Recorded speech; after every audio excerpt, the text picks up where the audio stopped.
Raider Nation, what's going on? We are live, day 4, NFL free agency. If y'all are ready for an eventful day, I know yesterday we were like, hey, a lot of stuff is going to happen. I did anticipate a very active day yesterday, but one of the reasons why that we anticipated an active day is because of the Raiders designated Jimmy Garoppolo Hunter Renfrow cut. We thought we were going to have a little bit more money. I do think it makes sense now, the fact that the Raiders did not make any groundbreaking moves because they have designated Jimmy Garoppolo as a post-June 1st cut. I put out a video bright and early this morning kind of illustrating why I believe that the Raiders did that. If you haven't seen it, go check it out. But my man Jeremy Chuggs and I, we are going to be live all day today. And hopefully, can I get some finger crosses in the comment section? I want a deal today. I don't know if it's going to be a cornerback, a linebacker, maybe it's somebody on the offensive line. I just want something to happen today where then all of us are just sitting here like, all right, man, let's freaking go. Let's freaking go. One of the cool things that will end up going down today, Christian Wilkins and Gardner Minshew are both going to speak to the media, so that is going to be something that I think we listen to, kind of react to as it's happening. Excited to see what Wilkins has to say, what Gardner Minshew has to say about joining the dark side, because when you bring in players like that, and then I just want to see how they handle the media. Wilkins today screaming Raiders got me really freaking excited. But we already got 700 people watching the Raiders Report live, and I appreciate all of y'all for taking time out of your day to be here hanging out with Jeremy and I. I mean, Chuggs and I, we have now been live probably 25 hours this week. After today, we're probably going to be somewhere around 31, 32 hours. I mean, we're going to be live close to 40 hours this entire week. But you know what? I wouldn't be able to do it if it wasn't for all of y'all just first wanting to watch, having a good time while you're watching. Also, participating in the show with the wheel spins, with the bangs, with the tuna clocks, hitting the like button, all the comments down below from Ron Raspberry, David Smith, your boy, Elizabeth, Terrence, David, full on. I feed off of the energy that you guys bring. That's what Chuggs and I do, especially at day 4. Day 4, I'm asking y'all to just sack up with us today. And if it gets ready to get wild, if the Raiders make a move, all I'm asking is I'll be ready to ball. I hope you guys are ready to ball as well. If you want to join the party, though, let me know where you guys are watching from. I want to see people on the East Coast, on the West Coast. I want to see guys like Martin watching the show across the pond. Where's the Midwest people at? Where Buddy Bear's like, right here, my lord. Where are my Wyoming people at? I see Shane in York, PA. I almost went to York University. That was I want to say it was one of the very first colleges I ever toured. It was okay. Misericordia was the first school that I toured. We see Indiana from Celtic Raiders, Syracuse, New York from Michael Banks, Bakersfield, California here in the comments from King Boo 36. King Boo 36. Is that when I think of King Boo, I think of Mario. You remember King Boo? I played Mario Baseball. King Boo, if he connected, it went far. But if he didn't, that was just curved. I was thinking more Majin Buu, the guy from Dragon Ball Z, R.I.P. I didn't watch that show, but I know that we said R.I.P.s earlier this week or last week about it. Creator of Dragon Ball Z, R.I.P. One last Kamehameha. I see Raider James 94 from Sacktown. Where the wild things are, Kenny. That's right, Kenny. I'm hoping today gets a little bit wild. Wilkins and the little ass boy are official. That's day right. 4, baby. I mean, I almost feel like since Minshew's getting announced today, I didn't even think about this, but I kind of like this idea. I want to know from y'all, give me a Y for yes and N for no. MVP of today's stream gets a little ass boy Raiders jersey. We'll put 15 on the back. We'll customize it to say little ass boy. Are you guys in? Do you think that'd be a cool thing? Yes or no? If you don't know the story, when the Raiders and Colts were playing this past season, every time Crosby would get close enough to Gardner Minshew, he'd call him little ass boy. So if you guys think that'd be kind of a cool thing to do, I think it'd be kind of interesting. MVP of today's stream gets a little ass boy jersey. I like it. We'll get it made. All right. I think it's cool. Can you do the customization thing so I can have a picture of it?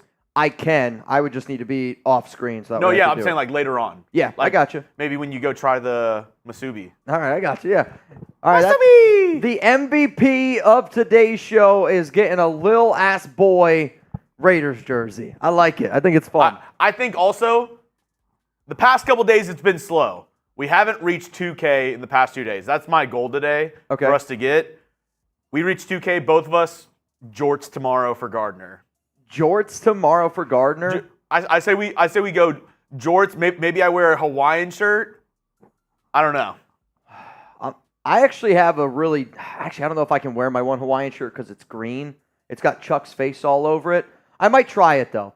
Maybe we might be able to try something. We could dress up as Gardner. We have a long way to go. We just started the show. But, True. Yeah. But if we get there today, I'm in. I'm down for some jorts tomorrow. The problem – actually, I don't even know if I have jorts. I would say just – I'll find an old pair of shorts and I'll just cut them up.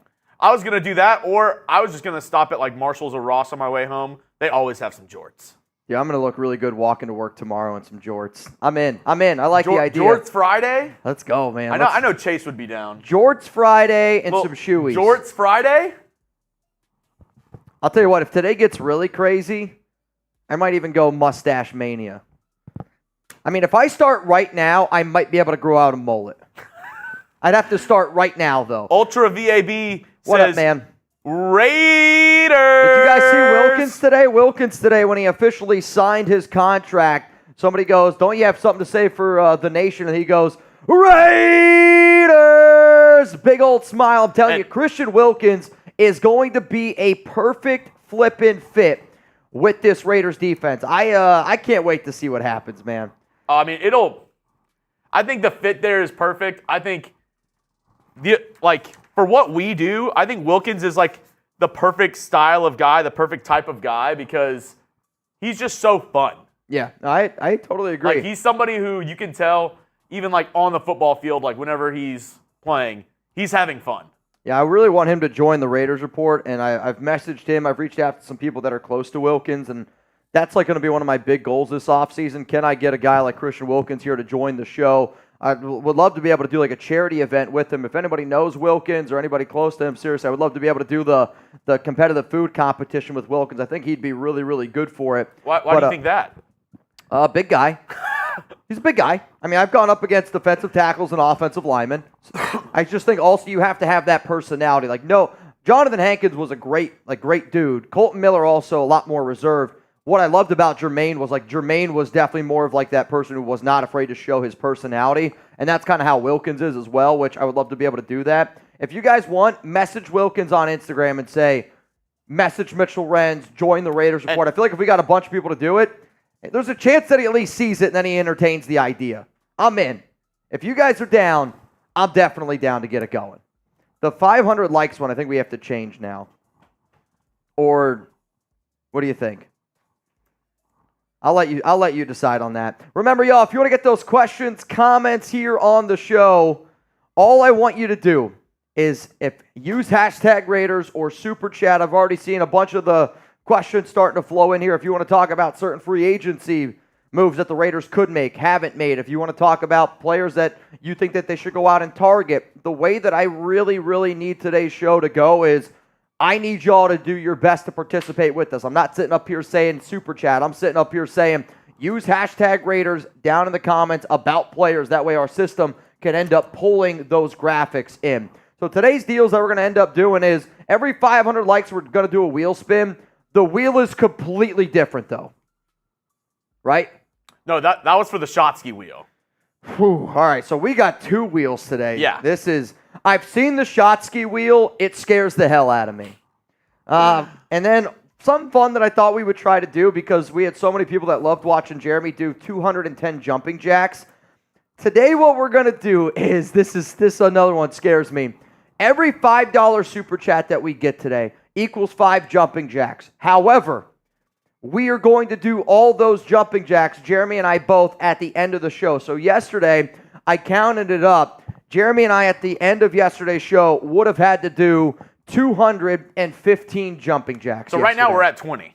We're already at 20 jumping jacks, which Jeremy was like, should we do it right away? And I was like, nah, I'd rather do it at the end of the show because, I mean, after you drink as much as we do, it's definitely not an easy thing to do. Another game that we're going to play is every time we get a $20 super chat, I got a list of dad jokes. Same here. So I think we go back and forth. Okay, and the game is if I say the joke and Jeremy does not laugh, and to me, what is a laugh? Is it a grin? Like, yeah, you have to keep a straight face. All right, straight face. If you don't keep a straight face, then the person that laughs takes a shot. If he doesn't laugh, then I got to take the shot, and vice versa. Every hundo, we do a beer bong and a bang. I hope today's entertaining. That's all I need. And I need some entertainment today. We've got the Shotsky wheel going today. Big Luck said no tweets. So, unfortunately, the tweets thing is not going to work. And the only reason why that I say that is because I am worried that somebody's going to make me say something that I just flat out cannot say and will not say, and then they get upset that they spent $50 on a tweet that I'm not going to say. So, after a lot of consideration, I know we said that we were going to do it, but it got vetoed. How about that? It got vetoed. I'll play the bad guy. I told Mitch he shouldn't do it because I usually do the karaoke thing, and to be honest, probably 25% of the songs that y'all send me or want me to sing, I have to throw away and can't say. Yeah. So, and that's for $2 and people get mad. Sure. I know people will get mad if they spend $50, want Mitch to say some crazy, obscene thing, and we're obviously not going to do that. So we're not going to do it, but hopefully you guys can understand that. But I will say this, if it does land on the 500 likes wheel spin, if it lands on tweet, I'll let you guys at least give us some ideas, and then we'll kind of go that way. Because I was going to say, I know like 90% of Raider Nation, 90% of the people that watch our show, y'all are awesome. It's like the 10% that ruin it for everybody else. All it takes is one spammer to send in 50, expect us to say something, and then they have an absolute meltdown. They called YouTube, say that we stole $50 from them because I wouldn't tweet out an obscene post. Yeah, that's fair. Let's go to my man here. Antonio Avila signed Kendall Fuller and Khalil Mack today. Well, unfortunately, Khalil Mack's not going to get released by the Chargers. They are going to restructure, from what it sounds like, his contract. Now, like, if you're going to try to go get Mack, maybe you could potentially figure out a trade. I don't see that that's going to happen. In terms of Kendall Fuller, he is the top corner still out on the market. And what's honestly been very interesting, Jeremy, is not a lot of corners have been signed. Like, the cornerback market has been very, very quiet. To me, if the Raiders had the money available to them, sorry, I got a burp. If the Raiders had the money available to them, I could anticipate them going out and looking at a player like, oh my goodness, Ultra Bang! VAB. Sorry, I didn't know where we were going to go. Incoming VAB. What was that? Is that or is it UAV? UAV. God. Ah, yeah. Ultra VAB. With the bang. I jumped the gun. I got excited. It's my first bang of the day. 11:15. Get it started early. Let's get it. Holy cow. I'll say this. I did not anticipate my first one was coming this early. But you know what? If you don't start early, you can't drink all day. I've already told myself that the way that I'm going to handle this week, realistically, is like, it's like vacation. Calories don't count. Nothing counts. I'm here to rally for free agency and have a good time. If you guys want to shout out on the Raiders Report, I need to see some Ultra VABs down below. Ultra getting the first bang of the day in here, which, Jeremy, right now Ultra is our MVP. And remember, whoever's the MVP of today's show, Little Ass Boy, you're going to win a Little Ass Boy Raiders jersey, which, I mean, I feel like if I'm Gardner Minshew and I see that jersey, I'm like, let me sign it. Respect. Let me sign that. I guarantee you he would sign a jersey, because that's also one of the reasons why it would be cool to maybe even try to get Gardner on the show is he seems like a cool person. The Raiders are signing cool-ass people this offseason. They're not signing stiffs. Both signings, I would say, are guys who I would grab a beer with. 100%. I would grab a beer with Christian Wilkins. I would grab a beer with Gardner Minshew. I mean, the dude went around the U.S. in a van. I mean, it's iconic. I could not agree with you more. I mean, absolutely iconic. Twinkie. What's going on, Mitch and Chuggs? Coming from Sac Cal, we need to go out and sign Kendall Fuller today. Raiders, let's effing go. Watching y'all while I'm at work, by the way. Hell yeah. Twink, I want somebody today who's watching at work. Give me a photo. I want some photos of some people watching the Raiders Report at work. Send them to Chuggs. Okay, and so we've been saying that we're trying to get to a certain sub number. Correct. Oh, there's 1,200 people watching, and we are exactly 50 subs away from 167,000 subscribers. So what we're going to do is, if we hit this number today, we're we're going to add $100 onto the first duck race. Correct. Is that cool with you? That's exactly what we're doing. First duck race. We've been doing $20 duck races. You want to do? I say a 10. 10 to throw get in 100. Okay, I'm in. If there's only one person that races, you win $100. I like it. But hey, if you haven't hit that sub button, Mitch, why should they even hit the sub button, Mitch? We're here live on the 4th day of free agency. In the last 2 days, all the Raiders have done is sign Kana'i Mauga and Harrison Bryant. If that's not commitment to excellence, I don't know what is. But I do want people to know that when you watch this show, we're going to have fun. We're going to do a lot of shenanigans, crazy shit, and I think the reason why people rock with us is because at the end of the day, I want to be able to hang out with people, like Jeremy said, who I can have a beer with. Gardner Minshew, Christian Wilkins, you're welcome to the show anytime. But you also just get to know people a little bit more. Like, these are the weeks where I get to know y'all a lot better. Y'all get to know Jeremy and I a lot better just from the fact that we're hanging out. But it's videos every single day. We're going live every single day, and I don't like to take away from a lot of other, people and what they do, but the reason why I think the Raiders Report is different is because we hang out with y'all, we vibe with y'all. Hell yeah. We get the questions up here on screen. We're an interactive channel, but I think at the end of the day, people see that we do have that commitment to excellence. We're always trying to do our best to keep you guys up to date. We'll come back to it. If we get to 167,000 subscribers, an extra 100 on our first duck race, which a couple of people actually might have said that they're in. I don't know if that is so far. True The yet. only name that I see that is in is my man Isidro. Okay. Isidro is in.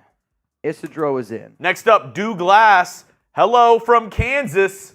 What's up, Douglas? Douglas, honest question. I'm just going to assume you're a Kansas Jayhawk fan. How far should I take them in the tournament? Are they losing round one? What? Losing in the first round. See, here's the thing. Every single time I've won March Madness, I've won it 3 times in my family's March Madness bracket. One year was because nobody got the winner right. This is a long, long time ago. It was when Illinois was basically undefeated. I forget who the hell they even played. But every year I've won it, I've taken Kansas. So every time I do this March Madness, I'm always like, should I take Kansas? I can remember watching the one year it was my dad and I had the chance to win it. Tyler Jones would tell you to take Kansas. I had Mario. The year that they won it was Mario Chalmers' year.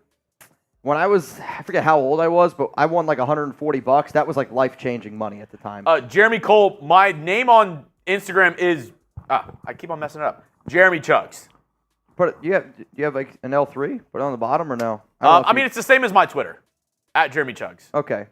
At Jeremy Chuggs. I want to get some pictures of some people today also watching the show. I have some fire-ass tweets the past couple days, so. G Shields, 2-minute delay equals Chuggs owes us an early morning boot. You know what? Oof. I somewhat agree with you on this one. Okay. You know what? We were a little bit late. Not gonna lie. The reason why behind it, and it's gonna sound really stupid. I'm in charge of the food here at Chat Sports. I ordered catering. Yep. We got gypped. I'm not gonna say who it is because if they rectify it, then we'll be all good. But if not we're blacklisted. If not, we're leaving some 1-star reviews on Google. I'll tell you that. 1-star reviews if it's not. I know Brett was working on it. 1-star reviews if they didn't. It's gonna happen. We're sending the nation 50% discount. Okay, we're good. They rectified it. Nice. They rectified it. So they knew. They knew. They saw it. Jimmy Johns called him and said, "You don't want that smoke." Jimmy Johns said, "You don't want that smoke." But you know what? I agree with you on this one. Usually we've been doing it for every time we reach 1,000. The first $200 super chat that we get on today's stream, I'll do a boot. Ooh. All right. Only for the first one. Only for the first one. Yeah. All right. Hey, if we get there, I'm in. The first $200 super chat, I'll do a boot. Maybe if we get 200s, you'll join me, but we'll see. All right. If we get to, I'll join you. I got you. But yeah. I'm waiting for OC Raider to just F this whole thing up. G Shields, that's my bad. That's on me. Yep. I need to be better. We'll get there. Rubio. Just got here. You wearing jorts to your wedding? No. That I can promise you is not going to be the case. Wait, we got some very interesting NFL news here. This is from Dan Grasniak. Wow, the name got caught up. Dan Graziano, that's embarrassing on my part. Per league source, the NFL is looking at a potential tampering by the Eagles and Falcons related to free agent signings of Saquon Barkley and Kirk Cousins. Wow. Potential legal, I mean, they could lose you would lose draft picks. Marsh is going to have a field day. So the last time tampering was involved, if you guys remember, was with like the Dolphins, and they lost the first round pick. So if tampering does come out to be the case, this could be a pretty severe penalty that the NFL does with Atlanta and then with the Philadelphia Eagles. Like, I mean, imagine if they took away Atlanta's 8th overall pick. That would be mind-blowing, dude. And that's why like the legal tampering thing is it's interesting. Okay, What? Paco Lopez. Oh, which actually let me I'll say, yeah, you don't have to. I don't even know why you do this one. I don't even like this one. You look too tiny up there. Well, sometimes I want them to see you big. Oh yeah? I want to see your face. Paco, he said at work listening to the Raiders report. What is he doing? He is construction worker. Oh, okay. I like this. He has some planks. I like it.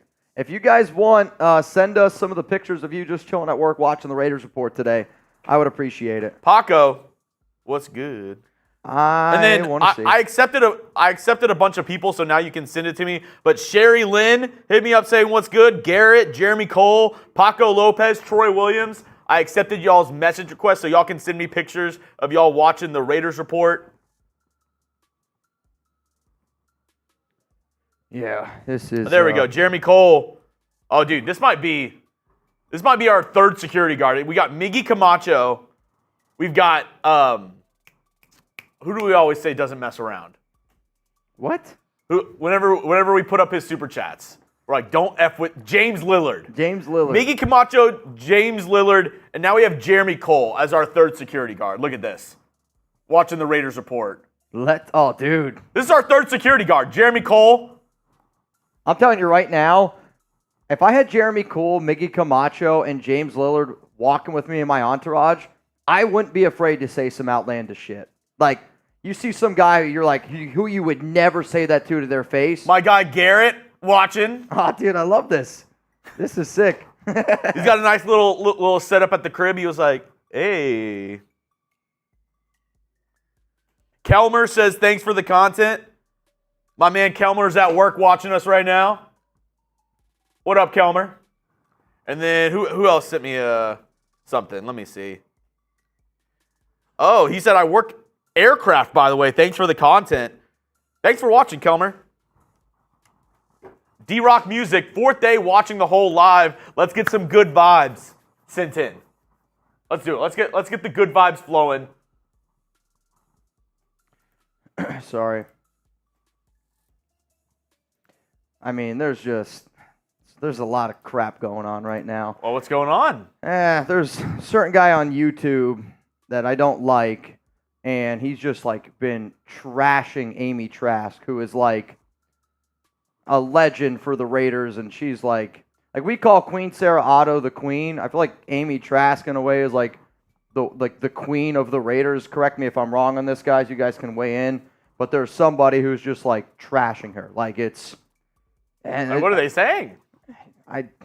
I'm not even going to bring it up. If you guys want to see, you can go on Twitter and check it out. But I mean, to drag somebody like that through the mud, I mean, it just kind of shows their true colors, man. I've said it before. If you support that guy, then yeah, it's a bad. Oh, you tweeted it out? I did. Yeah. 4th day watching the whole live. Let's go get some good vibes today from D-Rock Music. I need nothing, and I mean nothing but the good vibes. I need nothing but the good vibes flowing in here, man. Like, yesterday was a slow day. Yesterday was a really, really slow day. Also, I know we said it earlier on today's show, but every $5 super chat that we get, we are adding it to a Jumping Jacks list. So at the end of today's show, every 5 that we get is a 5 Jumping Jacks. So right now we would owe 5, 10, 15, 20, 25, 30. Already we owe 35 Jumping Jacks at the end of today's show. Love it. Yeah, it's We got to work off these boots that we're gonna do. That's true. First $200 super chat, we're doing some boots. Ooh. Daniel, so let's run through these super chats, and then I want to go through all the signings that have happened today. Okay. And then we have a bunch of player bios of guys who didn't sign yesterday, and we can kind of talk about those guys, go a little back and forth, and kind of talk about some free agency stuff. Also, I want to say, Isidro, you are in. Rob Fravor is going to be in here twice in this race. I also see Jason E.B. is in twice. I got Brian Tucker, you are in. Nathan Wolf is in twice. And then Anthony Green is in twice as well. So as it stands right now, wow, I can't spell. Anthony Green is in. So that stands right now, $10 Venmo for a chance to win $50. Okay. I was wondering because Rebel's been in and out. He's on the road right now. Oh, yeah? Okay. Rebel, drive safe. Hope everything's good. Glad to have you with us. I see Luis Rodriguez sent me a video of him watching the Raiders report. He's at work. Works on cars. The only thing I'll say is if you guys do send us a video, try to make sure that there's no like music or anything playing in the background, just in case it does play on Jeremy's phone. Israel Davis sent me one. I mean, also, Rebel, make sure you're not sending it to me while you're driving. True. Very, very true. Hey, my man Adam Martinez, he's a fan of the Texans and the Raiders, which I'm the host of our Texans channel, so he watches both of our channels religiously. Just sent me a picture of him. Adam's Pool Care. If you need somebody to clean pools, Adam Pool Care. Or maybe he's just cleaning his own pool. I don't know. Daniel Delgado says Latin Raider, Dr. KC, Missouri Raiders. Dude, this picture of Gardner Minshew is, I'm not going to lie, pretty legendary. What? Which one? He just looks like somebody who drives NASCAR. He's just like got number 1 up on. He's got a hat. He's just rocking just the grease mullet look with the stash. It's legendary, man. Oh, yeah. It's freaking legendary. Alfredo, hit me with your first dad joke. Do you want to go first or me? I did a beer bong first, so you go. You can go first. So if I laugh, I got to take a shot. If I don't laugh, you have to take a shot.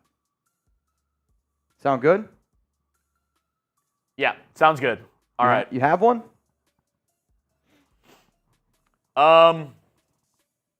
Yes. Okay. All right. You got to look at me when we do it, too. All right. All right, you ready? I'm not going to be good at this. Why did the bicycle... No, you got to look at me when you do it. Dude, it's not going to be... I'm going to laugh right away. All right. Why did the bicycle get tired? Why did the bicycle get tired? Oh, wait. I already messed it up. I messed it up. That's awful. Well, you laughed. You laughed. No.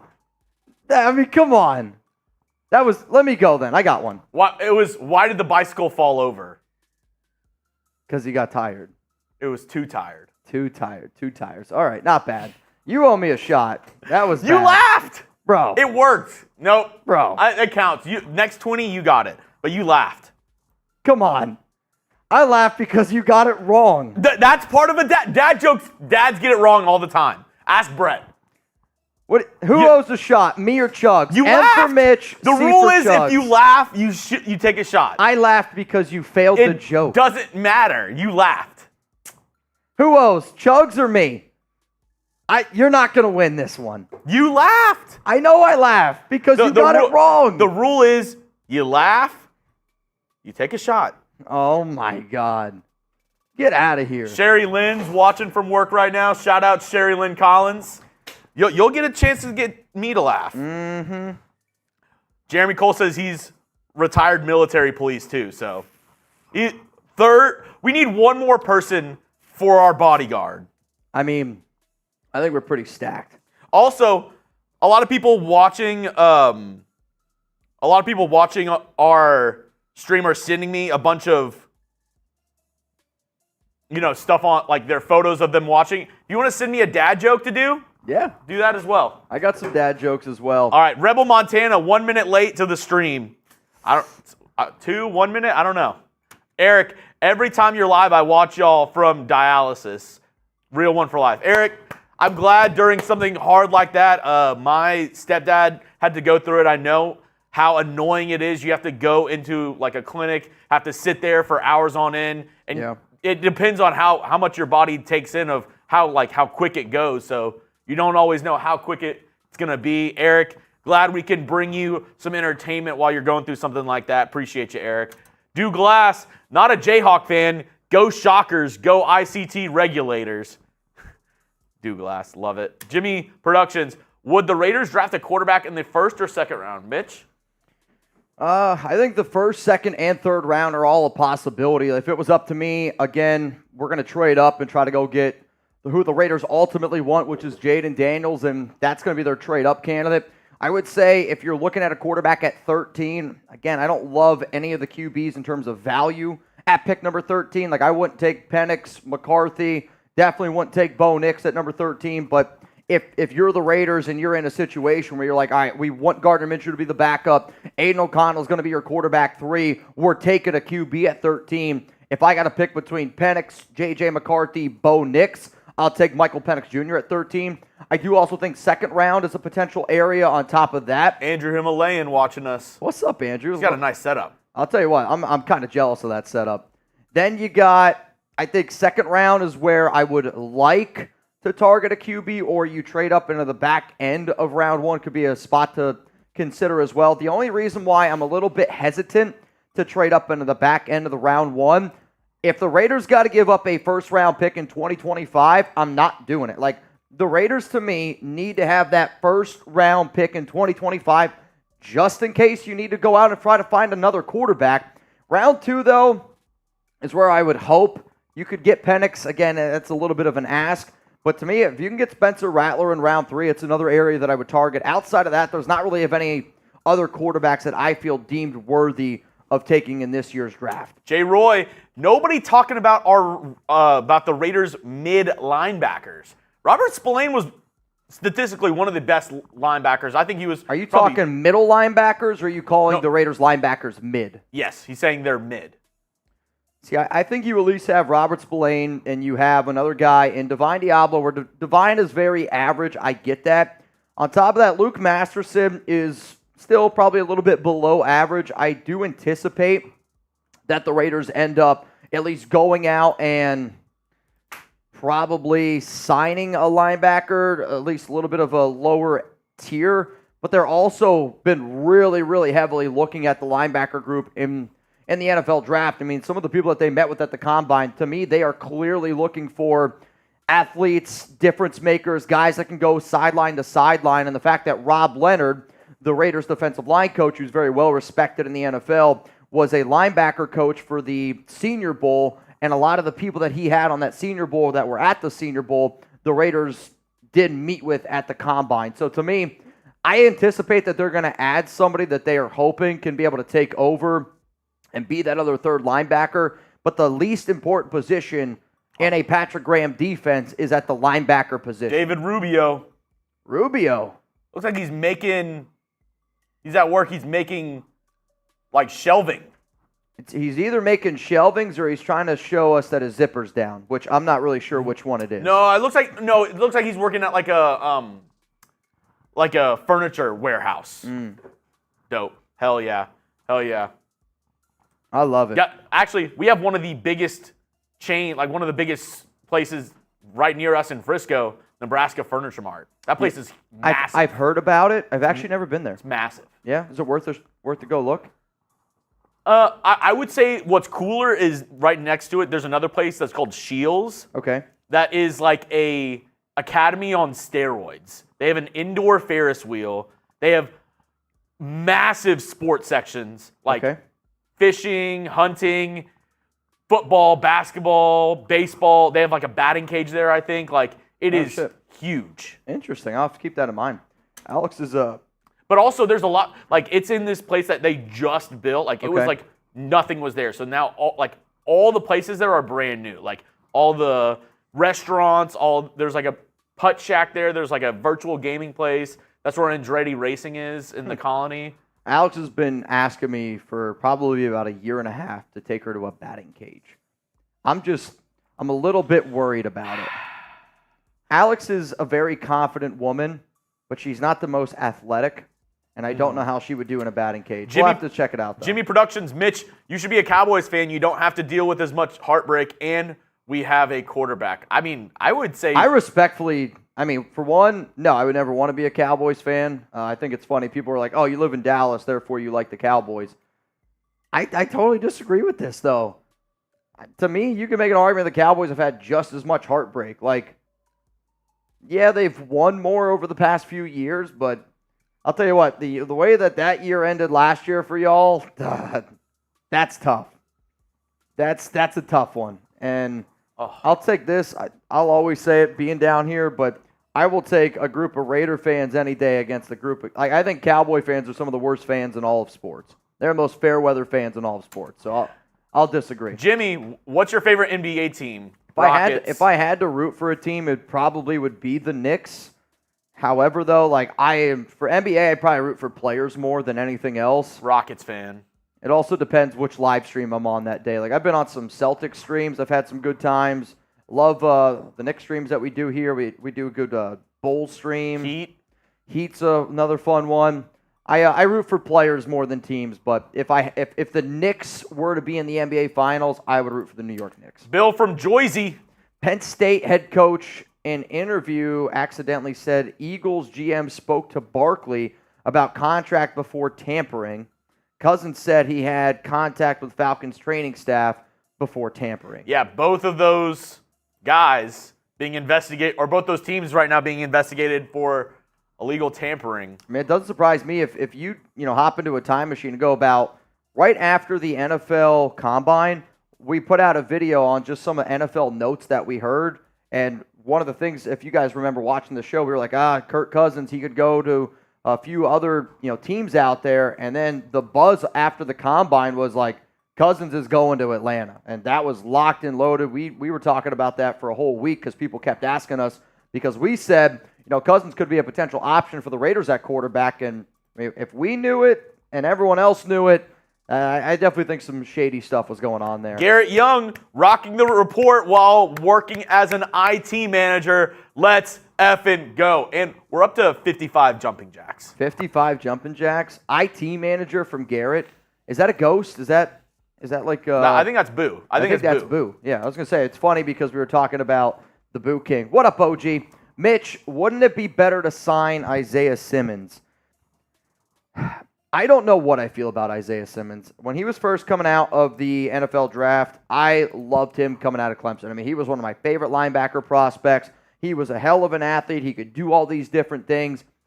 He has struggled, though, basically everywhere he has gone. I will admit, I do think the Cardinals totally used him in the wrong way. If I were to bring in Isaiah Simmons, I would let him be an athlete, and I would almost would rather him try to, I was going to say, kind of be like a Kyle Van Noy, where you're going to bring him up after the quarterback, keep him at the line of scrimmage, drop him back into coverage here and there. He's not good enough of a coverage dude to just put him back as a safety in the NFL, but I would be at least intrigued to try to bring him in. He is a hell of an athlete, and you can't really dispute that. Ben Bailey, it's my daughter Mallory's 5th birthday. She is a young member of the nation. Happy birthday to Mallory, 5 years old. Happy birthday to you. Happy birthday to you. Happy birthday, dear Mallory. Happy birthday to you. Got it. You got it. Happy birthday, Mallory. Happy birthday. Let's get some HBDs down below. Fade away. Hey, from Wisconsin, let's draft Braylon Allen. Braylon Allen, the running back from Wisconsin. He's good. The tape that I've seen on him, or I'm not going to say tape, the highlights I've seen of him, because I didn't sit there and watch tape of him. Just his highlights, he looked really good. Interesting. There's not the high-end talent from last year at the running back position, but I think it might be a better depth class than last year, because last year it was Bijan, Jahmyr Gibbs, and then a couple guys. Now I don't know if there's that top guy, but there's a lot of guys there in the middle. Ray Davis is another guy who could go later who looked really good.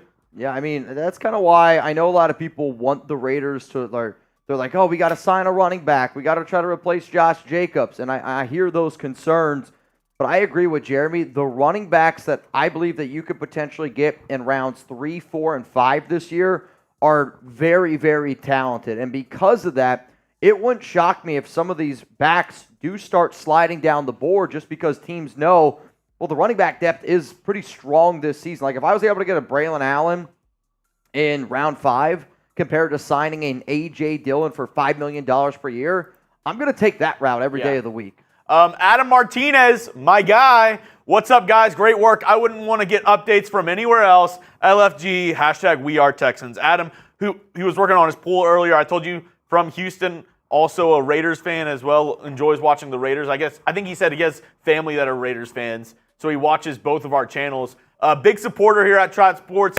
Yep. Thank you, Adam. But also gives you your first chance at the dad joke. My first dad joke, which hopefully I land better than you did. Okay. Why shouldn't you write with a broken pencil? Why? Because it's pointless. All right, I'll take a shot. That was good enough for me. I'm going to laugh every time. I already know it. I'm laughing at my own dad jokes. I've had a couple people send me jokes. I have a good one next up. We actually have a signing that just happened. Deshaun Elliott, former Dolphins safety, is signing with the Pittsburgh Steelers on a 2-year, $6 million deal. Elliott was actually a player that I discussed on this show as being a potential guy that I would look at if I'm the Raiders, if you're looking for another safety, just because Elliott does have some of that playing experience with Gerald Alexander, who was previously with the Miami Dolphins, also was previously with the Pittsburgh Steelers. So I'm kind of interested in that move right there. Elliott, 2-year, $6 million deal going to the Pittsburgh Steelers. That one is according to Jordan Schultz. So that's kind of the first move that's happened today. A couple other early moves other moves that have happened today. Nothing massive. One move that did happen this morning, Sheldon Rankins, another defensive tackle, off the board. He's going to the Bengals. C.J. Mosley back to the Jets. Yep. Von Bell back to the Bengals. Yeah, and I would say Deshaun, not that one. Not that one. Douglas, I am an English professor, and one of my favorite things is show your channel during our analysis unit. Keep up the good work, but I am off for spring break. Hell yeah. Dude, being off for spring break, what do you mean by show your channel during our analysis unit? I'm confused what that is. Maybe, I guess, when talking about storytelling, I don't know. About reporting, I don't know. Also, former Raiders defensive tackle John Jenkins for this past season visited with the Miami Dolphins. So remember, that's where the Raiders originally got him. And I've said, I wouldn't mind bringing back Jenkins on a cheap contract just because he did have such a solid year this past season for the Silver and Black. But according to Aaron Wilson, Jenkins had a visit with the Miami Dolphins. So, well, anytime we get some NFL news here today, like I said, we'll do our best to keep you up to date. Chuggs, we just hit 500 likes, so it's our first wheel spin, which I kind of forgot about. Can we get another wheel spin? If we get to 1,000 likes, I'll make it 3 wheel spins, not just 2. So this is the wheel that you guys have been seeing. $50 super chat, and then you get to see the... It was the alcohol wheel. Yeah, the other alcohol wheel, which I'm very scared about. This one is what we'll do for every 500 likes. You got to be shitting me, man. Give me the phone. Dude. Oh, man. All of these tweets. It's okay. This one won't be football related. It won't be football related. No. All right, we'll see. We shall see. Next super chat up. Isaiah McDaniel. What's up, Isaiah? I have seen a few posts about rumors that we are trying to trade for Jair Alexander. Is there any validity to this? I've also seen the rumors. However, all I would say is this, there's always a chance that anything can happen. I do know that the Packers and the Raiders have a good relationship. So it is something to at least keep in mind. Obviously, when they made the trade for Devontae, it's different regimes. But also, Rich Bisaccia does have a good relationship, from what I'm told, with Antonio Pierce still and some of these people. Here's a very interesting report. Apparently, the Falcons are on the verge of trading Desmond Ridder. This is according to Zach Klein from WSB. He is a reporter in the Atlanta area, and he is reporting that the Falcons are on the verge of trading quarterback Desmond Ridder. Wow. Yep. Yeah, I don't know. That would be interesting. But back to this Jair Alexander comment. I know the Raiders have been looking for a cornerback one. I know that they want to prioritize finding a cornerback one. Jair is absolutely a number one corner in the NFL. When he's healthy, he's one of the best in the biz. What would be intriguing for me to see, though, is if the deal ends up going down, okay? Let me see how much he's owed. What does it cost in a trade? Because there's no way you're giving up a first-round pick. Like, if you're Las Vegas, you just cannot afford to give up a first-round pick.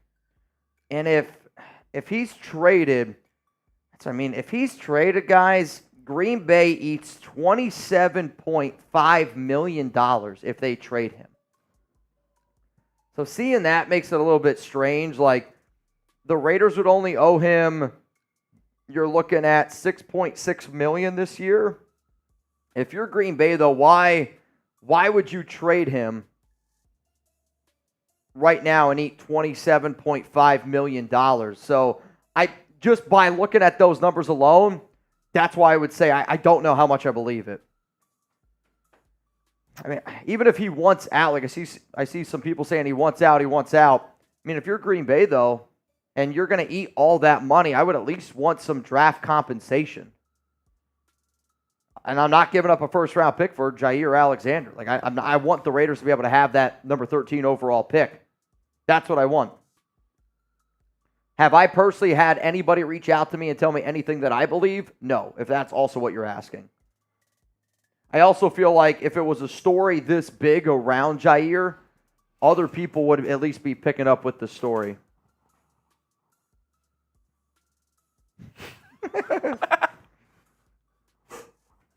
All right, let's go. Let's go. Do you want to say what it says? So the tweet is this: 500 likes, and I'm wearing jorts tomorrow. You're welcome. Hashtag Minshew Mania. This is liable to break the internet. Liable to break the internet. I love my favorite part of the tweet is the "You're welcome." You're welcome. David, I actually showed your tweet earlier, or your DM earlier. Danny, or DanR3010, Chuggs failed the dad joke. I'm on Mitch's side. Too late. Thank you. Raider Invader, trade for Fields, move up with Arizona, select Marvin Harrison Jr., Devontae Adams, Jacoby Myers, Marvin Harrison, deadly receiving trio. As good as it sounds, we've said there's no way you trade up for not a quarterback. Correct. Are you an honest question, because you're probably still going to have to move up to, let's say, pick 4, right? Let's say you got to move up to pick 4. You're going to give up probably 3 first-round picks for a wide receiver. If the Raiders did that, I would be screaming from the rooftop to fire Antonio Pierce and to fire Tom Telesco. Yes. I mean, you can't do that. Ruthless Raiders. So since Jimmy is being released post-June 1st, how much money do we realistically have to play with while also being able to extend other players? So, Mitch, I think this is a good time to – we put out a video earlier. Let's kind of do – I think this is one of the things that we talked about yesterday. Let's kind of go through and just redo the video that we already talked about this morning. I think it'd be a good thing to do. So I know some of y'all didn't see everything that happened, but I did put out a video bright and early this morning about just some salary cap updates around the Las Vegas Raiders, because on Monday, I think it was Monday or Tuesday, Tashawn Reed reported that the Raiders were going to cut Jimmy Garoppolo as a non-post-June 1st cut, which if that would have happened, the Raiders would have eaten $17 million in dead cap space this season. They would have saved $11.1 million in cap space, but they would have been able to use that money right away, and they would have been able to spend it however they pleased right now. However, though, it came out this morning that the Raiders are now going to do a post-June 1st cut. And that's going to be $24.07 million that they end up saving after June 1st. They're going to eat $4.27 million this year, but they're also going to have a $12.8 million dead cap hit the following season. So I know I always say a lot, and again, I don't want to act like I'm ripping on the Raiders beat reporters, but when I say this, you have to understand it because it's the truth. I want when people see things that come from Raiders beat reporters to take it as an opinion. It is not a fact, just because we see time and time again over the past 2 years that a lot of reports are out that are just swings and misses. And I get it. That's going to happen when you have the amount of new regimes that continuously flow in here for the Raiders with the Gruden and the Mayock, with Ziegler and McDaniels, and now you got a brand new regime. They're still trying to get their sources down as well. So when you see something, don't take it for exactly what it is. Just consider an opinion, because then today it came out that Garoppolo was going to be a post-June 1st cut, which totally changes the Raiders' ability to spend this season. Now, one of the reasons why I do think it's a smart and intelligent move is because if you set that money aside, you are getting that $24 million after June 1st, right? And if I'm Las Vegas, you're going to use that $24 million, and you're going to use that money to allocate to your 9 draft picks. There's some potential extension candidates out there. Now, one of the players that did just get cut outright was Hunter Renfrow. So he's on the books right now. The Raiders, they end up saving $8.2 million, which they can spend ASAP Rocky. Their dead cap hit is $5.5 million from Hunter Renfrow. Luckily, though, by doing this one, they're not going to have any dead cap hit in 2025. The Raiders have been trying to find a trade partner for him. It just never ended up going down. However, this is one of those moves where I thought the Raiders could potentially designate both Garoppolo and Hunter Renfrow as post-June 1st.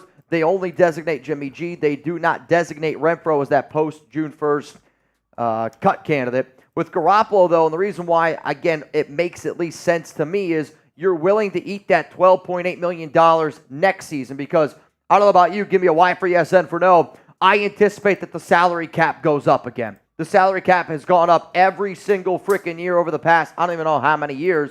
So if you think about it as an entire slice of pie, that $12.8 million is technically going to be less of a slice of pie next year than what it is this year. And if you're Antonio Pierce and Tom Telesco, you probably want to be able to go out there and start spending right now. You want to try to compete right away, and that's what you're going to have to do that. So by using this money here, yeah, you don't get to spend it now, but putting it on the back end is what was part of my Raiders perfect free agency plan, because think of it as like payday, right? Think of it as, well, you know that you're going to get paid probably tomorrow, I think, for most of y'all, right?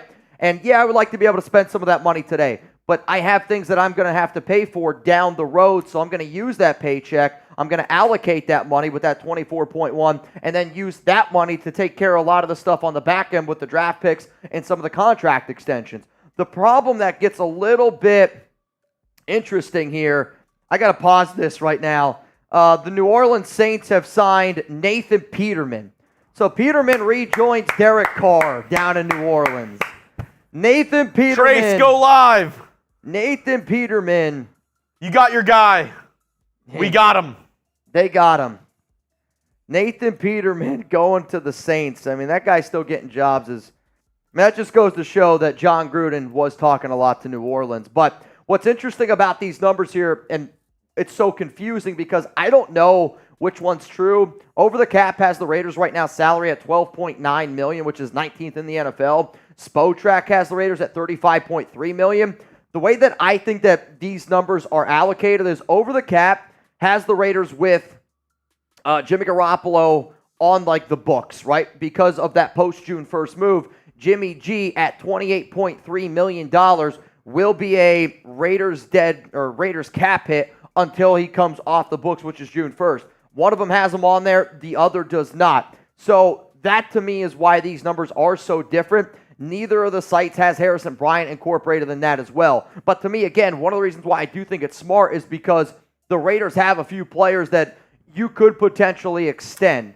I think that if I'm Las Vegas, there are 5 players that come to my mind on extension candidates going into this offseason and going into next season. Robert Spillane, Nate Hobbs, Marcus Epps, Trevon Merrick are all players to me that they're going to be free agents next season. And if I'm trying to keep this group together, which the Raiders defense is their strong point, I'm trying to keep Max Crosby together with Robert Spillane, Nate Hobbs, Marcus Epps, Trevon Merrick. I'm also trying to keep Malcolm Kuntz in this rotation as well. So if I'm Las Vegas, I go, all right, I'm going to use that $24 million. And you still might see a few contract restructures from Mad Max. A guy like Devontae Adams, I think, could restructure his contract. Even Colton Miller could be a dude that ends up restructuring his contract. And then you use all of that money to then lock in some of these other guys. Because don't get me wrong, I want the Raiders to go out and I want them to sign free agents. I think everybody watching the show right now, the reason why we have over 2,200 people here is because we want the Raiders to sign somebody. I also want to make sure that Tom Telesco takes care of his own. I want to make sure that the Raiders keep these guys in check. Like, Josh Jacobs was a hell of a back, right? He got a 4-year, $48 million contract, but one of the reasons why I didn't want to spend a lot at the running back position, because imagine if you're the Raiders in their mind, you go, yeah, I want Jacobs on this team. Antonio Pierce called him the heart and soul. But if we wanted to be able to retain Jacobs, you're talking about $48, $50 million. If I look at all you right now and I go, can I use that $50 million to bring back Josh Jacobs? Or could I use that $50 million to make sure that I create extensions for Malcolm Kuntz, Nate Hobbs, Marcus Epps, Trevon Merrick, Robert Spillane? Like, these are the long play moves that I do think it's smart for the Raiders to allocate that Jimmy Garoppolo money. And hopefully we lock in some of these guys to keep this core defense together, because that's the core to me. I want to keep together these guys. As long as Max Crosby, he's got 3 years left on his contract. 3 years left on his contract. Wilkins has got 4. But when you look at it, it's basically 3 years. They're tying everything into Max. I want to give Spillane a 2-year extension. Kuntz a 2-year extension. Epps a 2-year extension. Merrick a 2-year extension. I want to give all Hobbs a 2-year extension. You pair all that group together. That way for the next 3 years, you know that is your group. That is why I do think that, yes, you don't get the money now, but it is a smart move by the Raiders to allocate that money post-June 1st. It's why the entire offseason I was saying the Raiders should allocate that money. So how about this? I have a fun little game here. This is what the Raiders Report is about. I want to know, if you could only extend one player from the names on screen, who would you extend? Robert Spillane, type 41. Nate Hobbs, type 39. Trevon Merrick, give me a 25. Or would you extend Marcus Epps with a 1? We were going to have Malcolm Kuntz on here, but I think that would have been the winning one. I agree. I think a lot of y'all would have picked Kuntz, and maybe I'm wrong in that. Now it's a little bit more of a mixed bag between some of these names. Like, I see a lot of 41s flown in here from King Sanchez, Kevin Jones, James Cole, Camacho, San Antonio Hotspur. I also see Elijah Green throwing some 39s in here. I also saw Martin asked, am I going to show the press conference? Do we have that ability? Would we be able to show the Raiders press conference today? Or yeah, Jack's done it a ton. Let me see what he's up to right now. Okay. Maybe he can help me. I've never done it. Is he out there? No, I don't see him, but I do think it would be something that I would like to be able to do, because from what I understand, I think it's about to start. So I think it was going to start today at noon. If we have the ability. Let me leave you with this really quick, and then I'm going to go ask Brett. Okay. Yeah, I would like to be able to get the press conference. For those that do not know, Christian Wilkins and Gardner Minshew are expected to talk to the media. The time was unknown. However, based off of the live stream, it does look like it's about to start. So what we're going to do here is this. We're going to get our team. We're going to get the Raiders press conference here with Gardner Minshew and Christian Wilkins up on screen here. That way you guys can kind of just watch it with me, and we'll be able to interact together. You'll be able to hear it. You'll be able to listen to it. It'll be all good. Since Jimmy is being pushed to 6'1", how much money do we realistically have to play with while also being able to extend other players? I hope that everything that I just broke down, Ruthless, gives you at least a little bit of a picture here. And the reason why that I say this is because of both are so different with Over the Cap and Spotrac, and neither of them have really incorporated the Harrison Bryant signing. Both of them still also have somebody like Jimmy Garoppolo on the books. I've seen some people throw out the numbers around $25 million on top of that. Unfortunately, it's unknown to me. Over the Cap says 12. Spotrac says 35. I think Deshaun Reed said that he thinks it's somewhere around 25 or 26. Bottom line is, until it updates, it's just very, very hard to know. Very, very hard to know. I also see Graf saying that I always wear jorts. So those are some short shorts, though. He's put me on blast right now. Short. Okay. They gonna be way shorter. Gonna be way shorter. 4-inch shorts. Ooh, boy. The shorts, I will say this. I have a pair of like green shorts that I bet would almost make me look like I'm floating. Like they're like a light green. I could wear them tomorrow. I just don't have any jean shorts. I might have to just cut up some jeans. I'll cut up some jeans. F it. I'll cut up some jeans.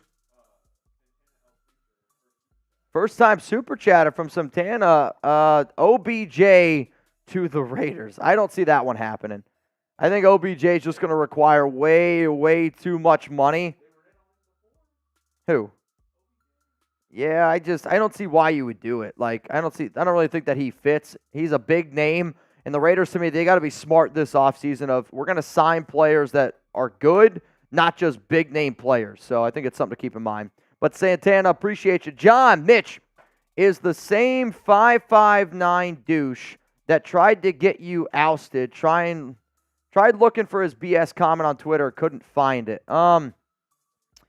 Yeah, he basically just was throwing this person through the mud. I don't like when people throw Amy Trask through the mud. I don't think it's a very smart thing to do. It's just because, like I said, I view Amy as like the queen of Raider Nation, and I think it just goes to show that certain people just don't really give a shit. So, like I said, if you support him, that's up to you. You're not going to rock with me. Dad joke bylaw. Mitch laughed, so he had to drink. Also, Tom Downey and the Cowboys report are the alphas of chat sports. Producer Chris is better than Chuggs, from Lance. I'll say this. Thanks for watching the show, Lance. Thanks for the super chat. Tom and Chris are alphas. I'm not going to dispute that. The first word that comes to mind with Tom Downey is alpha. Yep. No doubt about that one. What up, Ultra VAB? Today's MVP. What if AP and Telesco address all of our needs in free agency and find ways to slide into the top 3 to draft Jayden Daniels? They have 2 years to prove it, so make it a first-year impression. I don't think you're going to be able to address all of your needs in free agency just because at some point you are going to have to start signing some cheaper players. So that's something to at least, keep in mind. And you also want to be able to bring in some of those draft prospects for more draft. It's going to be a little bit cheaper for you overall.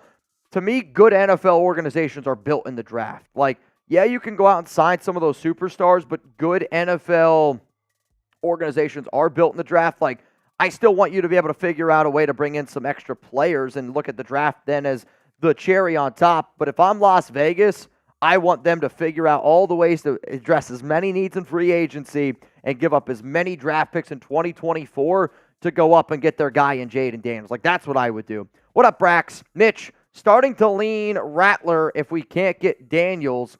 I feel like that might be the smarter move over Penix. Should be some trade back value in the first.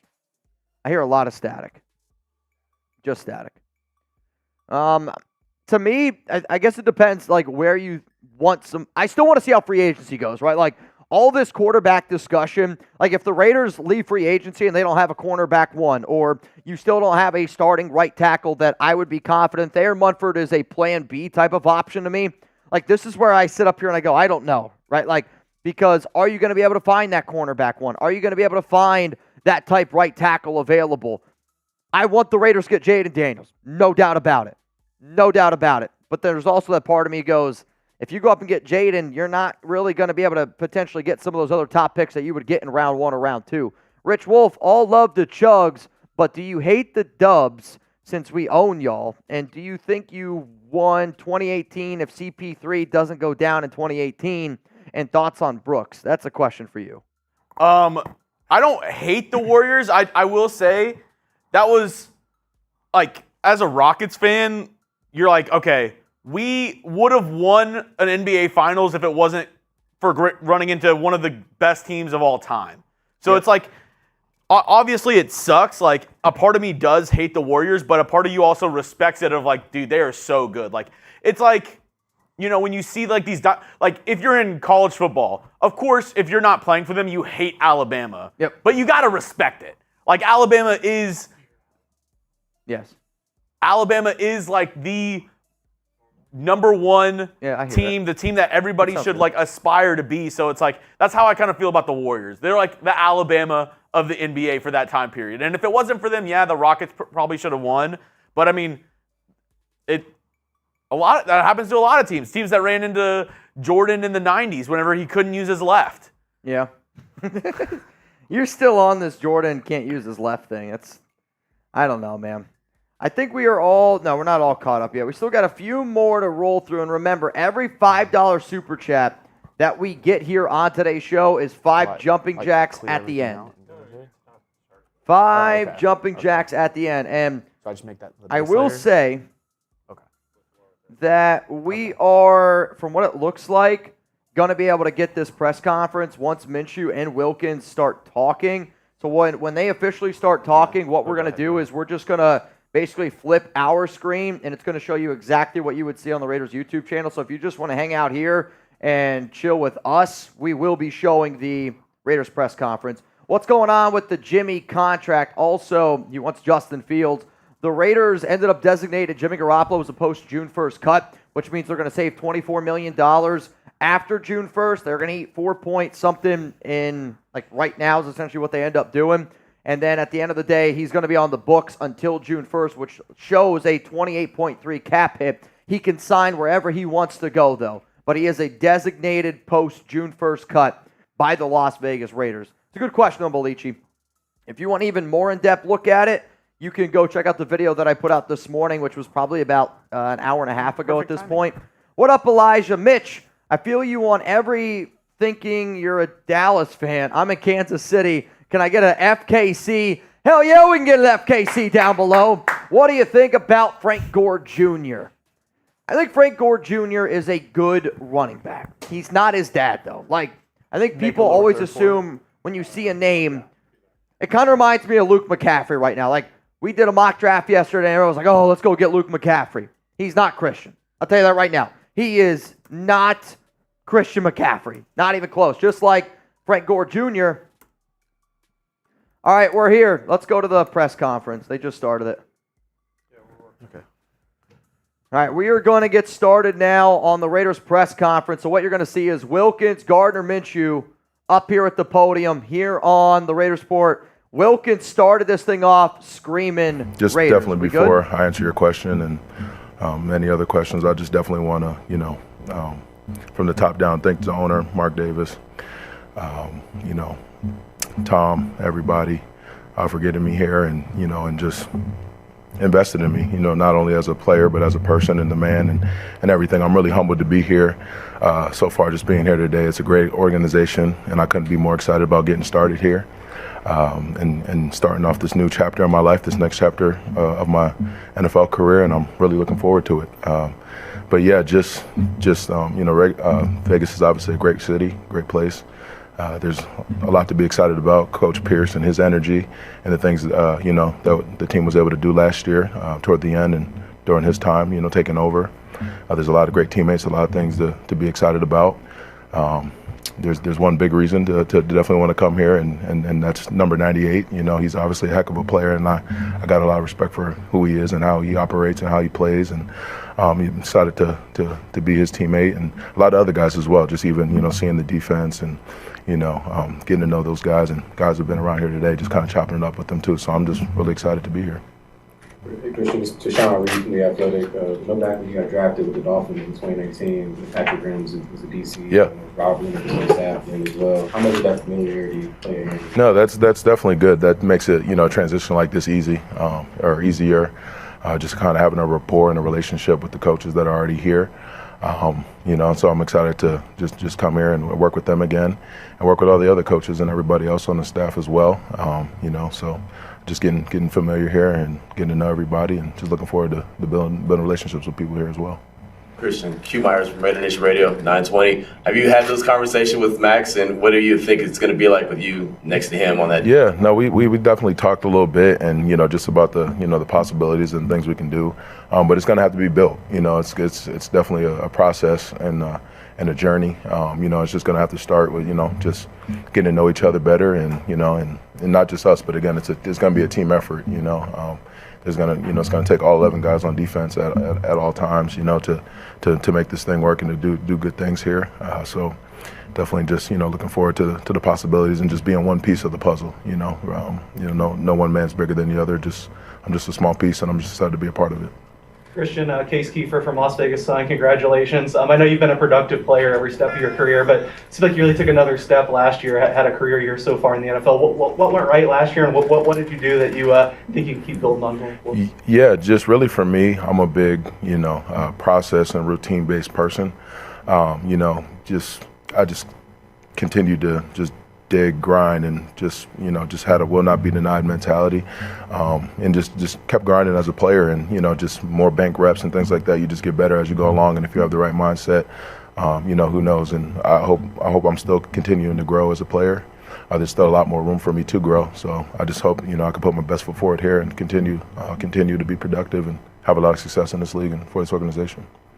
Christian, Paul Gutierrez from ESPN. What about your personality makes you such a good fit, just culture-wise, with this organization? Yeah. That's a great question, because definitely just being here, definitely getting a feel for the people and everybody, and just kind of like the big thing is be yourself. And I'm such a character, such an animated, sick, twisted individual up here, and I just love the game. I love the grind, and you just feel that here. Just people who just love ball, just love the just great energy, and like you can just kind of tell everybody's accepting of who everybody is, and everybody's just already themselves. So, and you can kind of tell that playing against the Raiders, and just kind of just seeing it on TV and things like that.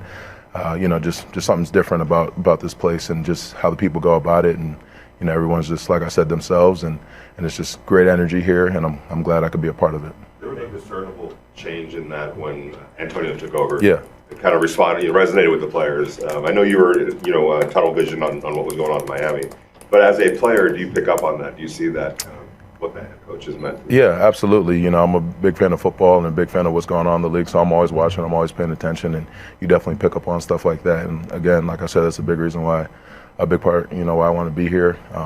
Just that energy, that stuff's important, and and just having the right mindset, having the right people to be able to build things around here the right way, and get to where you want to be. You mentioned your character, and you kind of smiled when you were talking about just what you do and your personality. Yeah. When you're on the field and you're talking a little trash, do you see your opponent getting frustrated and agitated by Yeah, absolutely. That's a big part of my game, of course, obviously, but it's all fun. It's all just gamesmanship, if you will. But so that's just what it is. It's just, I guess, who I am out there on Sundays. Just flip that switch and get ready to go play ball, have some fun. Christian, what do you think having Max on the edge is just going to create for you? Maybe not as many double teams you'll see as you did in Miami, or what do you think? Well, that's kind of left to be seen, but just the possibilities, there's a lot of possibilities, but like I said, we're going to have to put the work in and build a rapport. That's very important, just to get around the other guys on the defense, and the other D linemen. It's going to be, we're all working together in this thing. The secondary guys, the linebackers, there's a lot of guys, on this defense. Obviously Max is a big one, but that I'm excited to play with. And I'm just looking forward to be a part of this all. What do you think of the defense and just the team overall when you faced them, last November in Miami? It was a pretty hard-fought game. Yeah, definitely. Just some dogs out there. You really just, just that grind, will not be denied mentality. You could just kind of feel it, and just guys just flying around, playing ball, having fun, and you can definitely just see that and feel that. Yeah. Christian, how excited are you for the challenge of facing the quarterback like Patrick Mahomes twice a year now that you're with the Raiders, and like Justin Herbert as well, some of the guys in the division? Yeah, no, I love that, and playing against top level talent like that, it definitely brings the best out of you as a player, and as a team, and you always get up for those games, and just like you got to be on it because those guys are very good and they can make you pay if you're not. So it's just part of competing. It's just definitely going to bring the best out of you, and I'm definitely looking forward to that challenge. Chris Matthews with the CBS affiliate here in town. I got to believe that we're all envious of your jacket. Yeah. Is that silver and black? And what was the? Well, this whole thing I've had it for years. Quite honestly, it's actually we'll go with silver and black. It's close enough. And actually, I got a little blackjack on the inside too. So very fitting being here in Vegas. So I mean, I guess it was meant to be. I've had this thing for a little while, but no better time than now to bring it out. So yeah, thanks for noticing. Good. Yeah. Say that again. Are you a card player? Not too much. Maybe a little here and there or whatever. But I don't do too much playing cards. Maybe like at the cookout or something like that with the family. Play a little spades or something. But I'm not too much of a gambler or a card player or anything like that. You talked about Antonio and what he did around here. I'm curious to compare and contrast him with Mike McDaniel, who seem very different. Yeah. But it does seem like both of them are kind of encouraging of letting guys be themselves. Absolutely, and that's what I was going to say. It's probably like the biggest thing I can see is just that like the player coach mentality, allowing guys to be themselves. It's hard to be the best player you can be if you're not. If you're forced to be in a box or be in a shell or try to conform to what certain people want you to be. Just be yourself. That's like a big thing I believe in. To get the best out of your players. So. Your former first-round picks, the scrutiny that comes with that, the expectations thrust on you when you're a young guy. You have a guy on the defensive line with you here that's going through that, Tyree Wilson. How do you kind of help him to make? No, I'm really excited to get around Tyree truly because, just even with all this going on, I think about my journey and reflecting back on my path, kind of getting here, and the way it looked for me my rookie year. I didn't think I'd be in this position. I didn't think I'd be in front of you guys, So I'm definitely going to make it a goal of mine to help him out as much as I can, be there for him in any way he needs me. Because I know, how difficult it can be, the pressures and all that other stuff, the expectations and all that. So, I'm there for him in any way he needs because, like I said, I went through all of that. And it was definitely a rough start for your boy. So, but I'm glad to be here. I didn't get down about anything, just kept working, kept grinding. And, I seen him in here today, and that's the first start. Just just be around, get to work, put your head down, keep grinding, and see where you end up. As you look back on 4 years ago or 5 years ago, what was necessary for you to change that so that you are here? Yeah, this guy's got all the questions too. Some of y'all should hop in. He's asking all the questions, but no, just that mentality of just I won't be denied and. Just the desire to be great. Just, I worked so hard and didn't have much results or much production early. And, you just got to just grind through it, I guess. And, I'm not one to speak much on myself. I really, don't like to talk about all that. But, there's people out there listening and watching. And, when things seem rough, you don't know what's at the end. So just keep grinding, keep your head down. And, you'll never know where you'll end up if you just keep working with passion and a great mindset and just keep having that love for what you do. You never know where you end up. You were low-key one of the breakout stars of Hard Knocks last year. Yeah. Did you feel kind of the increase in your profile and kind of your popularity for people around you? Oh, well, really, again, like I don't pay too much attention to kind of all that stuff. But, definitely, there was definitely some more attention, love, recognition, things like that, which I appreciate, but I just try to keep everything just focused on ball, locked in, and not really worry about all that other stuff. But I might have got a little extra, might have got that 11th nugget at McDonald's or something like that. Someone being nice, hey, you're that guy, something like that. But yeah. Christian, what are your thoughts on the facility, the city of Las Vegas, being in the sports mecca of the world? Yeah, no, good question. I just, you said it. I can't say enough. I'm just excited to be here for so many reasons, and and just put my best foot forward here. This organization too is just so storied, so historic. And I'm just gonna do my best to again just be a part of moving this organization forward. And my goal when I'm anywhere is just to leave it better than I found it. So I'm going to do what I can to try to make that happen. Harry Ruiz with the Spanish radio broadcast for the team. Hola. You played at Allegiant Stadium twice already. Yeah. Buenos dias. Buenos dias. You played at Allegiant Stadium twice already. Raider Nation invaded South Beach last year. What do you know about Raider Nation, and how excited are you playing for them? Yeah, no, so I will say, it's funny, someone asked me, like, after, the news and everything that I was coming here, like, kind of where was my favorite place to play. And I've always said it, and it didn't click until, like, they asked again, and I was like, I've always loved playing here. The stadium gets crazy. You definitely feel Raider Nation. Raider Nation is real. Raider Nation is alive, and it's just different here. Travel well. Even being in Miami, you see a lot of silver and black everywhere, and you're just like, man, like this. You definitely feel it and understand like the history and everything like that. So again, I can't say enough. Just excited to be a part of it all. Out there in Miami 5 years, how good is your Spanish? I know un poquito, a little some. I grew up around a lot of Dominicanos and stuff like that, so I know a little Spanish and stuff, so, just enough to mess around and navigate a little bit, but not fluent, but I know a little something, yeah. You had some former teammates in this building in the past. Would you talk with them about the culture, about the swag, the Raider swag, what went down? Will we talk about the culture in Spanish or just? No, I'm just joking. But no, I would, and that definitely just like talking to some of the guys that've been here before, just that just even in conversation years ago, before I even knew this was going to be a possibility for me, you just kind of hear the great things that guys were saying and just about the fan base, the Raider Nation, the organization, all that stuff. I'm just like, oh, that's cool, that's what's up. I'm glad you get to experience that, and when this became an option for me, that stuff kind of resonated, and you kind of recall that stuff that guys were saying and how guys felt about being here. So you're like, okay, yeah, like that's definitely a place I can see myself and want to be a part of.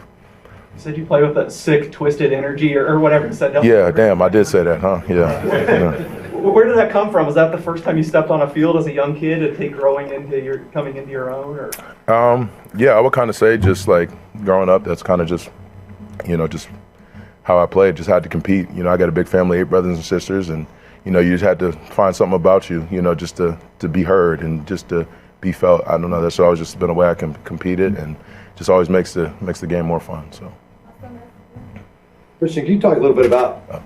No, I'm sorry he had one, but. You probably heard about Max's work ethic. Absolutely. Just how relentless he is, and he's doing all that to beat the bad.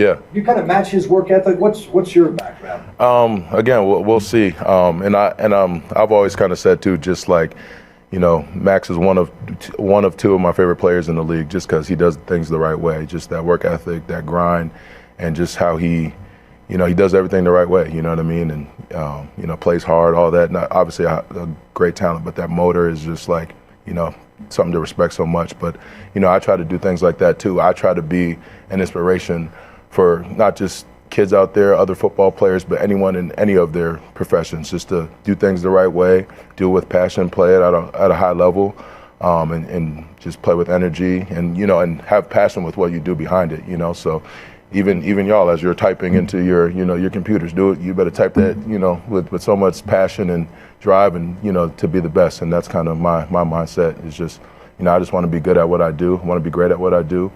Just be my best, and whatever that means for me, I can live with the results. I can be happy knowing I put my all into this. So that's what I try to do every day.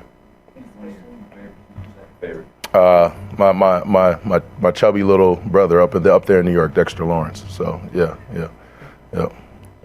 All right, good deal. Thank you. All right, yeah. Yeah. Wait, hold on, people. Hold on. All right, good deal. Thank you.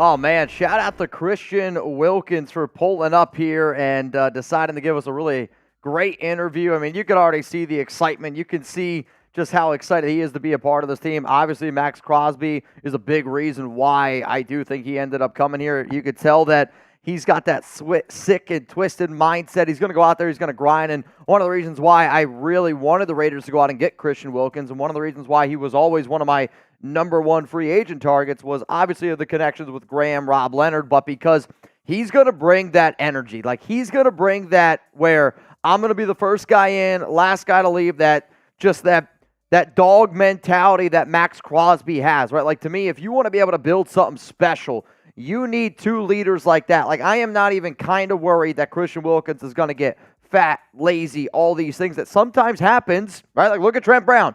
Trent Brown got paid, and all he did was eat fruit roll-ups for essentially an entire year. That's not going to happen with Wilkins. When you pair in Wilkins with Crosby and you add both of those guys together on a defense, that mindset is going to totally change this franchise. And I love the suit. I thought the suit was dope. I thought it was kind of crazy that he had that suit for multiple years before, and it already had some of the playing cards inside. I'll tell you this, though, watching that was entertaining me. Very well-spoken man. I love the fact that he was talking about Tyree Wilson. Love the fact that he was saying that he would do anything in order to help him, and just talked about his own journey and how he never thought that he was going to be where he is. Talked about how Crosby was one of his favorite players. Also, one of his other favorite players, I believe, was, I think he said Raekwon Davis was the other one. But if you haven't already, let's get some CWs down below for Christian Wilkins. I anticipate that he's going to get number 94, so sorry, Matthew Butler. I don't anticipate that you're going to have that jersey a lot much longer, but I love the mentality, man. Okay. They can't hear you. Oh, okay. Some people were down in the comments saying that the Raiders overpaid Christian Wilkins, and I'm not afraid to ask maybe some of the difficult questions here on this show, but do you think that Las Vegas overpaid Wilkins at 4 years, $84.75 million guaranteed? And yes or no? And I know some people are asking, will we go back to Minshew? Yes. So once Gardner Minshew takes the podium and he starts his press conference, we'll go back to that. That way you guys can listen to what Gardner Minshew has to say. I'll say this, and I see a few people saying it, and I 100% agree with it. Do I think it was a little bit of an overpay? Yes, I do think it's a little bit of an overpay, but it's a good overpay. Like, there's things that I'm okay spending a little bit of extra money on. And, like, if there was one position that you should have done it, you spend a little bit of extra on it. It's like Wagyu. Or it's like truffle. I love truffle. You tell me, all right, you know what? Big truffle butter I say guy. this, if you go to Chipotle and you get guacamole, I know you're paying extra, but I'm okay paying extra for the guac. I think that you did have to overpay a little bit to go get Wilkins. That's what the defensive tackle market is, but you're able now to totally, what he's going to bring on and off the field, I'm telling you right now, it's okay to be the overpay. I'm okay with it. It was the move that you needed to make. It was a move that was a smart move to do. You can't tell me it was not a good move for the Raiders. I mean, does anybody legitimately think it wasn't a good move for the Raiders? I would love to be able to talk to those people. I would love to be able to talk to those people. Abby said paying for the bacon. I'll pay for the bacon. I'm okay with it. I'll pay for that fried egg on my burger. If I got to spend a little bit of extra to get exactly what I want, I will do it. I will do it. Like, I know back in my college days, I would have done dollar beer day. Not anymore. You know what now I'm going to do? I'm going to spend the extra bucks, and I'm going to get a beer that I can sit there and I can enjoy. A beer that I can sit there and I can sip on here a little bit. Because when you sign a player like Wilkins, you get that conversation of, all right, last year when the Raiders had Antonio Pierce, they were one of the best defenses in the NFL. Doing it for 9 games is cool. Can we do it for an entire season now? Like, with Wilkins, with Max Crosby, Tyree Wilson, Malcolm Kuntz, how good do you think that the defensive line for the Raiders can be? Do you think that they're top 5? Do you think that they're top 10? Like, to me, I'm saying top 5. They might even be top 2. That's how good of a defensive line that the Raiders have right now. So let me know what you guys think down below with this Raiders defensive line. And I do also want to say, while that press conference was going on, we did get a big-time NFL trade. Desmond Ridder is getting traded to the Arizona Cardinals, and it's a swap for wide receiver Rondale Moore. So there was a trade that ended up going down. And Gardner Minshew now is going to be here talking. So we're going to hop back over to the Gardner Minshew press conference here on the Raiders Report. Side, which is something we're looking forward to. But yeah. Your expectations, for yourself, especially. Yeah. Man, I always have kind of 2 goals for myself everywhere I go, is to get better and have fun. So I look forward to getting here, working really hard, and to enjoy it, and to enjoy being around these people. Seems like there's such a great energy in this building. All the guys are super into it, and just look forward to being a part of it. certain way about the Raiders? Do you feel like that way is kind of your way? I think so, man. I love, one of the first things I saw coming in here is be you, be yourself, and to have the confidence to do that, I think is huge, man. I think when you have that confidence, you can play a lot better and have a lot more fun. Gardner, Q Myers from Raider Nation Radio 920. Someone's going to ask you, so have you had the little ass boy conversation with Max yet? Yeah, sure enough. Saw him. He's a big ass boy is what he is. God dang. But nah, man, it's awesome. Those are guys, not as much fun to play against, but if they're on your team, absolutely love it, man. Excited to be with him, Christian, some of the best, shit talkers I've been around in the NFL. To have them on our side, to practice against them every day, it's just going to make me better. I'm super excited about it. Pretty good response in the mic up too. How long did it take you to come over that? Oh, no, I mean, I was just talking on the bench, I guess. Nah.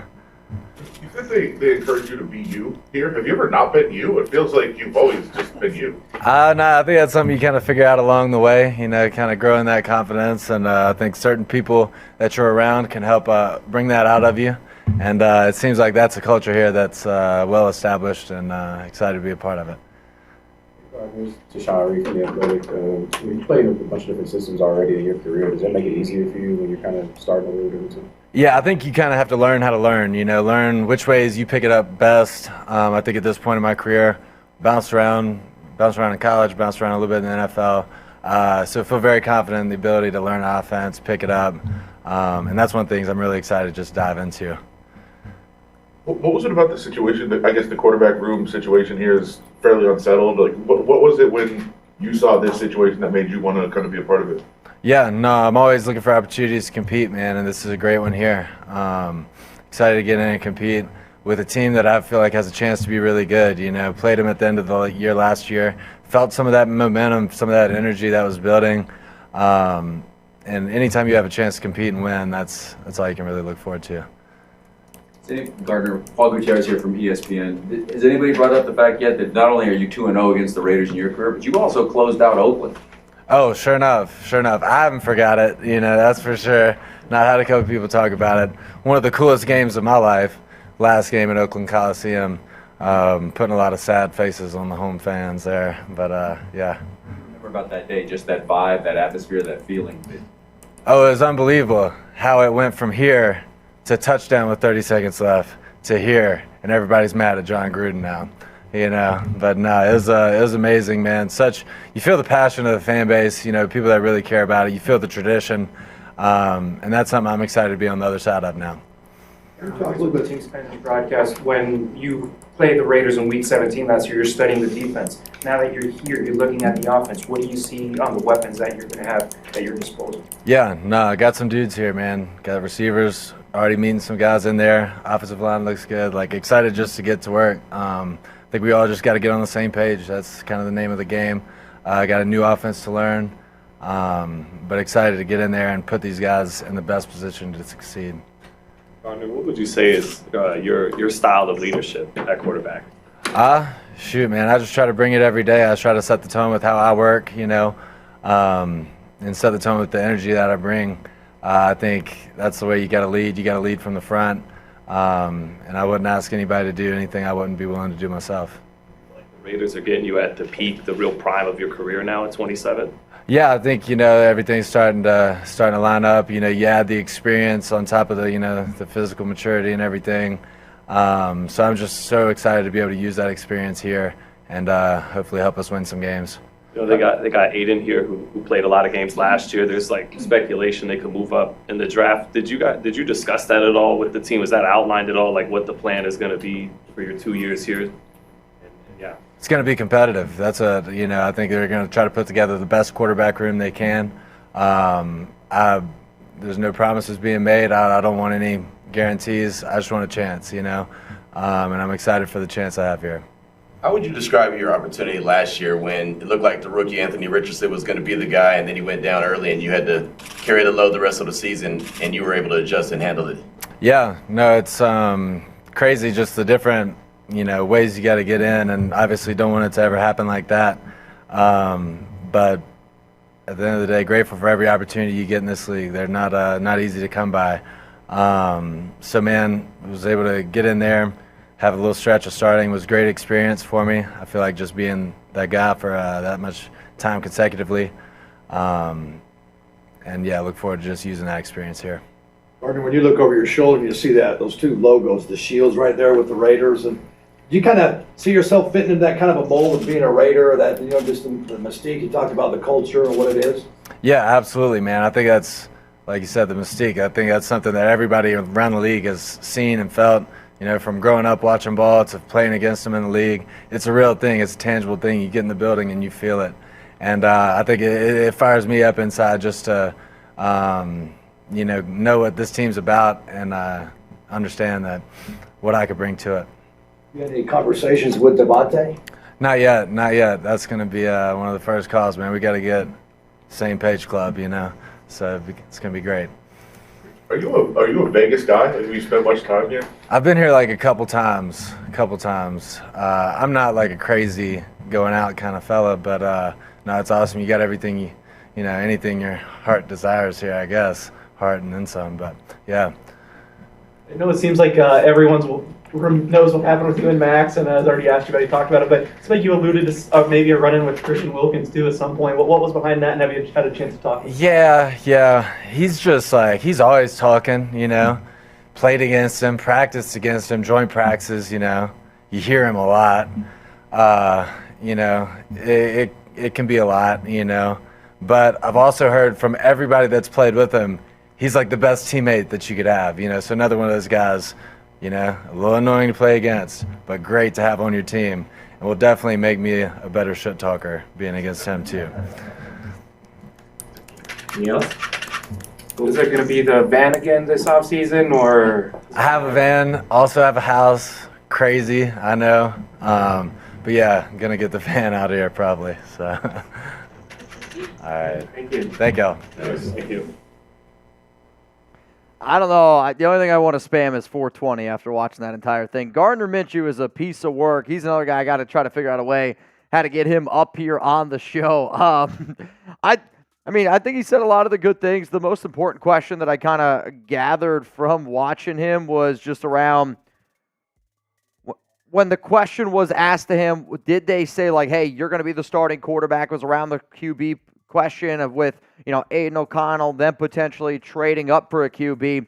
He said nothing was guaranteed to him, which I didn't expect anything to be guaranteed to him. He also kind of, alluded to that he's looking for a good competition at the quarterback room, which is what somebody like him should say. So I think the good news out of that is Raiders didn't guarantee him that he was going to be the starter, which, again, I don't think anybody really anticipated him being the starting quarterback. They gave him very good backup QB money when you consider the fact of what quarterbacks get in today's day and age at this position. 2 years, $25 million with $15 million guaranteed. You have Aiden O'Connell. He's going to obviously be in this competition, but, to me, the reason why the Raiders brought in a guy like Gardner is you could see he's going to be a good locker room fit. His laid-back mentality, but he is also known for being a very fiery dude. I think it's kind of the thing like Christian Wilkins and Gardner remind me of the very similar traits that they have, where probably outside of the game, it's somebody who you're like, you know what, I'm going to go grab a beer with that guy. It's going to be someone where you could tell a good dad joke to here and there and just have a really, really good time with them. But as soon as the lights come on, as soon as it's time to flip that switch, you've seen Gardner Minshew be able to flip that switch. You've seen Christian Wilkins be able to flip that switch. And I think it's one of those things that when you add those type of guys to your locker room, those are good guys to have in your locker room. It's how you build a very good franchise. It's how you start building some of those good building blocks of when you bring in new people, when you bring in new players, when you're trying to, let's face it, strip everything Josh McDaniels and Dave Ziegler, and now you're signing guys that I think resemble Antonio Pierce, right? Like,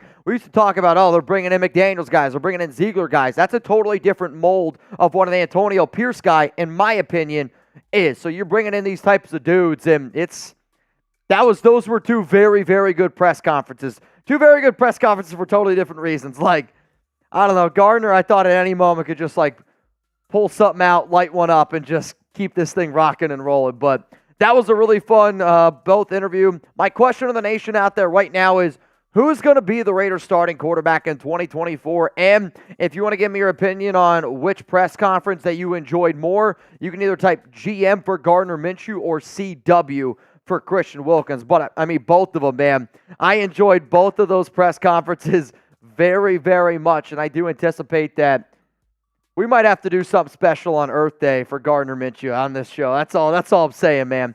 I see, though, Matthew Y. here in the chat. Shouting out CW.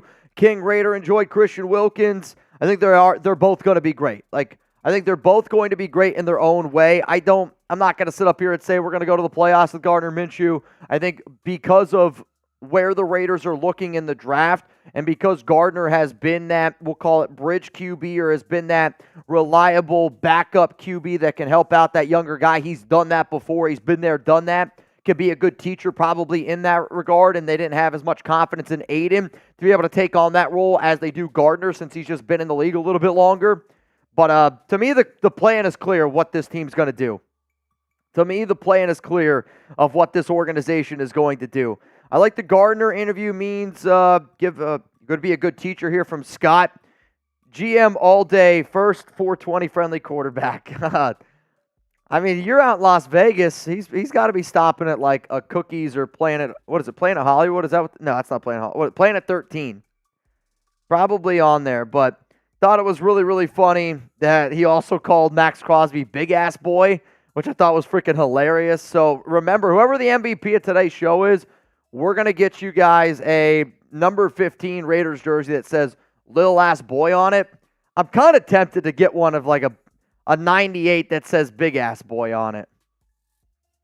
Do we do 2 jersey giveaways today? Or maybe we do one tomorrow?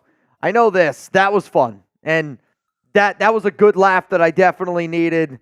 It was that was definitely good. What up, Peter Ramirez? What up, Matthew Y? We are live here on the Raiders Report, waiting for the silver and black to make a move. We do have a lot of questions that we still have to go through, and if you want to get those questions, comments on the show, please, please, please use hashtag Raiders, or you can super chat to get those questions, comments here up on screen. If it's okay with you, I just got to go use the restroom. I want to grab a quick bite to eat real quick. I'll be back here in about 5, maybe 10 minutes. A what? Is that thing? I'll eat that in here. Okay, yeah. Jeremy I'll let him explain it to you. They might know it. I don't know. I don't know. It's Spam Masubi. So the real ones know. Why for yes, Inferno, have you had Spam Masubi, and do you like it? I really do. I think it's really good.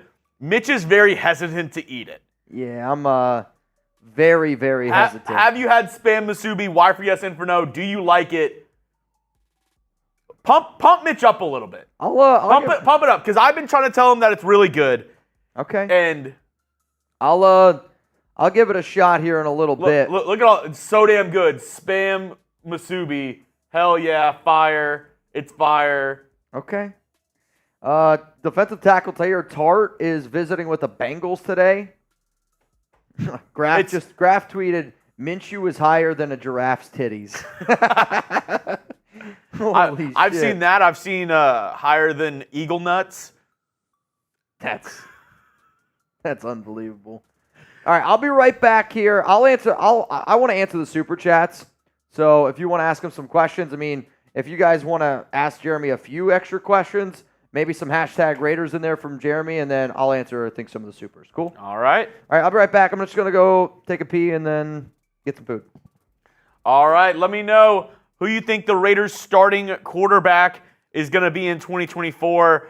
Some of the funnier parts of the interview as well was the guy who was like, are you going to bring your van to Vegas? And he's like, yeah, I'm going to bring my van. Crazy thought, I also have a house. So, wild. Mark says, Jeremy's favorite beer. Favorite beer. I like a Blue Moon when I'm out. I like Revolver Blood and Honey. That's another good one. A simple Dos Equis with lime always hits. I like a Cerveza with lime, like mix like that. Mango Cart has been pretty good for me as well. I like a Modelo or Dos Equis, but I got to have a lime with it.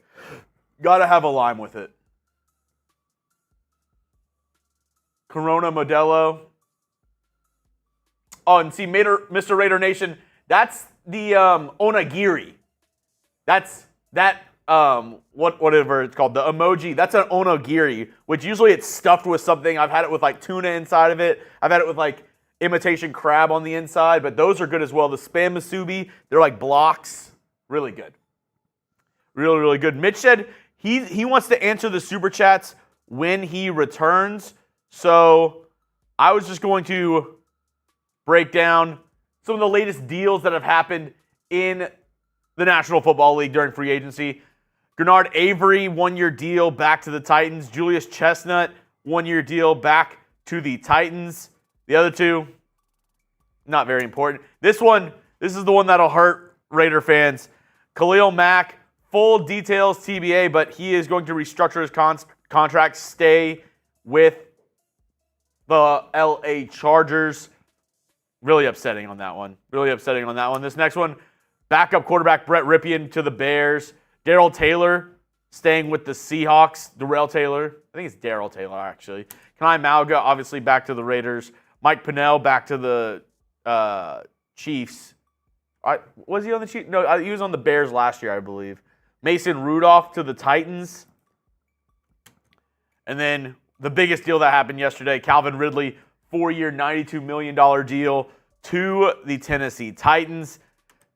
Thought it was going to be between, and this is the interesting one because after this, we kind of also broke down, Josina Anderson had a very interesting cryptic tweet right after the Calvin Ridley signing with the Titans, because the two teams that were in on Ridley were the New England Patriots and the Jacksonville Jaguars. Obviously, didn't sign with either of them, signed with the Tennessee Titans, but right after that deal, Josina Anderson tweeted, apparently the New England Patriots will be looking for their starting wide receiver in the NFL draft. They're going to be looking to upgrade at the wide receiver position in the NFL draft. Why is this important?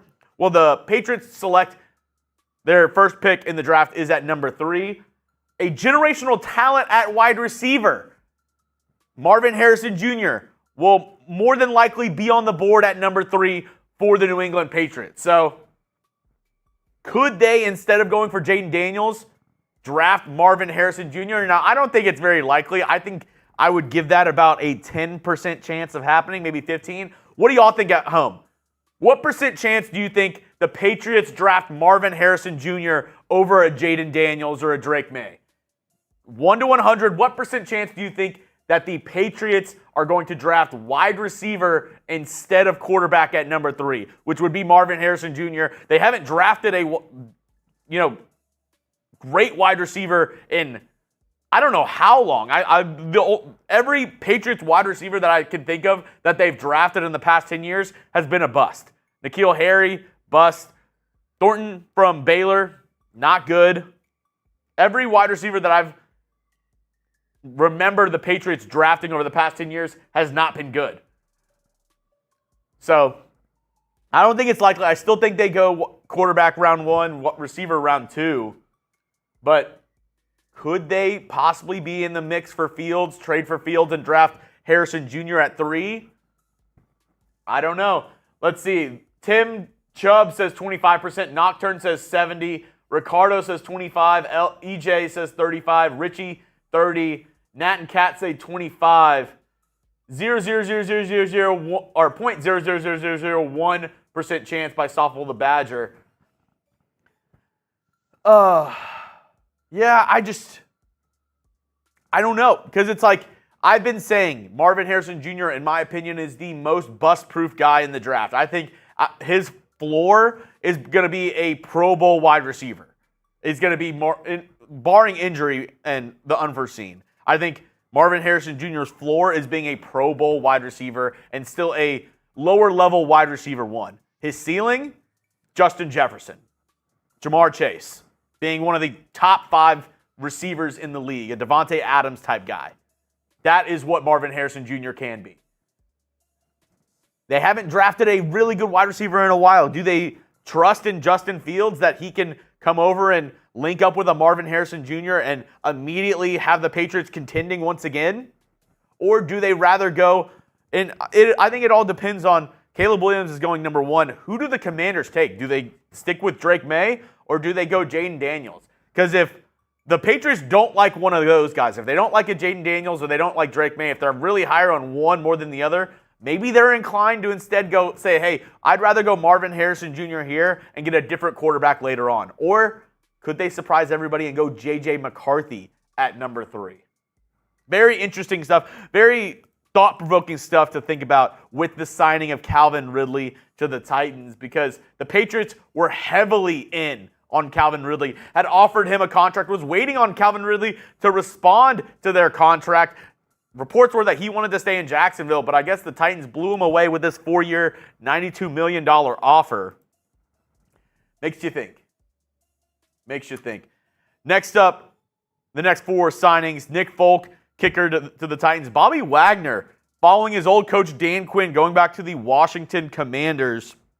1-year, $8.5 million deal. Now, if I knew he was taking that sort of deal, which maybe he took a little bit of a discount to go back and play with Dan Quinn, but for $8.5 million, give me a Y for yes and for no down in the chat. I would have taken Bobby Wagner for $8.5. I would have taken him for $9 million. I still think, despite his age, for a 1-2 year deal, Bobby Wagner is that guy. Would you have signed Bobby Wagner 1 year, $9 million? I would. Bobby Wagner's still a beast. He can still cover. He's really good in run defense. Is a smart middle linebacker, can be the captain of that defense, can be the guy with the green dot. Him next to Spillane would be a crazy 1-2 punch. I would have offered him that deal. Stoffel said, I really need a lunch teriyaki plate from the islands now. I mean, yeah, we got Hawaiian food today, and I had to get a little order of spam musubi. Let the people in the office know. It's good. It's good. I'm really excited to see what Mitch thinks about it. But, yeah. Daniel Capskinum said, you're damn right, Chuggs, he is. Yeah, I mean, I really do think that if the Raiders knew that it was going to be this cost, now there is something to be said. Maybe Bobby Wagner, in his older age, wants to play for a defense that he's familiar with, wants to be with a guy he's familiar with, and that drove him to Washington to be with Dan Quinn, his old defensive coordinator with the Seattle Seahawks. But if it was about the money, I would have done that for sure. Brent Urban, defensive lineman, going back to the Baltimore Ravens, and Neville Gallimore, former Dallas Cowboy, heading to the 305, going to Miami. Miles Killebrew, safety and special teams. Special teams, special players, special teams, check. Miles Killebrew going back to the Pittsburgh Steelers. He's a defensive back, special teams guy. Harrison Smith, safety for the Vikings, going back to Minnesota. Like that. I mean, he's been in Minnesota his whole career. I think he's going to end up retiring a Viking. Just made too much sense to bring him back for them. Jamison Crowder going back to Washington. Nick Leverett going to the New England Patriots. Jonah Williams, offensive tackle. Now, this was a guy who a lot of teams were looking in at to be a possible starting tackle option. And it's kind of interesting that Jonah Williams got 2 years, $30 million. Jermaine Illuminor, 2 years, 14. Jermaine's our guy, but I almost have to wonder if he's looking at his agent and being like, damn, Jonah Williams got 2 for 30, $19 million guaranteed. He got 2 for 14. I think Jermaine was better than Jonah Williams. He struggled a lot, and I mean a lot, with the Cincinnati Bengals. There's a reason why the Bengals, who have been looking for O-line help ever since they drafted Joe Burrow and he got injured to really protect him, they drafted Jonah Williams early in the draft, decided not to keep him. There's a reason for that. So I'm really intrigued that he got the 2-year, $30 million deal from the Arizona Cardinals. The fact that Jermaine got half of what he got for 2 years, that's just, I don't know, that's a little wild to me. I'm pretty sure Jermaine got, let me double check myself before I speaking out of my behind. Let me look, where is it? He went to the Giants.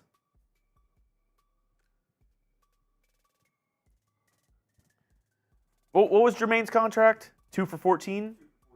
Yeah, 2 for 14. So the fact that Jonah Williams got 2 for 30, double of what Jermaine got, and arguably, I would say they're around the same level of talent. Jonah Williams is not better, like, head and shoulders above Jermaine Illuminor.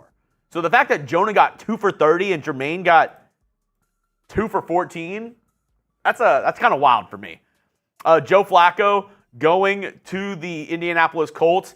Now, a lot of people I know, Browns fans, were really upset because they wanted to bring him back, but I think there's no way you could bring back Joe Flacco after what he did last year, because the pressure that would put on Deshaun Watson, who they've already guaranteed his entire contract to, you don't want to do that.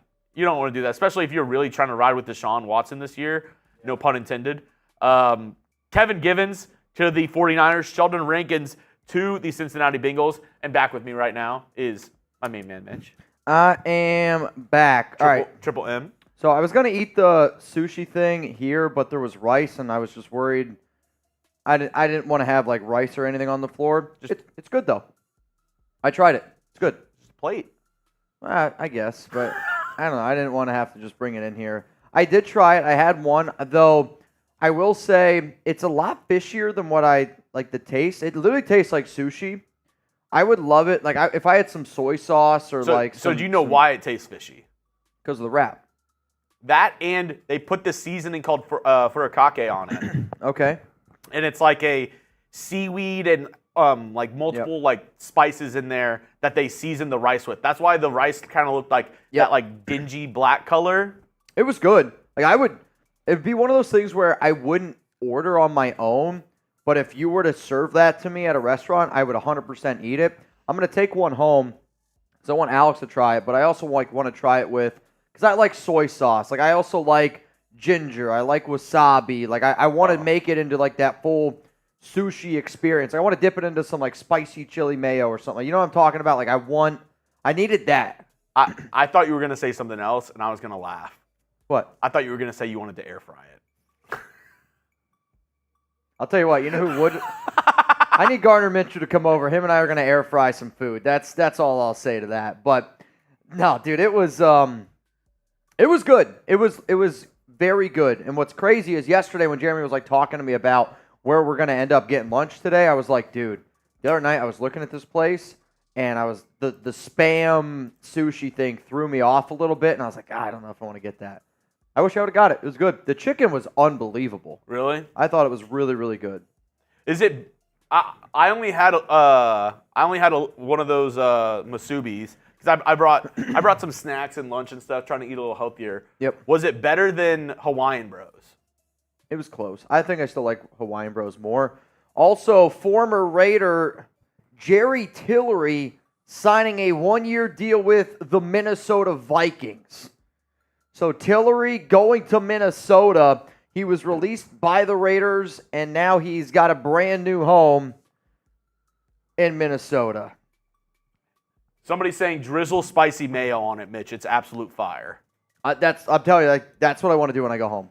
Though Alex gave me a very, very strict rule today, and I'm not allowed to bring home food. I'm going to have to break that, though.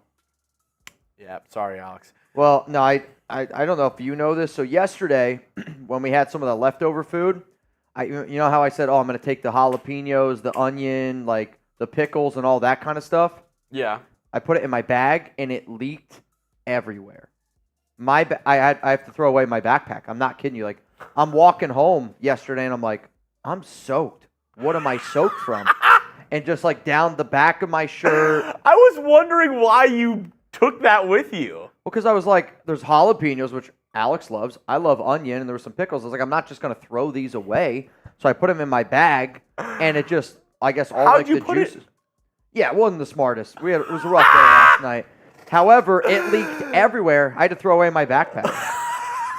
So Alex gave me her work backpack. Why don't you just wash it? I'm telling you, I think it's permanently it's just awful. I've also had that for like 5 years, that bag. So it was an RIP moment. It was an RIP moment. That is absolutely hilarious. We got some more breaking news here. Joey Bosa has restructured his contract and is going to remain with the Los Angeles Chargers. So the Chargers retain Bosa and Khalil Mack. That one kind of sucks a little bit. I was hoping that they would lose at least one of those dudes. Yeah. Out of this one, really, the only one that interests me is Von Bell. Out of these? Yeah. Yeah, I'm kind of with you. I honestly don't even know who Giovanni Ricci is. He sounds like he could be a NASCAR He driver. sounds like that TikTok trend where it's like dun dun dun dun dun dun dun dun dun dun dun. You lost me. I don't know. No idea. Deshaun Elliott, I thought that was an interesting move today. 2-year, $6 million deal. Nathan Peterman going to the Saints. Desmond Ridder traded to the Cardinals. Rondell Miller goes to the Atlanta Falcons. Hayden Hurst is an intriguing deal, I think, there for the Chargers. No. I'm thinking of, sorry. Got my LA teams mixed up. I was going to say, didn't they give a huge deal to Colby Parkinson? But that was the Rams. Yep. I mean, there's only one LA team. That's the Raiders. Okay, we do have a lot of Super Chats to go through, so I'm going to roll through them and let's do it. Try to get through them as best as we can. Sounds good. And if you guys want to skip the line, remember, we skipped the line for hundos. If you want to bang, I got some beers here to knock back. I still have my deal open. The first 200, I'm doing a boot. First 200 doing a boot. Oh, man. Because we were 2 minutes late. We were 2 minutes late. David, other than this, what's y'all's dream job? Keep up the good work. Nothing I'd rather be listening to at work. I would say if we can do what we're doing here, just on a much greater scale, I think would be a really cool thing to do. If you told me where I would love to have the Raiders Report 10 years from now, is if Mark Davis were to, I know he watches the show occasionally, I've heard that from multiple people, but if he was like, man, I want to get Mitch and Chuggs inside of Allegiant Stadium and do our watch parties inside of Allegiant Stadium, where we could still rock with people live on YouTube and then just do what we do in person, kind of like a Texas Live style thing, just a much greater scale. I mean, at the end of the day, I get to hang out with a lot of really, really cool people. I get to talk sports, get to hang out with you guys, and I think that's what the dream is, to just continue to grow this thing, and hopefully, we get a little bit more notoriety, and it keeps riding. What about you? You got anything? I would say for me, Shane Gillis, what he said on SNL kind of resonated with me. If I wasn't doing this, I for some reason I feel like I would be a high school football coach. I mean, I remember telling my mom and dad that I wanted to be a gym teacher. Every time, because I cover. Nothing wrong with it. It's just that's what I don't know if I've told y'all before, but I cover high school football here in Texas. But every time I see and this is gonna sound creepy the way I say it. Every time I see a 15, 16, or 17-year-old kid that is 6'3" or above, I'm just like, dude, in the right system, that kid can be something. He can make it. He can make it happen. But yeah, I mean, we can always figure out what the dream job is. But I love being able to continue to grow this YouTube channel. I have a lot of fun doing it. Let's go to, you guys got any other Raiders YouTube friends? Okay, I was like, I don't know where that one goes. I mean, yeah, I do. Graf is probably my number one guy, just because I met Graf at this point 4 years ago before he did a YouTube channel, and I kind of told Graf, honestly, man, I think you'd be able to do it, and kind of helped him out, do a lot of the things that it takes to at least get started, and then after that, he's obviously done his whole own thing. Wasted is a good buddy of mine. Hammer's a good buddy of mine. One of the oldest Raiders. Maybe not been doing it the longest, just literally age. The oldest. Maybe the oldest person out there in the game doing it. Raider Cody's one of my good buddies. I like Samoan. Samoan Raider's one of my dudes. He made a really funny Mayock Legs video about me in the past. I actually heard Wasted voted for the other name for the Raiders whenever they were seniors. Yeah, he Wasted voted for the seniors. That's how old Wasted is. Nah, I get along with basically everybody that makes Raiders content. Legitimately, I do, minus the hashtag down there below. But nobody likes the hashtag down there below. What up, Ultra VAB? I so thought you was about to Hunter Renfrow. What does that mean? I don't know. UAV, what are you talking about? What up, Cruisin'? Are you going to watch the press conference of Mitchell and Wilkins? Yes, I sent you my mock draft. The first 3 picks are fire. Well, I guess I will be the judge of that. I haven't seen it. Time to put him on blast. He's got Byron Murphy, Junior Colson, Trey Benson. So that means defensive tackle from Texas, linebacker from Michigan. I think too early for that. Trey Benson, running back at 77.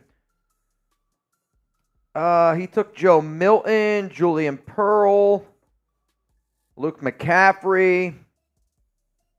I'll say this. Based on your first 3 picks, that means we signed a number 1 cornerback in free agency. It's an okay mock draft for me, cruising. I'd give you a C grade on it. I'd give you a C. Let's go to Santana. What's realistic situation lands May with us at what spot? Jayden Daniel goes to the Patriots don't like May.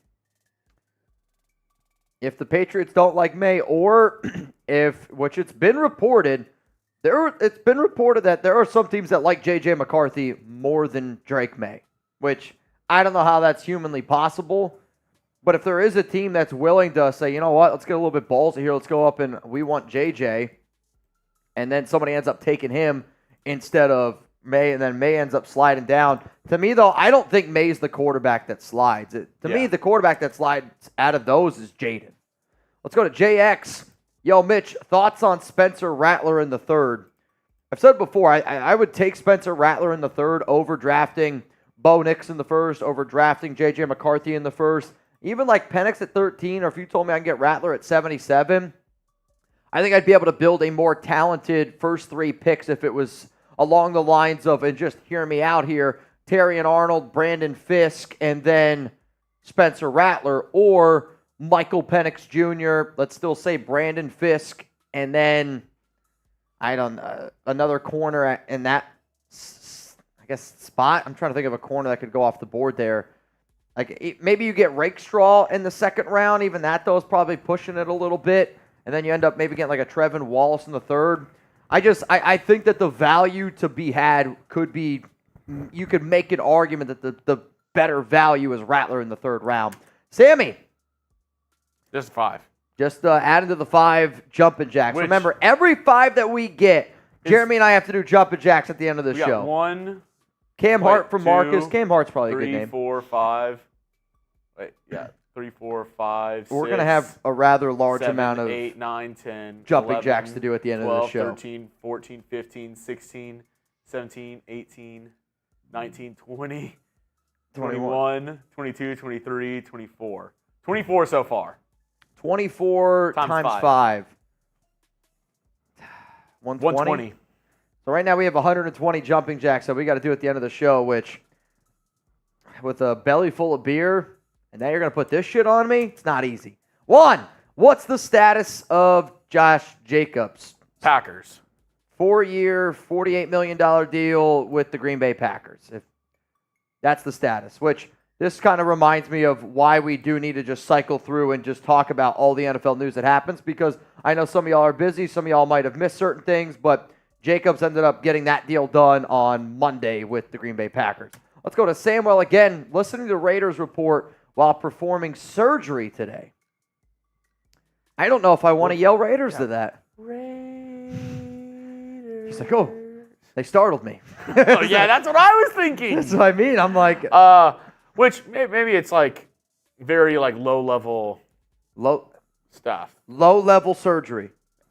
Wisdom teeth. All right, you're sitting down in the chair, and somebody's taking your wisdom teeth out, and you hear in the background, ah! That would concern me. I'm sorry, it would. Samuel, I think it's electric. Don't stop. Never stop. Don't stop. I was gonna say I want a picture, but you can't do that. There's no way you're allowed to do that. Chad Jacobs, Christian Wilkins is going to help establish our defense as the top 5 this next year. Minshew is looking like our starter for now. I'm thinking we draft one and rebuild. I don't really like the rebuild word because you don't sign a player like Christian Wilkins if, it says build. That's on me. Okay, no rebuild in that conversation. I would say if the season started right now, yes, Gardner Minshew is the Raiders starting quarterback. Aiden O'Connell is your backup. Anthony Brown is QB3. We know that the Raiders want to go out and draft a quarterback. I do think depending on who they're able to get, like if Las Vegas drafts Jayden Daniels, I think that Jayden's going to be your day 1 starter. If the Raiders are unable to get a QB that they're really confident in, maybe then you just kind of kick the can down the road with Spencer Rattler. Then you have Gardner Minshew starting with year 1. You have Spencer Rattler. You hand him the keys to the car in year 2. Aiden stays as your quarterback 3. Some Dolphins news here. This one just looks like officially official. Re-signed Salvon Ahmad and then also Jake Bailey, their punter. Also, what? You're up to 200 likes on the post for the Jorts tomorrow. I think I'm going to be safe, honestly. I think I'm safe. You can put the link in there. Yeah. That's what I'm doing right now. Sounds good. I also see some people down there asking if they are in the duck race, which this is my bad for not keeping you guys up to date on this. So right now it's a $10 Venmo for a chance to get in our 50-50 raffle. And I said, once we get to 167,000 subscribers, which we're close today, we should absolutely hit it. I'm going to add an extra $100 into the duck there's race. 2,000 people in here. Can we get to this post to 500 likes? You guys don't have to if you don't want to, though. The link Jeremy put in there. Oh, wait. We're 2 away? 2 away from what? Oh, wow. We're 2 away. If we get 2 more subs, $100 in the next duck race. We're adding it in. Type me if you're subbed. Who's subbed? Here are some people that are already in this duck race here. The last name that I saw was Anthony Green. I see Cameron Abbott. You in? Who's going to be 167? Oh, wow. Oh, no. Some people are like, I'm out of here, man. I'm getting out of here. Honestly, what usually happens is people try to be 167. So it's just people subscribe and then unsubscribe and then subscribe and then, yep, there we go. Yeah! Add 100 to it. Add 100 to it. Let's go. All right, so Cameron Abbott is in. Moshav, my man, is in. And then I see Joe Mauld, you in. Joe Mauld, you in. So right now, wait, it's $10, right? Correct. Yeah. $10. Joe Mauld's got 2. So $100 being added to this next duck race. So that means right now, as it stands, winner would get $10 Venmo. Would originally be winner would get 75. We're adding an extra 100, so winner gets 175. 10 to win 175. Mitch, that seems like a really good deal. Tim Gatlin also in. So now you got a chance to win just a little bit more. I say we do this duck race, Jeremy. Let's do this one at 1:30, so 17 minutes from now. That gives some people some time to get in. Yeah. Or do we try to do the world's largest duck race? I mean, there's 2,000 people in here. It would be a pretty iconic duck race. I'm not going to lie. I got some more people that are joining. I'll go back and say some of the people that just got in here in just a minute. But if you want a chance to get in and win a little bit of money, $10 Venmo at Mitchell Renz 365, and then you can get in. Also, we need to get this tweet to 500 likes. I put it in the chat. I bet there's people that are like, I don't want to see that. I got to figure out what jorts I'm going to go with, though. I think I do have a pair of old jeans I can cut up. Another 500 likes means we spin the wheel. Oh, shit. Let's go. Let's get this one going. Oh, mean tweet, Chuggs. Mean. Oh, no. All right, I got to do a plank. So, plank clock coming up. Mitch, we're going to start with just a 10-second plank. Yep. For the next 60 seconds. Okay. No matter what, I got to plank for 10 seconds. You're saying? Yes. Okay. So, for the next 60 seconds. Every 5. Every super chat is another second. See, I was going to say this. I was going to say every individual. Every individual super chat that comes in is a second? Yeah, so it's not price. It's just every super chat that comes in is a second. Yeah, Jesus. All right, let's run it. So if you want to pepper with dollar super chats, Dalton just got one in, so that's 1 extra second. That's 11. See, I think any super chat. You could do it. You could do 99 cents. You could pepper in the 99-cent ones. I mean, imagine if 1,800 people just were like 99 cents. How long would that be? I mean, this might be a dumb question, but there'd be 1,800 seconds. How many minutes is that? That's a lot of minutes. I know this. I'm not going to be able to do that one. That I know for a fact. 30 minutes. That's a 30-minute blank. 20 seconds left. Any super chat that comes in. Gregory Hammond said my longest plank was 12 3:10. seconds. Oh, dude. A 3-minute, 10-second plank that's a pretty long plank. That's a pretty long plank. Anthony said he's going to extend the time here a little bit. Get a little bit of an extension here. Any super chat that comes in. So now we're at 13 seconds. Oh, boy. I think I'm all right. I think we answered this one already, if my memory serves me correct.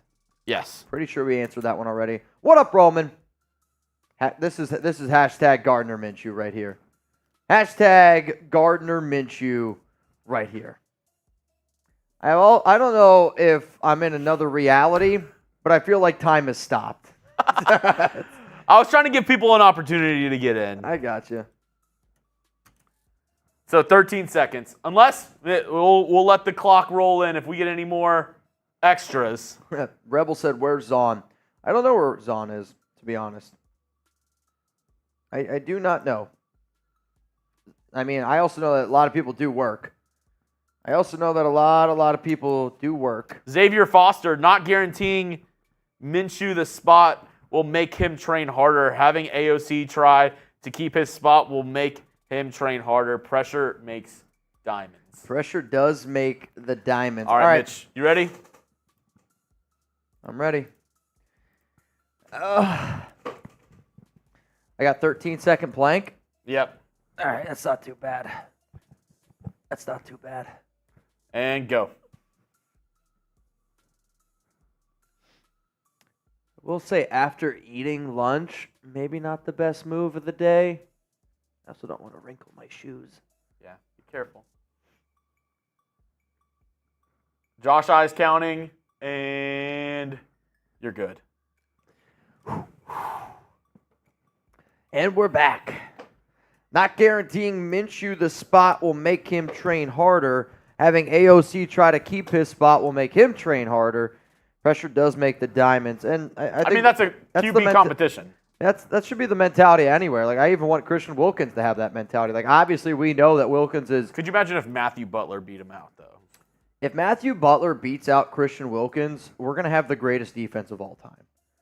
Or Christian Wilkins, all he does for the next 4 or 5 months is sit on the couch and just eat pies. That's the only way. It's not going to happen. Wilkins is a dog. Like, I'm telling you, that's going to be a great freaking fit. OC! Hell yeah. Oh, boy, love the fit today. Remember, if OC throws in a hundo, I owe a boot. Which, I'll admit to you, OC, I do have poured up and ready to go, just in case. You ready? Oh, yeah, that's right. my turn. Every 20 is also a dad joke. So for those that don't know, if I laugh, I got to take a shot. And if you guys are playing at home with us, which I hope you are, if you laugh, you better take a shot too. If I don't laugh, Chuggs has to take a shot. All right. If Alex ever just gets cold at your house, just tell her to go stand in the corner. It's 90 degrees. That's dumb.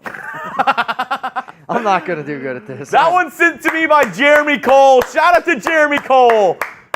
Great one. It's a great one. Ron, it's a $10 Venmo. Only on Venmo, $10 to get in the duck race. Winner right now would get $175. $10 Venmo only, not a super chat. $10 Venmo because that's the only way we can send it I back to you. actually hate that I laughed to that.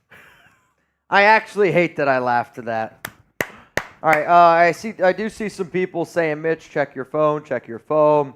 All right, I'll check my phone here. So the last name that I got was... I have another one in the chamber sent to me by somebody else, and it's a pretty good one. I mean, if you guys want to send them to Jeremy, I think that might even be funnier. Or, how about this? I like this idea too. And hear me out, Chuggs. If they send in a $20 super chat with their dad joke, okay? And if one of us laughs, we both take a shot. Might be hard because I feel like it's hard for me to laugh at something that I'm reading. Oh, really? If that makes sense. I don't know. I'll say no. To me, no. If I read something, I can laugh to it. Now, the only time I say no to that is like Alex, when we listen to comedians, she likes the subtitles. I hate subtitles. Yeah. With a comedian, because I feel like sometimes it does ruin the punchline. All right, I got some people here in this duck race. Last name that I got was Tim. Oh. We got Martin from overseas watching us. Martin. Bonjour. Also, he sent me this the other day. I also see Josh. English food. Britain food. Oh. I don't know if that's good or not. Josh Andrus. The middle looks like pizza with corn and pepperoni and jalapeno. I'm trying to figure out where we're at now. Chicken tendies. Okay, Gatlin Chase Co. is the next name that I see in here. Chase Co, you in. Alfredo Robles, you in. Misty Williamson, in. Tristan Alum is in. For those wondering, Garrett, Amy, in. You're the other person that I was looking at for the dad joke. I'll tell it next time we get a 20. Anthony Marigil, in. I see Baltazar is in. Eric Garcia in. Joseph Gerzo is in. Elias Amador, Randall Carter, Jesus Hutardo. Oh my Lord. Adrian Rodriguez. Martin Martinez. Jesse McMurdy. Raymond Torres. Wayne Madison. Ricky Swearinger. Swearinger. Oh, I spelled that just totally wrong, though. Ricky Swearinger. Oh, boy. I see Hunter Mendel. Jeffrey Sandoval. What are you doing? Oh, I was like, what on earth? What on earth? The Dallas Cowboys are re-signing cornerback Jordan Lewis to a 1-year fully guaranteed deal.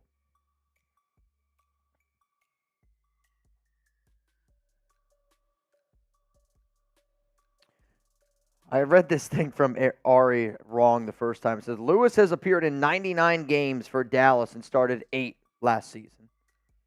That's just such a weirdly put together tweet. All right, so the last time I got was Jeffrey Sandoval, which means Brian Avila is in twice. Brian actually won one of our races yesterday. Keith Craigo, where the pets go. Justin Gilbert. Steve Crawford. Luis Rod. David Leo. Chris M. Joshua Young. Richard Dillon. Alex Potter. Holy crapola. All right, I think I'm all caught up now. And then Kelmer Consguerra. Oh, boy, that's a tough one for me. All right, actually, so as it stands right now, $10 Venmo, you'd have an opportunity to win $350. Chance to win $350 here on the Raiders Report. And we're going to run this race in 5 minutes. All right. Brandon Johns, big-ass boy, the best QB of all time. Big-ass boy. Let's see. Crash Morton. Can Chat Sports be at Raiders Press for questions? The only thing is we wouldn't be able to do our shows with you if we went to that. Yeah, I think for us personally, what we value, I value being able to go live all week as more valuable than being able to sit in a room, which, don't get me wrong, like you can be in the same room and ask questions, but I do know that some NFL teams don't allow you to ask questions that I personally would want to ask. Like, I don't want to just hear things that I can already hear, right? Like, if I go there, that means... They basically want you to ask questions that they want you to ask. Yeah, and it's...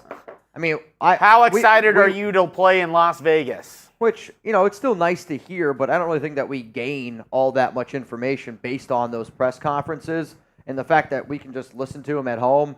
I do think that's where media in today's day and age is a little bit different, and which is why I think we are passing a lot of people. I mean, if I'm just being honest with you, it's because you can cover a team and not be in that same city. Let's go to Sal. Appreciate you, Sal. 5 more jumping jacks. I mean, we're racking them up. Dude, it's going to be a lot. I bet it's over 200. Do you think Patriots take a receiver over QB at number 3?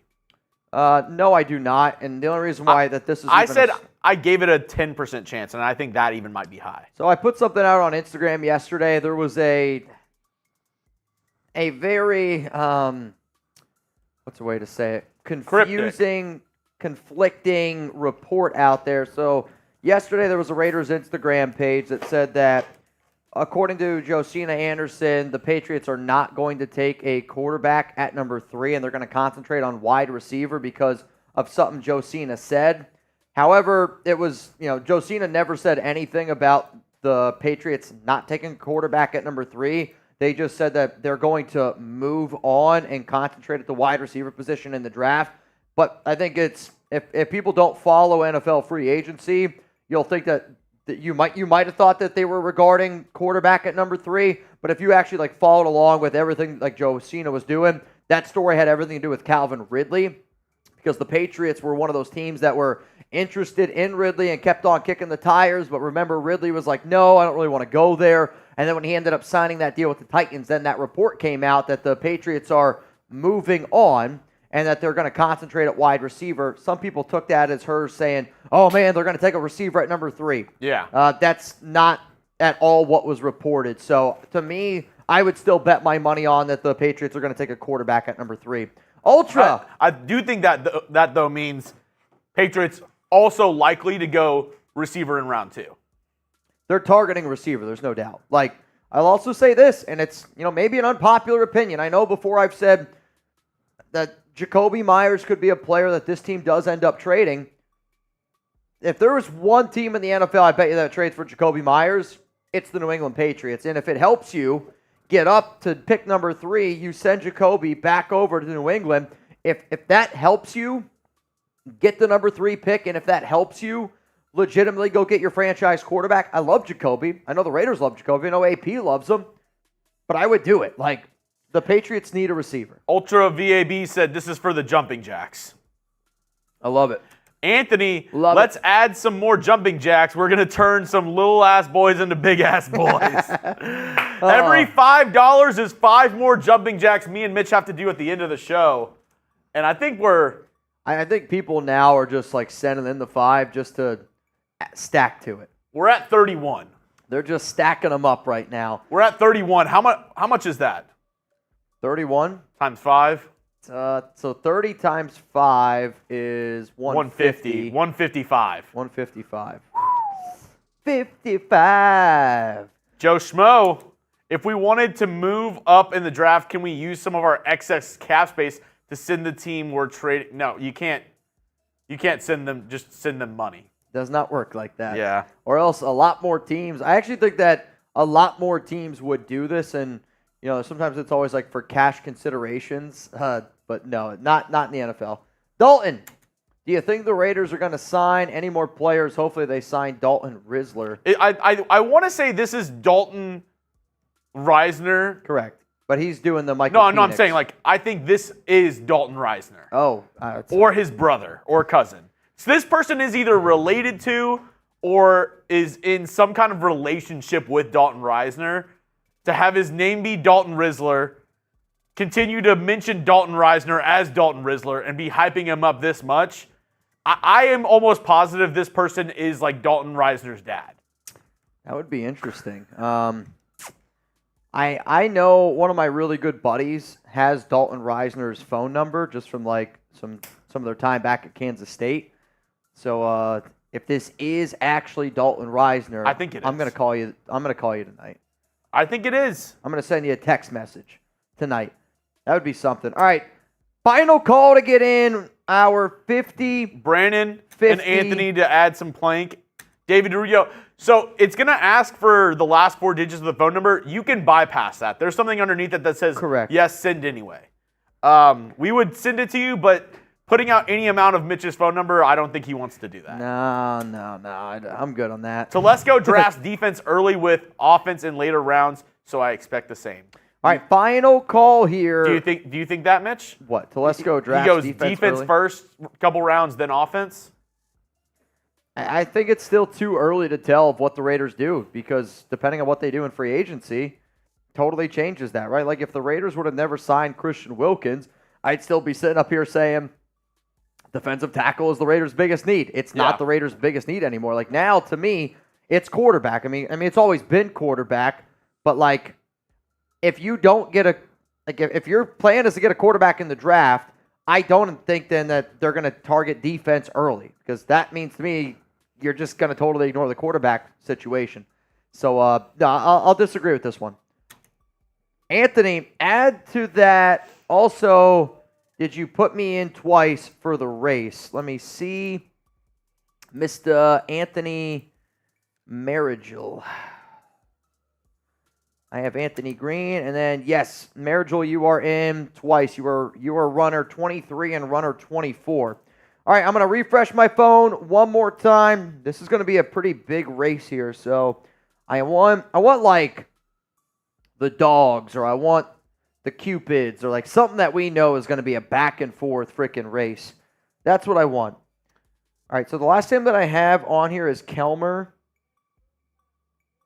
Okay, so after Kelmore, I got Rick Aguilar. You in. Steve Briscoe is in. Carlos Alcaraz in. Christopher Luna in. Since it's so big, do we go the 82nd? Miguel Vasquez. That's up to you. Yeah, I think an extra 20 seconds to Christian Justo so in. more people can see their names. Justine Gonzalez. Anthony who? Anthony Grahada. Grahada. I see. Did I get this one? All right, hang on a second here. Justin Hollingsworth. Hopefully I pronounced that one right. No Santana. Ronald Raspberry.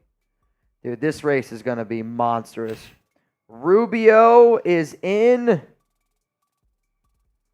Holy Toledo. Brett Stoffleth. This is so soft. What? I see this post from ESPN MMA. The dude who Dustin Poirier knocked out said, I fought completely dehydrated. I'm frustrated. Frustration is huge because it's hard to judge when to cancel such an opportunity. What do you mean? Like, you can... That's on you. James Oliver, you in? You're a professional athlete. You should know that you need to hydrate days before a fight. Yeah, that's just you weigh. That's the reason why you weigh in Timothy 4 Jones, or 5 days a week before your fight. Hunter Jackson, so that you can rehydrate, gain some weight back, and make sure you're hydrated for your fight. That's on you and your team if you're not properly hydrated. Stop being a wuss. Timothy, I'm with you, dude. If you're a professional athlete, if you're a professional at anything, do your job better. Did you ever hear that story about Odell? No. So Odell Beckham Jr. doesn't like the taste of water. He doesn't like water. I mean, honestly, if you were to tell me there's one player in the NFL that doesn't like the taste of water, I'm probably going to put Odell. There's just certain guys that they love attention. He's before, like on the Giants and like other teams before, he's chosen to do like IVs instead of drinking water. See, to me, I don't believe that.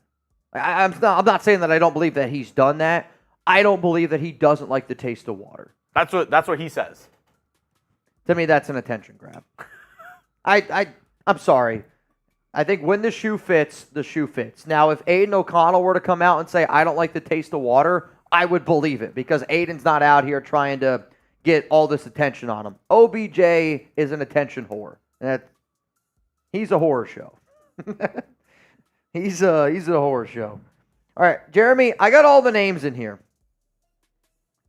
And this one is going to be a doozy. So I'm going to send this to you right now. Oh, well, I stand corrected. Raider Nation 94 says UFC weighs in the day before fights. But still, I mean, come on. But still. All right, so the math on this, Jeremy, just so you guys know, no more entries in this duck race. That divided by that plus that.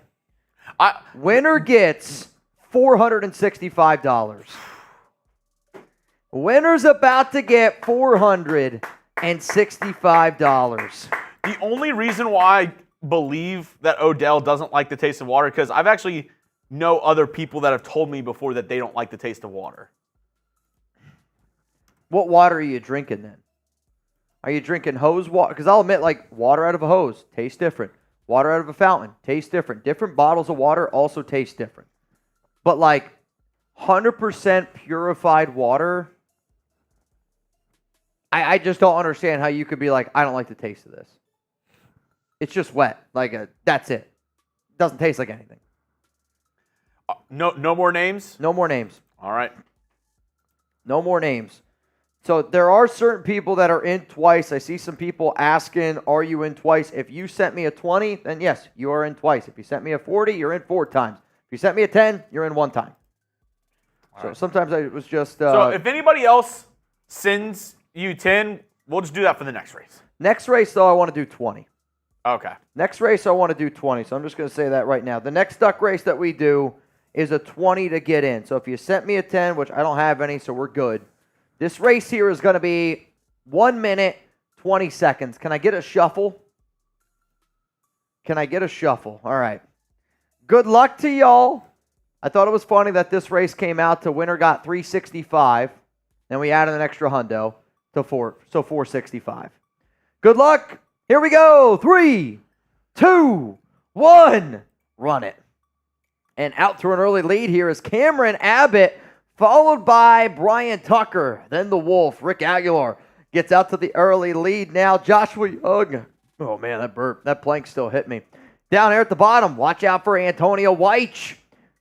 Justin Hollinsworth, I think is the name up there. Hunter, right here. And you guys are going to see, I guarantee I spelled a lot of names wrong, so just rally with me here for a little bit. Josh Coe, Misty Williamson is starting to pull up here in a very intriguing spot. Justine Gonzalez.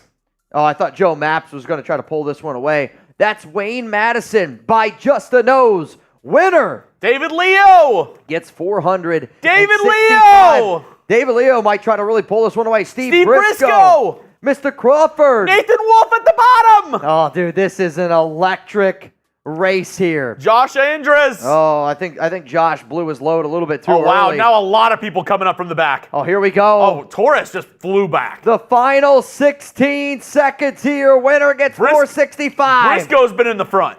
Briscoe's got a good pace. Andrews down here. McMurphy. Is it going to be McMurphy? Justine. Andres. I don't know. I think it was Andres. I think it was Josh. Yes. And now he's jerking himself to celebrate. Josh with the win. Justin Hollingsworth in second. Martin Martinez. And the butthole pick goes to Ricky Swearing. Congratulations to Ricky Swearing. Ricky, I'll send that to you real quick here. Pucker up. All right, so the name was Josh Andrus, which I'm just now realizing I'm kind of blocking that first part, so I'll go like that. There you go. I got Josh here. Josh and oh, that's Raider Josh. Raider Josh, what's up, Raider Josh? So how many times has Raider Josh gotten into a race here? He's done. Wow. All right, so the last time Raider Josh won was actually on Halloween. This is going to be his 4th win, but he hasn't won in like 4 months. That's huge. Uh-oh. Zach Wilson has put his home in Jersey up for sale. What middle-aged mom will he move into with next? Uh-oh. I mean, if Zach Wilson's probably like, well, if Jimmy G gets free sex at the ranch, that's where I'm trying to go. That's where I'm trying to go. All right, Josh, I need you to confirm with me and everybody else watching the show right now that you just received $465. Free agent pass rusher Tershawn Wharton is re-signing on a one-year, $2.75 million fully guaranteed deal with the Kansas City Chiefs. Boo. Chiefs get one of their edge rushers back. Raider Josh says, I got it. 465. Next up, Grace, so we're going to do 20 to get in. 20 to get in. What up, 93? What do you think of Patrick Peterson in the DB room for cheap? So it was weird. He was on NFL Network this morning. Okay. Like with the panel discussing other free agency moves that have gone on. Which in my book, I feel like that's a little weird. If you're a free agent yourself, if you're still not signed with the team, if you're like still looking for a contract, for you to like talk about other deals and other teams and players that they've signed, do you think they just bring up a defensive back and he's like, awful deal, he sucks? Much better DBs on the market. It kind of reminds me of when Richard Sherman was doing it, like his like final year. And I just feel like it's weird. I don't disagree with you. Like, I think if people like respect Patrick Peterson's opinion because he is regarded as probably one of the best corners that the NFL has seen in the last 10 years. Like, obviously he's not elite anymore, but one of my favorite Patrick Peterson matchups of all time, I can literally remember it. I mean, it's got to be at this point 7-8 years is when he went mano-a-mano with Calvin Johnson when Calvin was playing for the Lions and he's like with the Arizona Cardinals. Like, that was an elite matchup. Yeah. But like, do I think it could make sense? Yes. I actually made a video probably about 2 weeks ago around Raiders trade targets that you could get for cheap because we had a bunch of guys that went out there for the NFL Combine, and one of the stories that we came back with was one of our dudes was saying, hey man, Patrick Peterson is probably going to get cut if he's not traded. So if you're the Raiders, you give up a 7th round pick, you go get Patrick Peterson, and then you have him on the books for your team. The reason why I said that I thought it made at least a little bit of sense was because Peterson has those connections with Gerald Alexander. Last season, Peterson played safety. Predominantly, he's been a corner, but sometimes when guys get up there in age, think about like Charles Woodson, right? Like got up there in age, went from being a corner, had to drop back to being a safety, was still smart enough to be a player, just his body was unable to be able to continue to play corner. So like if you wanted to bring him in as like your 3rd safety, because he did have a solid season, I do think it could make some sense. All right, we got Mike Easy. All things equal, which quarterback would you be most excited to draft between Caleb, May, and Jayden Daniels, and why? I guess first off, I would say the quarterback that I'd be the most excited to draft is, to be honest with you, Jayden Daniels, and I just say that because it's been the QB that I've talked about the most. It's the QB that I believe in my heart of hearts the Raiders want, and I don't even think it's a secret at this point anymore. So to me, if I'm going to be fully bought into what Telesco and Antonio Pierce are doing, and if that's the guy that they want, then you know what? I got to be able to trust this organization to be able to do the right things. And until they prove to me that they're not doing the right things, then I'm just going to continue to have faith in them that they know what they're trying to do and that they know what their plan is. But I would be obviously excited.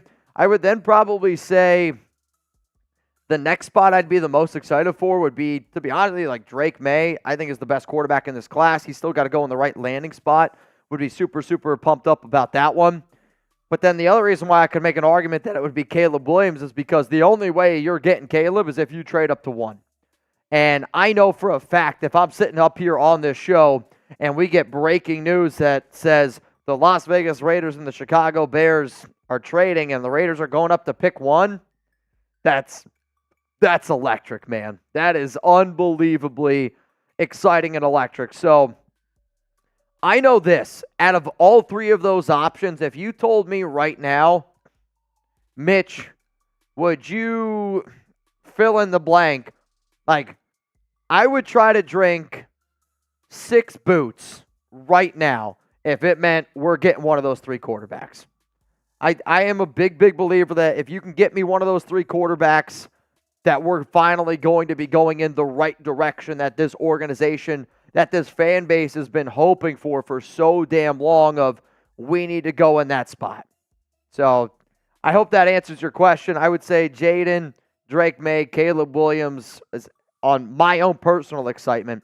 If it was for Raider fans, though, I would still probably put Jayden at number 1 because he's been the guy that's been most talked about. Then it's Caleb, and then probably way down here is probably Drake May. Let's go to Bradley Hicks. What about Tre'Davious White? Trey White's definitely been a name that we have been asked about multiple times on this show. He was released by the Buffalo Bills. The problem with Trey White is how healthy is he, right? Like, one of my biggest knocks on Jimmy Garoppolo was in my heart of hearts, and let me know if you guys agree with this. Did anybody alive, be honest, did anybody alive think that Jimmy Garoppolo was going to play all 17 games last season? Like, there are certain things that I know you can always just sit up here and say, no, here's my opinion, this is my opinion. One of the reasons why I was just so frustrated in Josh McDaniels is because there's no way that they legitimately thought that you were going to get an entire season of Jimmy Garoppolo. And then they already restructured his contract before the season even started, and he wasn't able to get out there on the field. The reason why that I'm bringing that up and the reason why I see Big Luck, Jacob Harvey, Guardian of the Realm, Ron Raspberry, Camacho, Rob of City, Kevin BMW, everyone saying hell no, is because that's how I feel with Trey White right now. Like, can he be a good player? Yes, he can be a good player. Can he be a reliable cornerback in the NFL? Yes, he can be. But he's played in only 9 games the past 2 seasons. He's missed, I want to say, he's played in only 21 games in the past 3 years. Like, if you told me what's the over-under on how many games I think Trey White's going to play this upcoming season, I think you almost got to put it at 9 games, 9.5 games. I'm not signing a corner for 9.5 games. I want somebody that I have, that I can count on, that I can rely on. Like, that's what this Raiders team needs. And if you're going to go out and get a Trey White, you might have to pay him a little bit more than what you'd pay some other guys. What up, Jason? Raiders are interested in Chase Lucas. According to Tristan Kuhn, played at Arizona State with AP and Jack Jones. So, did he put that out on IG, Twitter? Because I personally haven't seen it.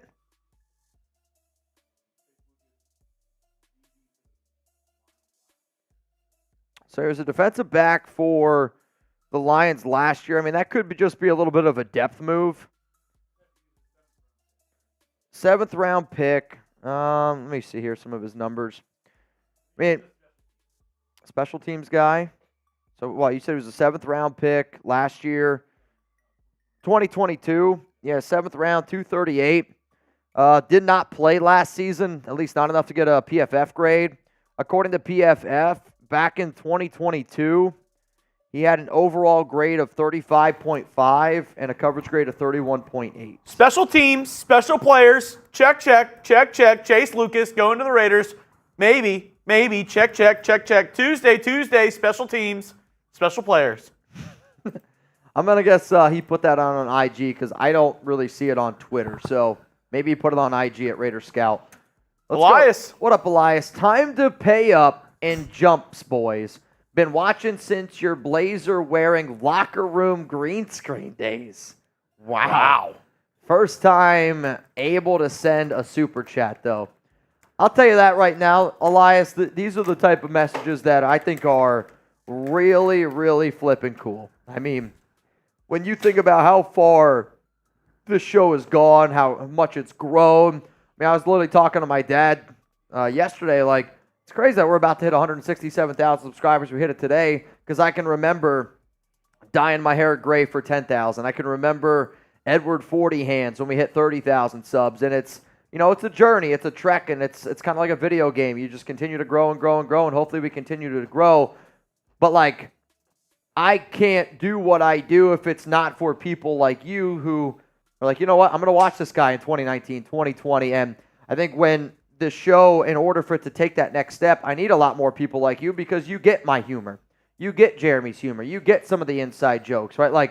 And that's what I love about these shows. And the more and more years we go, it kind of reminds me when you fall in love with a show on Netflix. Like, if you were to ask me what's my all-time favorite show on Netflix, I probably would say How I Met Your Mother. And after season after season after season, you just get to learn the characters. My favorite character of all time is Barney Stinson. I mean, it's just Barney Stinson makes me laugh more than any person, any character has ever in my entire life. But, like, he's funny because the more you get to know him, the more outlandish stuff that he does, it's funnier and funnier. It's kind of like the Big Bang Theory with Sheldon. So this message to me just shows, like, that we are doing the right things. And the old school days, I tried to put on that jacket the other day, barely fits. You know what would be electric? How about this, Elias? If we get 500 likes on that tweet, I'm going to rock jorts, and I'm going to rock my old silver jacket tomorrow. I'm not going to be able to move. I know that, but I'm going to try to do it. I think Alex just got it dry cleaned, so jorts and a silver jacket walking into work tomorrow. My walk's about 30 minutes, so I think that's pretty damn electric. What up, Santana?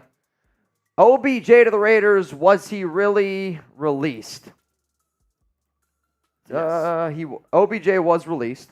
I mean, he was only on a one-year deal, though, right? He signed a one-year, $18 million deal last year with the Baltimore Ravens, so would have hit the open market. I just don't really view him as being somebody that's a major need. Like, he signed an $18 million deal last year because his name is Odell Beckham Jr. Would the Raiders sell jerseys? Yeah, absolutely. But where do you put him on the field? Do you want him on the field over Trey Tucker?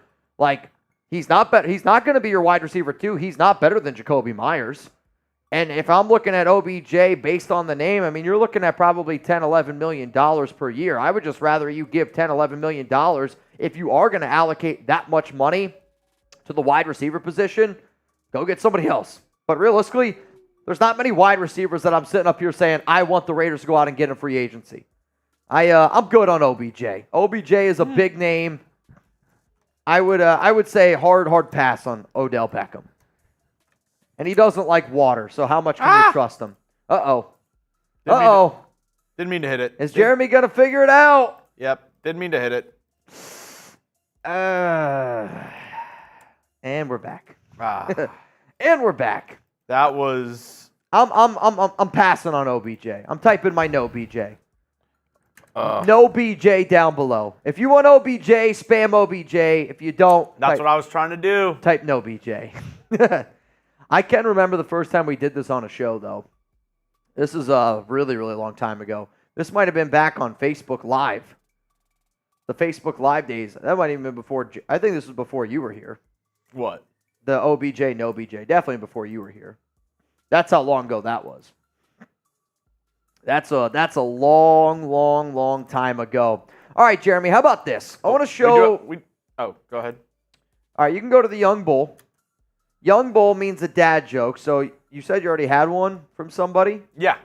All right, we'll go with that one. And then after this, I want to show you guys what our Super Chat menu, Super Chat deals are today, in case you were wondering out there.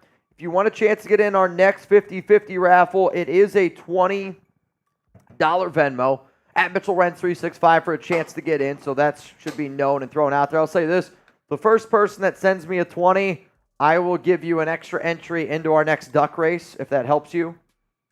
Want to get in a little bit quicker here? What does this mean? But before I get into my joke, Young Bull Teo said, which big move do you see the Raiders making next or anytime soon, Mitch? If you had to predict or guess the next Raiders big signing, not like a random depth piece, special teams, special players. I'll go with, if I had to pick any player, I'll just say that since corner is a need for the Las Vegas Raiders. Xavier Howard. I know that the Raiders are interested in Kendall Fuller.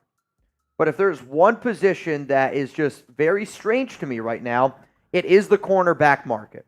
I remember a few years ago, the safety market was a weird one. Running back was kind of a weird one last season. It seems like corner is a weird market right now. Yeah. Because of that, I do think the first domino needs to fall. And to me, the first domino that does fall at the cornerback spot is Kendall Fuller, since he is the top guy. So if we're going to make a splash, I'm going to say Kendall Fuller or Adoree Jackson. Yeah. That's what I'll go with here. And dad joke time. All right. You ready?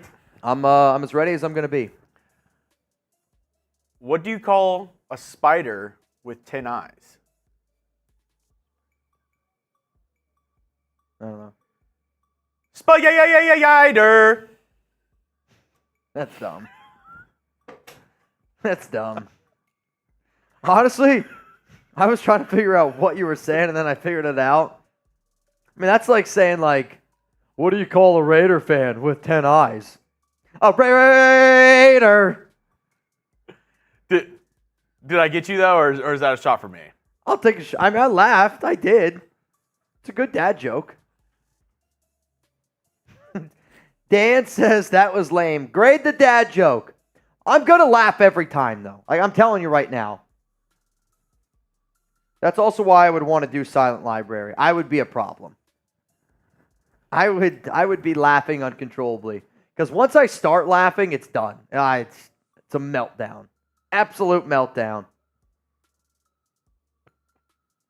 All right. I want you to hear one of my dad jokes. Okay. Though I accidentally exited out of the link, so you're going to have to give me a moment here. Just a moment of your time, please. Just a moment of your time. Moment of your time. All right, let me put this up here. Let me see. Okay. This one's dumb. What lights up a soccer stadium? I know it. You do? Yeah. Okay. A soccer match. I have one for you. Ready, Mitch?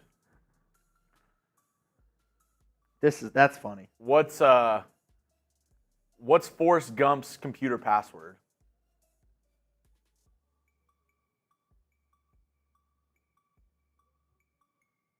One Forrest one.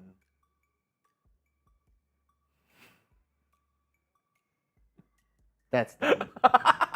That's dumb. All right, I got one more, and then we'll move on. If athletes get athlete's foot, what do elves get? Elf foot? Mistletoes. That was a good one. Well, I'll take a shot for that one. I've never heard that one before. I have never heard that one. Let me write that down. Let me write that down. I'm not hiding from the jumping jacks. We're gonna do them at the very end. Yeah, we're doing them at the end, guys. I didn't think it'd be as fun to just be like 5 jumping jacks and then do the next one 5. Like, I want to just stack them up at the end. So right now we have probably 175 jumping jacks that we're gonna have to do at the end. That was all. It was a way to keep the show moving, and then at the very end, we're doing all the jumping jacks. Jersey boy, can Andrews Pete play right tackle? Maybe sign him. Oh, I wish Trace. Trace might be working. Former Saints guy. Yeah, let me see here. I'll go back and I'll look at maybe some past years. So Pete played last season, according to PFF. Wow, Dolphins are signing Kendall Fuller. That blows. Wait. Oh, no, never mind. The Miami Dolphins are signing Kendall Fuller. 2 years, $16.5 million per. I will say, though, I literally just said it, I think this is going to create a domino effect. I do think that this is going to create a domino effect. Damn. Yep, Kendall Fuller signing with the Miami Dolphins, which kind of an interesting move from them. They let, obviously they let X go. Yeah. They still wanted to have another top corner next to Jalen Ramsey. But that's a big one. But because now that we know what that market is, right? I now think that a lot of these agents are going to know where they stand in the cornerback market, and now some pieces are going to start falling in. I'm telling you, I said it jokingly whenever you answered the question earlier. Mm-hmm. Xavier Howard to the Raiders, I think that happens today.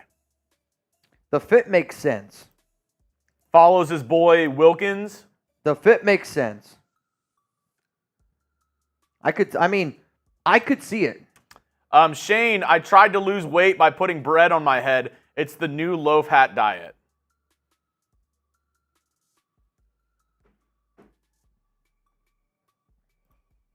I'll take a sip of that. That's pretty good. Oh! Justin Abgen Bang! That's a boot!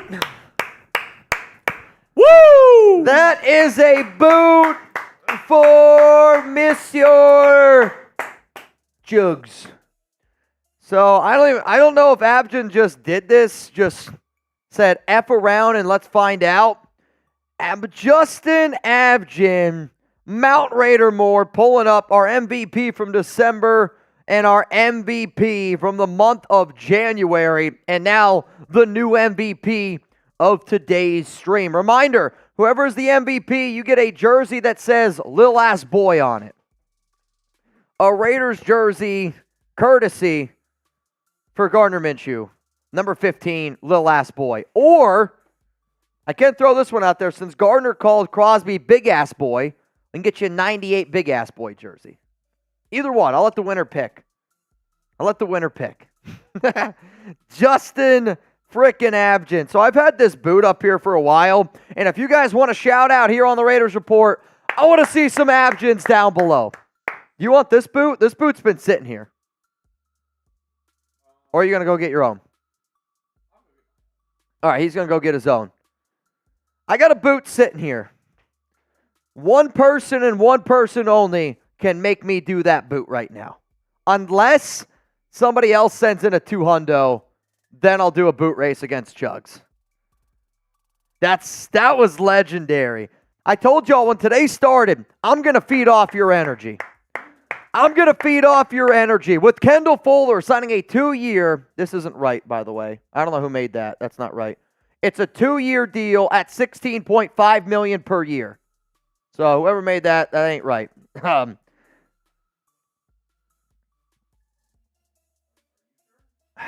Maybe, I'm not sure.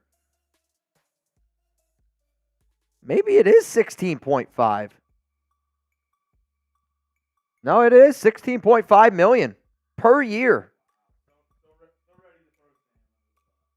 Well, when I first read it, I read it as Fowler, $16.5 million per. But he said per source.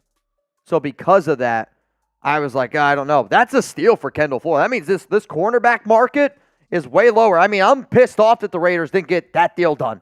I mean, I thought he was going to get $14 million per year. I really, really did. Ultra VAB bang! All right, one more and I'm doing a boot against Chuggs. Ultra VAB came to party today, and I believe now with that one, Ultra VAB has reclaimed the MVP status of today's show. What up, Twink? Shout out to Abgen and Ultra VAB. I see Sienna Maddie. What up, G Money? Isaac Hernandez. Yoda Jenkins. Got some real ones here in the chat. Shane Oshman, JP Lacasse showing love to Ultra VAB and Justin Abgen. What is up? Dude, I'll tell you what. I needed that. I needed it. Sometimes you gotta get woken up here a little bit. I see G Money, Matthew Y. If you want to shout out here, you gotta show love to the real ones. Got to show some love to the real ones. Where's JA at? Justin Abgen and Ultra VAB. Ron Raspberry says, let's go, nation. It's awake now. I see Martin. What up, Martin? Jeremy Cole, Misty Williamson. Oh, man, I can't believe Kendall Fuller just signed a 2-year, $16.5 million deal. That's shocking to me, man. That's a steal. That's an absolute steal. And I mean an absolute steal. What? I was going to say, you could sit in your chair. You're going to stand and do it? All right. All right, so Chuggs is going to do a boot. Nope, I don't have to do one yet. I am in the clear. Abjin, I do want to let you know because you haven't been here. At least I don't think that you're in it.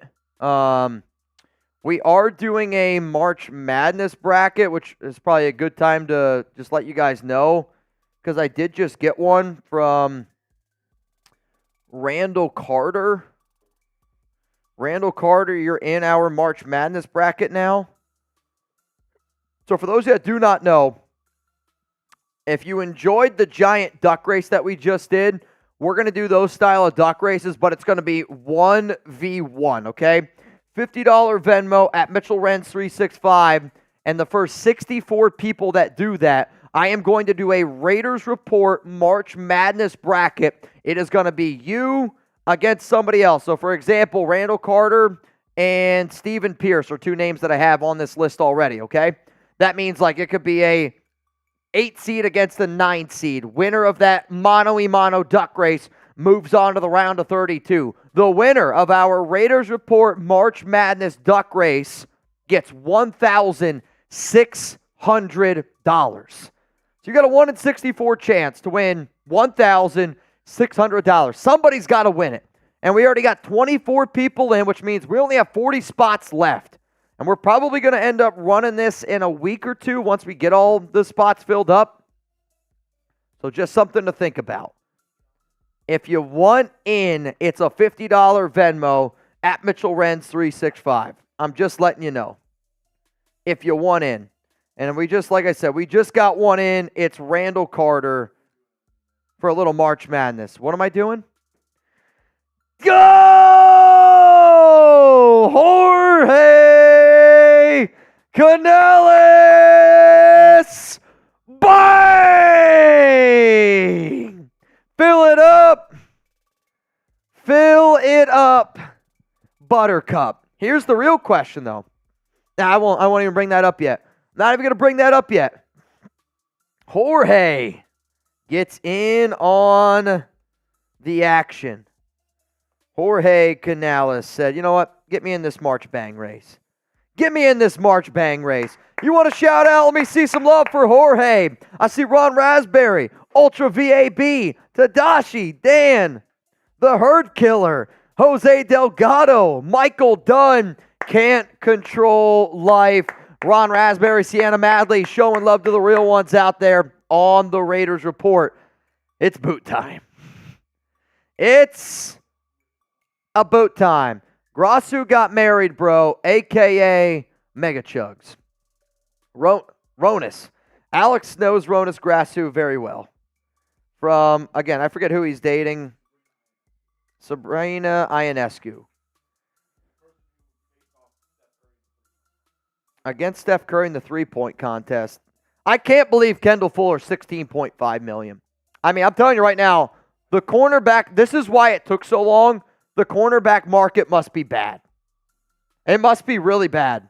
To get this type of contract for Kendall Fuller, that's shocking to me. I actually can't believe that. What? He's not elite, but for that price tag, he's not. He's like 29. 29, but he's played in over 1,000 snaps 3 straight seasons. I'd say he's definitely a top 20 corner in the NFL. Definitely top 20. Sure. I hear you. Very good corners in the draft from Patrick B. I get it.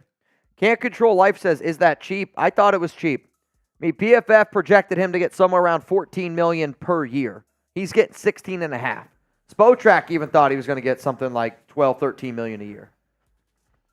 That one's pretty shocking. All right.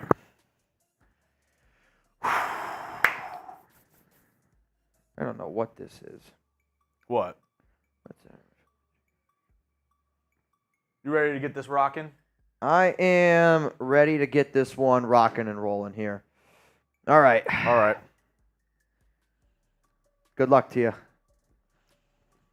Good luck to you. Do I give you a little head start, or? I think I get a little bit of a head start. I'm gonna push myself here though. You know, 2 years, 16 and a half. That's $8 million a year, not 16. 8-second head start. Okay. If I push myself, I got a shot. I mean, I gotta have my best though. I gotta put on my Sunday best. Okay. I'm getting an 8-second head start. Let me know who you got. M for Mitch, C for Chuggs. All right, here we go. Oh, big luck. Mitch is gonna get beat like I did in Vegas. Hey man, it's all good. I'm gonna try though. I'm gonna go for it. I'm gonna go for this one. Toe down, then spin, Mitch. I got you. Do the boot and then 20 push-ups. Well, I have push-ups on our new wheel. Okay. But we're 400 likes away. Yeah. So we have 1,700 people watching, only 1,100 likes. In essence, we can get another wheel spin if everybody hits the like button right now. Dude. So what would that mean then? We do the boot and then what? Oh, you're just saying just wheel spin. I thought you were saying Yeah, I was saying it's on the wheel. I got you. All right, here we go. Are you ready? I'm ready. 8 seconds. Special teams, special players. 8 seconds. Check.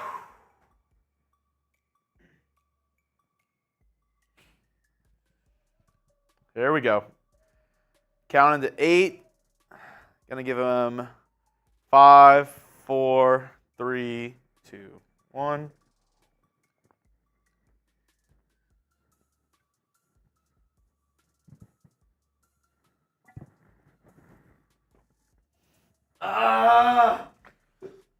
Oh, God. Oh, God, I pushed it. I might have pushed it too much. Not too shabby. Oh, God. Oh. You good? No. I'm crowning right now.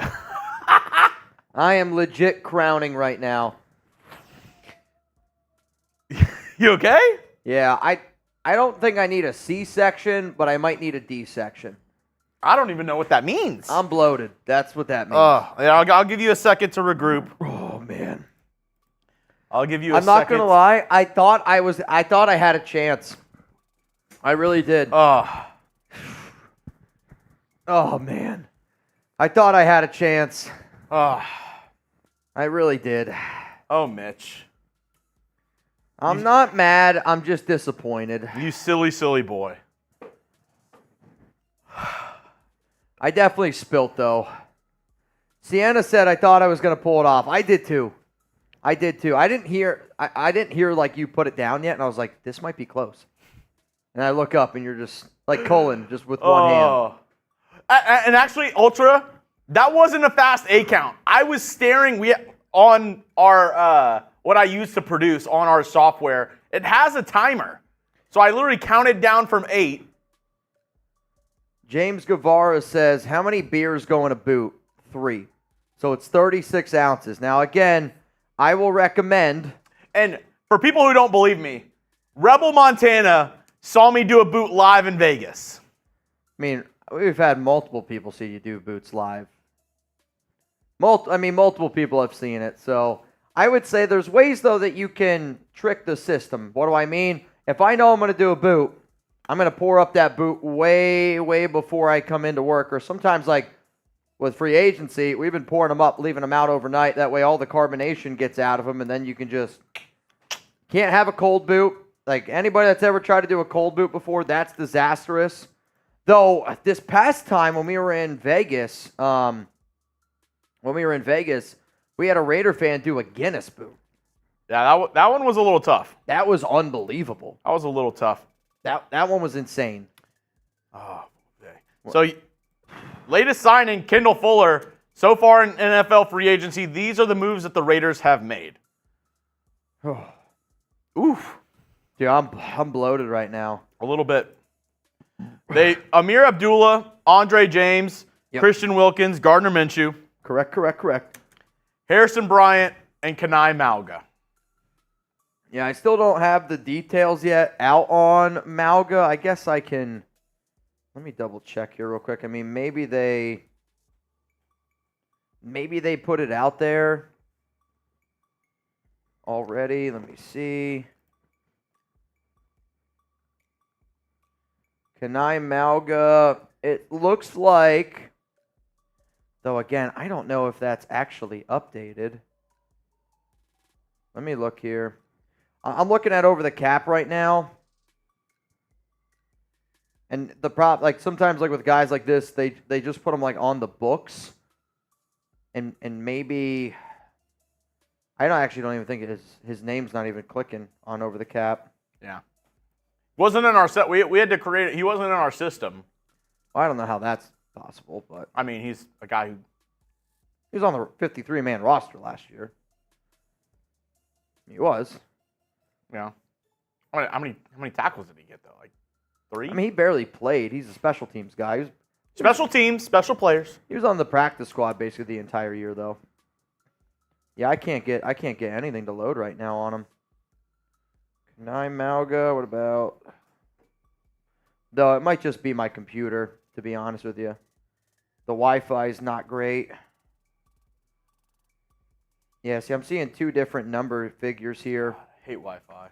All right, so he ended up signing a 1-year contract that is worth $915K. So $915K for Kana'i Mauga. And this is, again, a player that realistically I don't anticipate ends up making the 53-man roster. He's somebody that you keep on your team throughout the entire offseason, probably gets cut, and then they end up bringing him back on the practice squad. That would be my projection. Whew. So, with these signings, obviously the Raiders still have cap space. Yep. Jimmy G going to be designated as a post-June 1st cut, so they won't have that money until post-June 1st. Bingo. Hunter Renfrow, though, they're cutting him right now, so they're going to be able to use some of that money $8 million from Hunter Renfrow. Do they target one of these other top corners in free agency, a la Xavier Howard? I don't know. What say you? I mean, Graf tweeted something about the Raiders making a trade for Marshawn Lattimore or Jair Alexander because there's some speculation out there that the Raiders could potentially do it. Or do they go after somebody like a Adoree Jackson? I'll tell you this, if Kendall Fuller's only getting that, I'm thinking Adoree's getting 5. 2-year, $11 million? See, even that, though, I would rather just give Jackson a 1-year prove-it deal. Now, he might not be willing to do that, but 2 years, 11, 10 for Adoree Jackson, I don't think that's a bad value. Even a guy like Xavier Howard. I mean, that's probably what he's going to end up getting then. I thought Fuller was the top guy. Oh, my. This is going to be a tough one. You're going to get wrecked. This one's going to be a tough one. First off, Rebel, $5 jumping jacks. Also, I support Amy during that social media fiasco. If you know, you know. F that other guy. F that guy. Also, O.C. Raider Bang! I'll go get it. I'll go get the boot. That actually probably helps me go take a quick leak. This is about to turn into a fiasco. Lupe. Shout out to Lupe Fiasco. When the show goes on. He said, I see you, Mitch. Boot up. What's your thought on Minshew's nickname of Lil Snake? He has a little bit of a new age Stabler vibe. I mean, I don't mind it. I guess the only problem with Lil Snake would be Ken Stabler was the starter. Ken Stabler, in my mind, is a Hall of Fame quarterback. Like, I get the fact that people love the vibe of Gardner, but I'm also a big, like, I don't want to force a nickname type of guy. Like, yeah, this might sound lame, but the fact that Crosby called him Lil Ass Boy, if I'm Gardner, I lean into it. And the fact that he called Crosby a big ass boy, I know it's a weird nickname, but he's also got nicknames like Uncle Rico. If people start calling him Lil Snake and he's like fully buying into it, I'm fine with it. Lil Snake sounds like a rapper that I'm just not cool enough or young enough to know about right now. Like, You know you're old when rapper names they start coming out and you're like, I have no idea who that is. Like, oh, you don't know Lil Snake? You don't know Lil Snake? Bro, he came out with that song, Yak, Yak, Yak. How do you not know Lil Snake? Lil Snake. Chip's like, dude, I bump Lil Snake every weekend at the club, bro. I've met DJ Snake, which he's an ass. Really? I mean, so when we used to do our events at Red Tail, literally because he would perform at Zook, which is like right next door, and Red Tail has this like private karaoke room that him and like his like guys would hang out at before going into Zook. And I'm not kidding you, every single bartender, every single person was like, he's a horrible human being. So, I mean, one of the bartenders at Red Tail told me that they got his order of food wrong and he threw it at him. I mean, that's insane to me. Wow. Got the order wrong and threw the entire food at them. And so a lot of people at Red Tail at the time, when he would go there, they wouldn't take care of him. They would make like other people do it. Yeah, at the end, like Red Tail wouldn't take care of him. Zook had to. Wow. Now there's somebody else that's there. Now they have a bunch of new people there, which I don't know. I don't know if he still goes there, but that was 2 years ago. Like I knew they did not like him at all. Wow. So DJ Snake is the bad guy. Snake. It's he's a snake. All right, y'all. I do have to say, I gotta pee. I don't remember him, but from the very first picture that comes up on Google, this is definitely a guy that I would be like, I could see him throwing a plate of food at someone. Also, his entire entourage, they all dyed their hair yellow. So there was like 12 of them, all had dyed yellow hair the exact same way. All wore sunglasses inside and dyed yellow hair like that. Not great. Yeah, Right. I could see him being an awful person. All right, I gotta go. All right. I gotta go pee. OC Raider with the Hundo piece. Oh, and when we get back, remind me, when we get back, today is National Potato Chip Day, Potato Chip Draft. Yeah, hey, congrats, Chip. Today's National Potato Chip Day.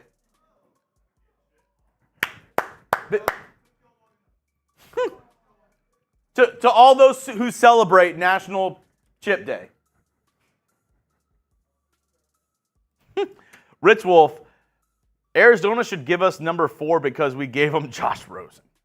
Yeah, I don't know if they'd take too kindly to that. I don't think so. But now that the first domino has fallen today of maybe big moves, I would say this is probably the Desmond Ridder trade. Maybe early in the morning, the Sheldon Rankins deal are the biggest that have happened today.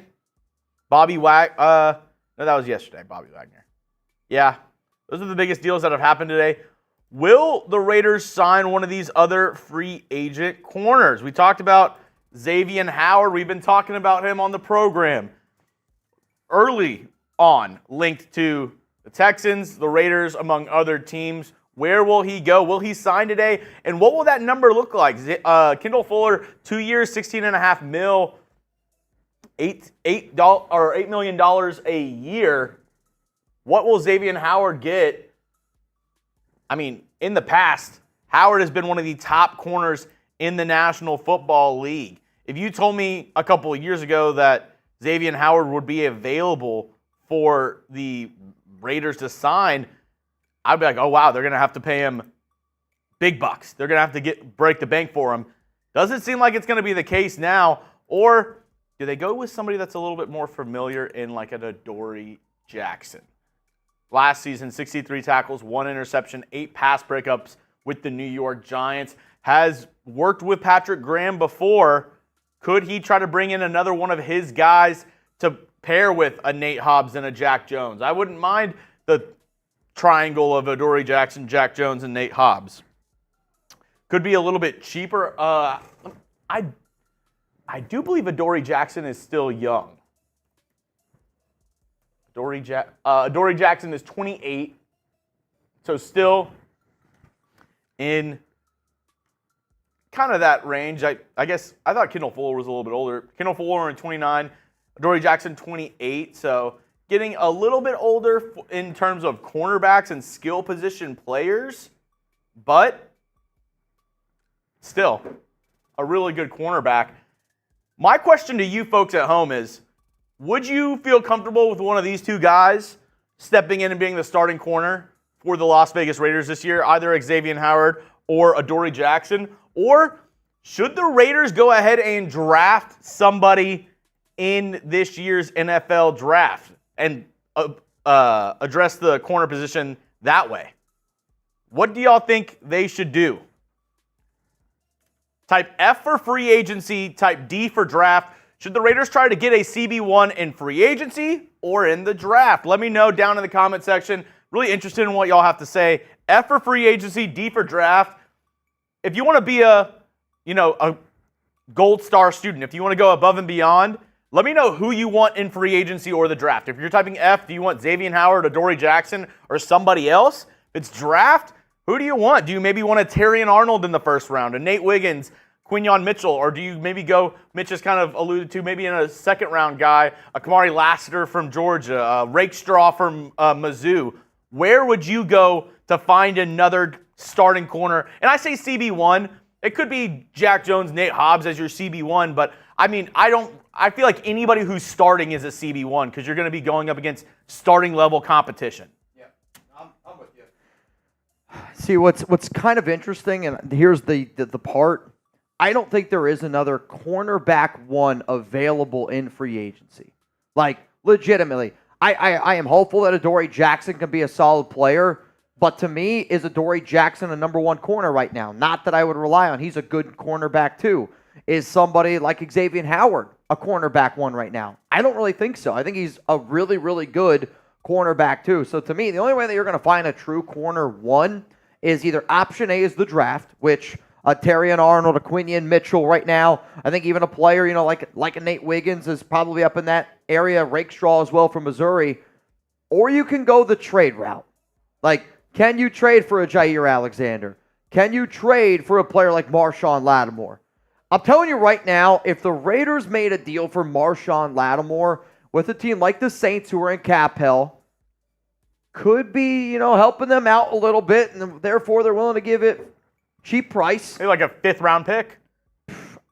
Dude, if you have Marshawn Lattimore, I'm telling Nate Hobbs, Jack Jones, Marcus Epps, and Trevon Merrigan, that front forward, maybe it's not. Oh man, maybe it's not a talk dirty to me. Maybe it's not an apples to apples, but if you're telling me that one of the best edge rushers in the NFL, a top 10 arguable edge rusher in Brian Burns is going for a 2nd and 5th, I would say Marshawn Lattimore, Jair Alexander, good cornerbacks, but getting towards in their later years, sure, a 4th. I don't think that's out of the question, out of the realm of possibility. Somebody, Try Me said L take Mitch. Which one, I guess, is the L take? That there's no more cornerback ones in free agency, the corners that I just mentioned in the draft.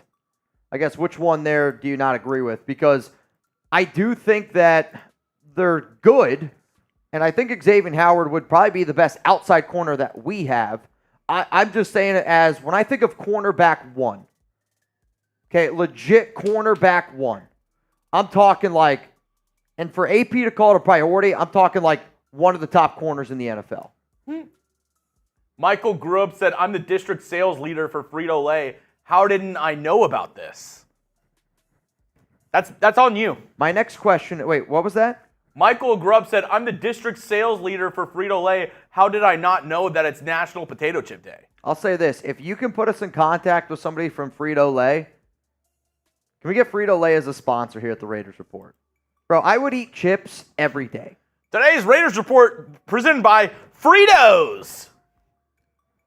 Have you ever seen I would do a boot of Frito-Lays. Just crush them all up. Throw them in a boot. No, too much. Too much. If you're going to do that, we're going to bring Chip in to booth it. No, then we do a boot. You're just spreading out some hot Cheetos. That would be iconic. Try Me said, it's an L take, Mitch, because Xavier Howard is still a good corner. He's a good corner. He's a really good corner. But I'm saying on a playoff caliber team, can Xavier Howard be the best corner on your defense? Somebody said use Manscaped so your balls don't smell like dirty Fritos.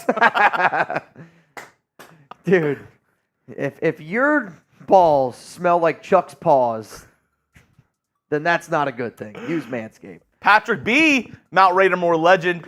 I'm at like $4.5 million a year for Howard. 7 if he can actually stay healthy. He is always hurt. We need guys that are on the field every single week. This would be a player that I would be willing to give a contract that does have a lot of incentives to. Like, if you told me right now $5 million for Xavier Howard and he can make up to $10 million, like, I'm okay doing that type of contract with X because he does have that ability to be one of the best corners in the NFL. I mean, you go back and you look at the years that he played with Gerald Alexander. So Gerald Alexander and Xavier Howard, they have a connection when those two were together, and then also when X was with Patrick Graham. But in the 2 years Gerald Alexander was the DB coach in Miami, I almost said Patrick B. Xavier Howard had 15 interceptions in those 2 years. Also, something we haven't mentioned. Falcons are signing Ray McLeod on a 2-year deal worth up to $6 million. Ray McLeod. Something that we haven't mentioned that a lot of people in the chat are talking about. What about Stephon Gilmore? How do you feel about Stephon Gilmore to the Raiders? I would be okay with it. Like, to me, Stephon Gilmore is a better corner than Xavier Howard right now. Like, if there is a legit cornerback one out there, I would probably say Gilmore would be that guy, and you could put him on an island. Somebody just said Gilmore is buns. He's not buns. He's still a high-level corner. I was just not thinking about him because I didn't know how much money he was going to get. There's other teams that I think are better fits for him personally, but if you're able to get him on a 1-year deal, probably going to be... That's the thing. Now, like, the cornerback market's so weird to me. Like, does Gilmore get more on a 1-year, like, $10 million contract? Yeah. Like, if you got Gilmore, he'd be the best corner on your team. He'd be the best corner on your team. Agreed. He's still a dude that people don't want to throw near. Like, you put him on one side of the football field, Jack Jones is getting tested a ton. And he better be ready. He better be ready. I got to do this boot here for OC Raider. All right, get it going. This is not going to be good. Brandon Johns, would you draft Talia Tagovailoa? He's the GOAT. In round 6, 7, yes. He's not going to be a starting quarterback. He's not going, or at least coming out of the draft. I don't believe that he has what it takes to be a year 1 starter in the league. Now, is he somebody that you can get, maybe develop for a little bit, can kind of groom into a backup? I see him as a guy who's going to be on the practice squad, can possibly get a backup role, almost like a Jarrett Stidham, where it's like a guy who can work his way up, be in a backup role, be a third string, maybe be the backup, maybe one day get a chance to start years down the road, but he's not a guy that you're going to be depending on in the next 3-4 years to start football games for you. He was decent in college, didn't really win a lot of games, all things considered in the Big Ten. I mean, it seemed like it was always Michigan or Ohio State or Penn State. I would say personally that I don't view him as a quarterback that should be drafted. I do not think that he's going to make it in the NFL. Like, he might get a UDFA signing. But in total honesty, hang on a second. That boot's OC kicking my ass here. Shout out to OC. Let me see some OCs in the chat. If I'm the XFL, right, or UFL, what is it now? The United Football League?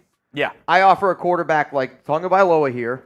Great name value. A massive deal. Whatever a massive deal in the UFL is, this is one of those players that you go, hey, man, you have the opportunity to be the face of this in our very first year. We're going to pay you a lot more money. Like you said, he's got the name value. And, like, that's the career path that I see somebody like him going. Where he's, like, I don't think he's good enough to get drafted. The only problem is the UFL is going to go on during, like, the summer. Yep. So if he legitimately is giving it a shot at the NFL first, sure, he wouldn't.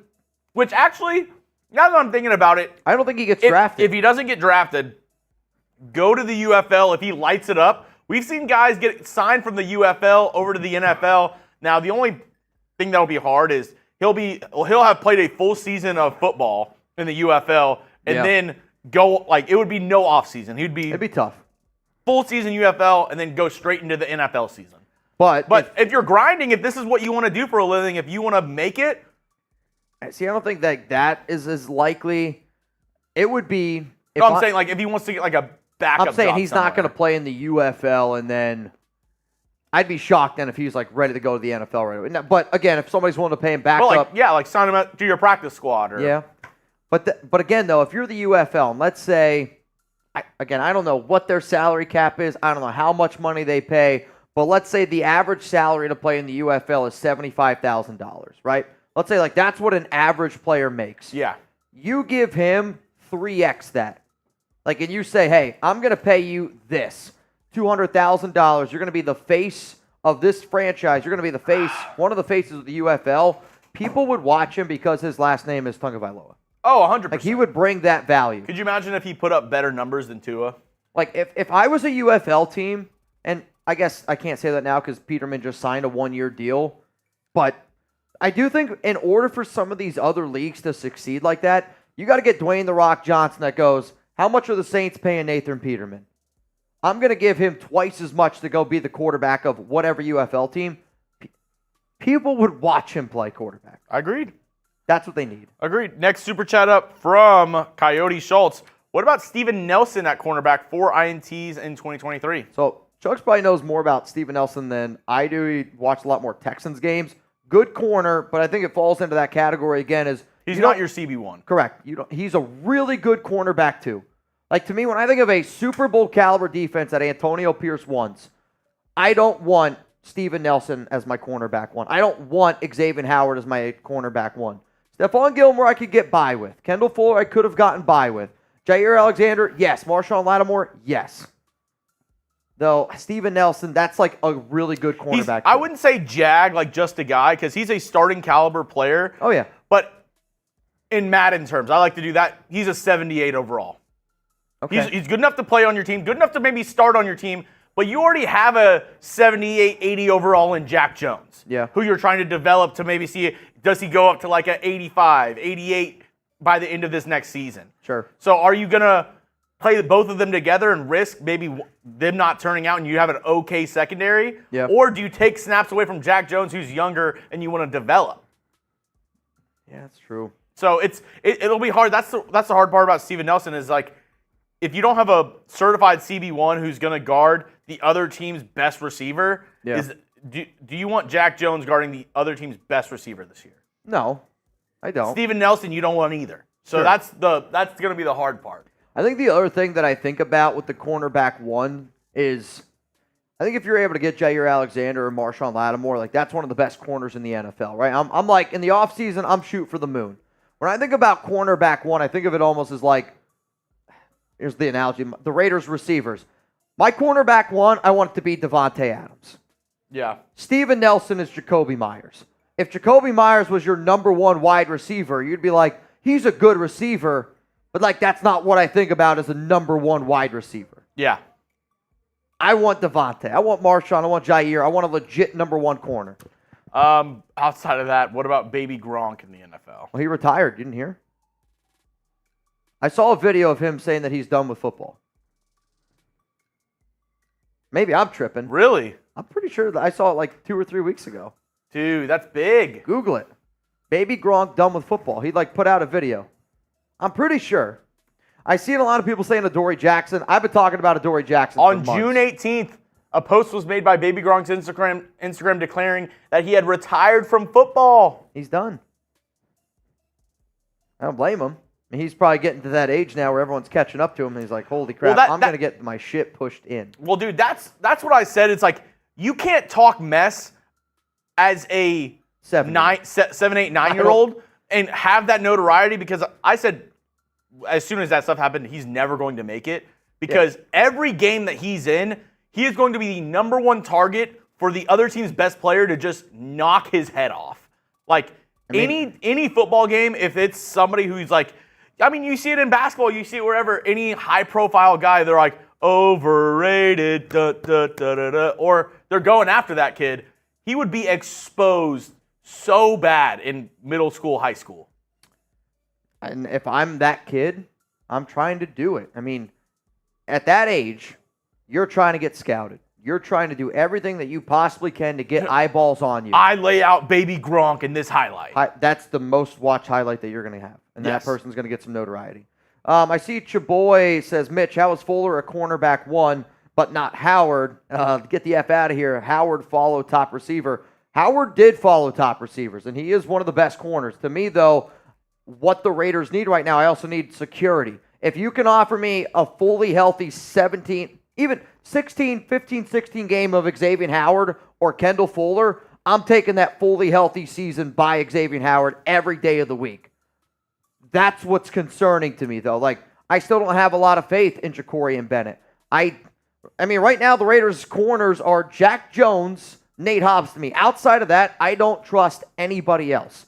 So what I'm hoping for in finding that starter is somebody that, I get it, it's the NFL. Injuries can happen. But I'm willing to bet money that Kendall Fuller plays more games this next season than Xavier Howard. Like, that's what concerns me. And Jeffrey, I agree. He can thank his father for that, who I've seen him in interviews. They made a quick buck. I've seen him in interviews. That dude, bad dad. The thought, what he was thinking he was going to do, I can respect the thought behind it because he's like, I want to make my kid famous. I want to set him up for success later in his life and himself, but the way he went about it was wrong. See, I think it started out cool because he was a kid. It was cute. It was my kid, like cool dad vibe, and then it just turned into this. I'm selling out my kid. Yes, and that's tough to do. Chantastic. Being What's a up? kid growing up, it's hard enough, man. What's up, Mitch and Chuggs? I think realistically, our best hope for a top-tier QB in the draft is either to trade with LA or Arizona. You're not going to trade with the Chargers. I think the Cardinals budge first for the right price. Your thoughts? I just don't see a world where the Chargers are like, there's a QB on the clock at 5, whether that's JJ or Jayden Daniels. Unless you're talking about the Rams, but I don't think that's. They're further back. I'm saying you're saying LA is Chargers. Oh, actually, I'm reading this totally different. Okay, you go. Yeah, I don't think there's any world where the Chargers knowingly let the Raiders trade up to draft their quarterback.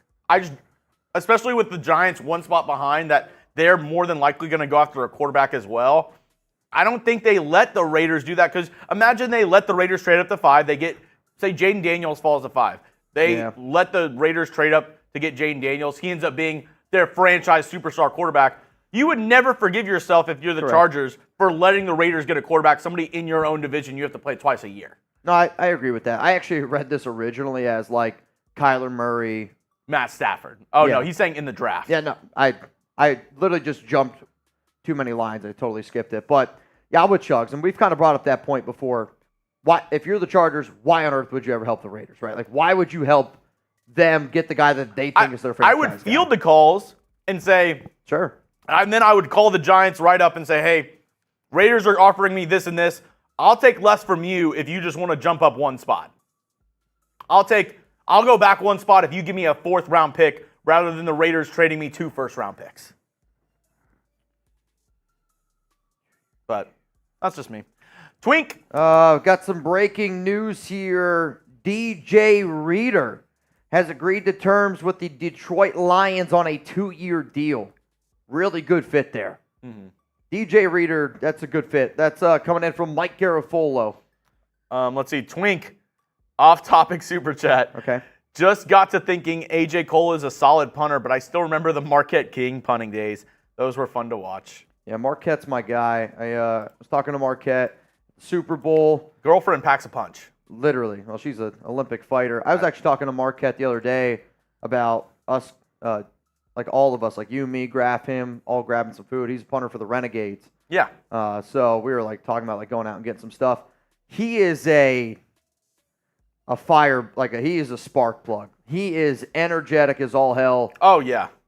He's actually a lot more shy though. Also, like when we did like the interview with him, pretty shy guy.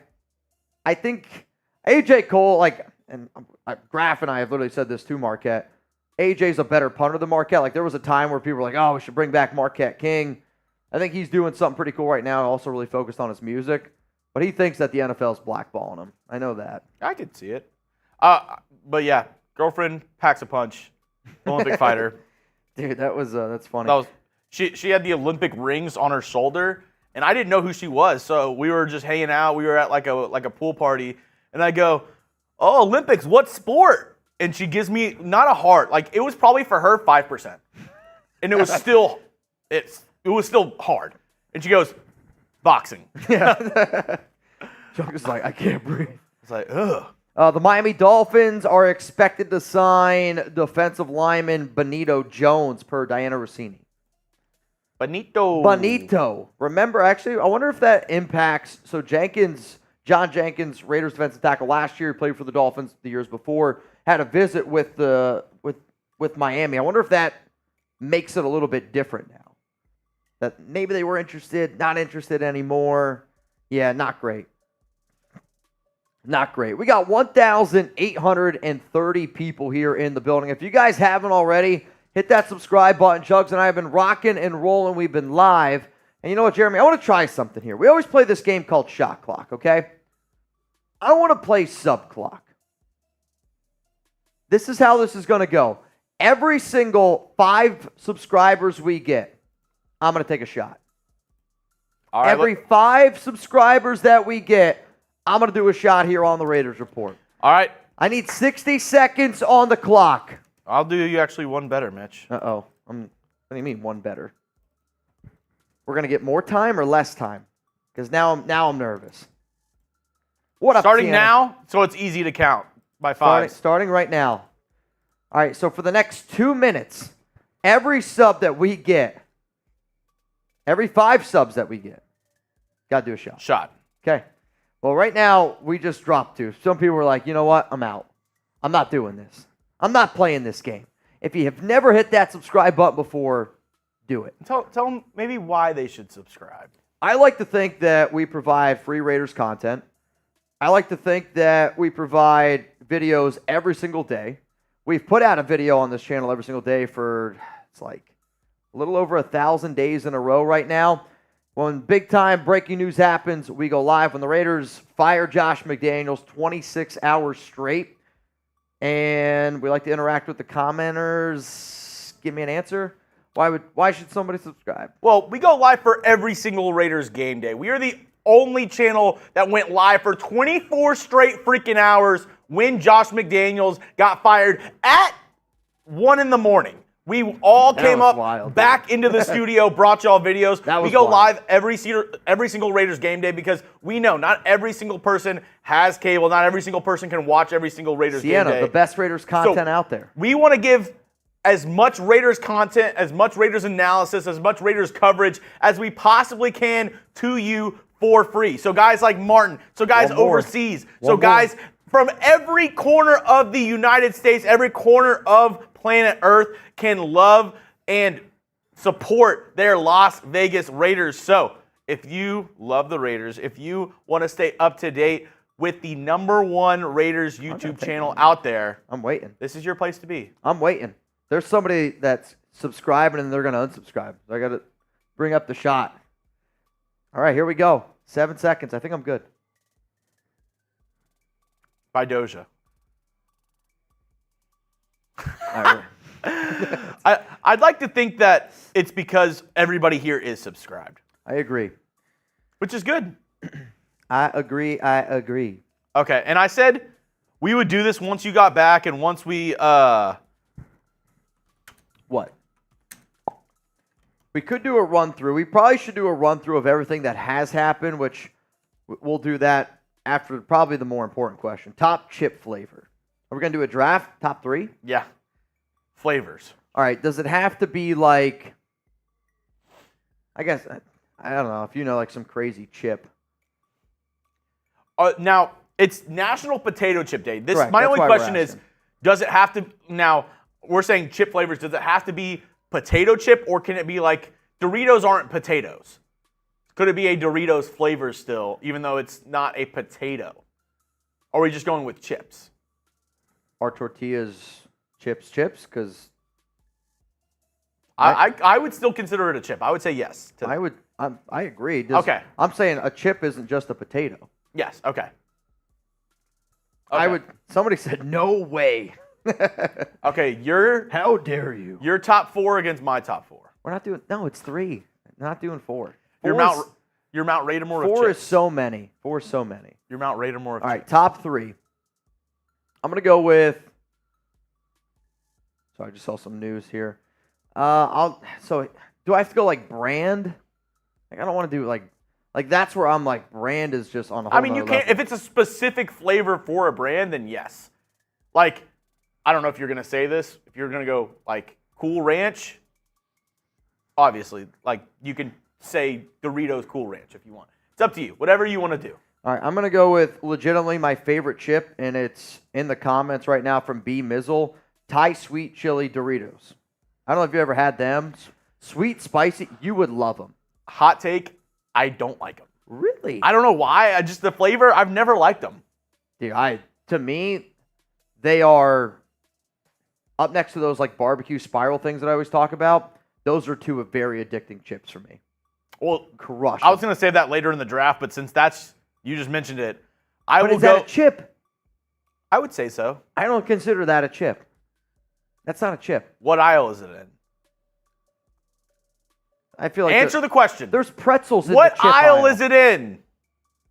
The snacks aisle. How about that? No. Pretzels are in the chip aisle. But they have a thing over them that say pretzels, and then it goes chips, and well, that they're is not with going the to say chips. twists. It doesn't say Fritos. It says chips, snacks, and whatever.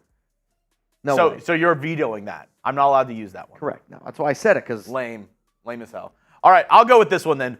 My favorite chip, every time I go to a sub shop or whenever I go anywhere, this is my chip, and I'm gonna go with the overarching flavor, kettle jalapeno. Okay. Kettle cooked chips, jalapeno, either Miss Vicky's or Lay's kettle cooked jalapeno chips. Whatever kettle cooked jalapeno they have, that's what I'm going. That's my 1-1. My favorite chip to put on a sandwich is kettle jalapeno chips. My 1-1. Okay. You kind of made me want to go another route here, and I think I'll be able to get this chip with my last and my final pick. Oh, man. I'm going to go... Actually, I want to make sure that I get them. Here's the worst part. I just know them as, like, the voodoo chips. Zaps? Yeah, but they're like the spicy kind. Is it So Zapp's voodoo? Yeah. Yeah, so you know chips better than me. I'm going to go Zapp's voodoo chips. Zapp's voodoo, that's a good pick. That's a good pick. See, this is where now brands are just getting involved. That's a good pick. My next one. Hang on. DJ Reader, 2-year. It's up on screen. 27.25 with $9 million guaranteed. I'll tell you what, that's not a lot of money. Veteran wide receiver Corey Davis has applied for reinstatement to the NFL. So earlier, remember, he retired, essentially, and now he wants to be back. Corey Davis. Okay, so you have 2 chips already. You have the Thai sweet chili, and you have my Voodoos, my Zapp's Voodoos. I'm going, my next chip, my first one was kettle jalapeno. This next one, this is going to be a classic for me, sour cream and onion. See, that's like my favorite kind of chip. I But brand? I love some sour cream and onion chips. Yeah. That's my 2. Oh, dude, I'm like running out of chip flavors here. If I had to build like a great arsenal of chips of like what I eat on a day, like what I would actually eat, legitimately the chip that I probably eat the most are, and they're literally just, I don't even know what they're like the corn chips with like a hint of lime for like salsa. Okay, so tortilla chips, hint of lime. Sure, whatever brand that is or whatever that is. I would say like those are the chips that I probably eat the most, where if I'm going to eat like guac or salsa or something like that, I got to get the tortilla chips with a hint of lime. So whatever that name is, I'm going to go that route. Okay, for your number 3. So my third, I was battling a couple in my head. Now that you said that, I almost want to go with this, but I'm not going to let it sway me. If I wasn't to go with the one I'm going to do, I would have done plain Ruffles because that's the ultimate chip for dips. like French onion dip, ranch dip, love it. But no, I'm going with my favorite Doritos flavor. Okay. Like I said, I don't like the Thai sweet chili. My favorite Doritos flavor, spicy nacho. Is that purple bag? That's like the dark, it's like the maroon bag, like the dark red bag.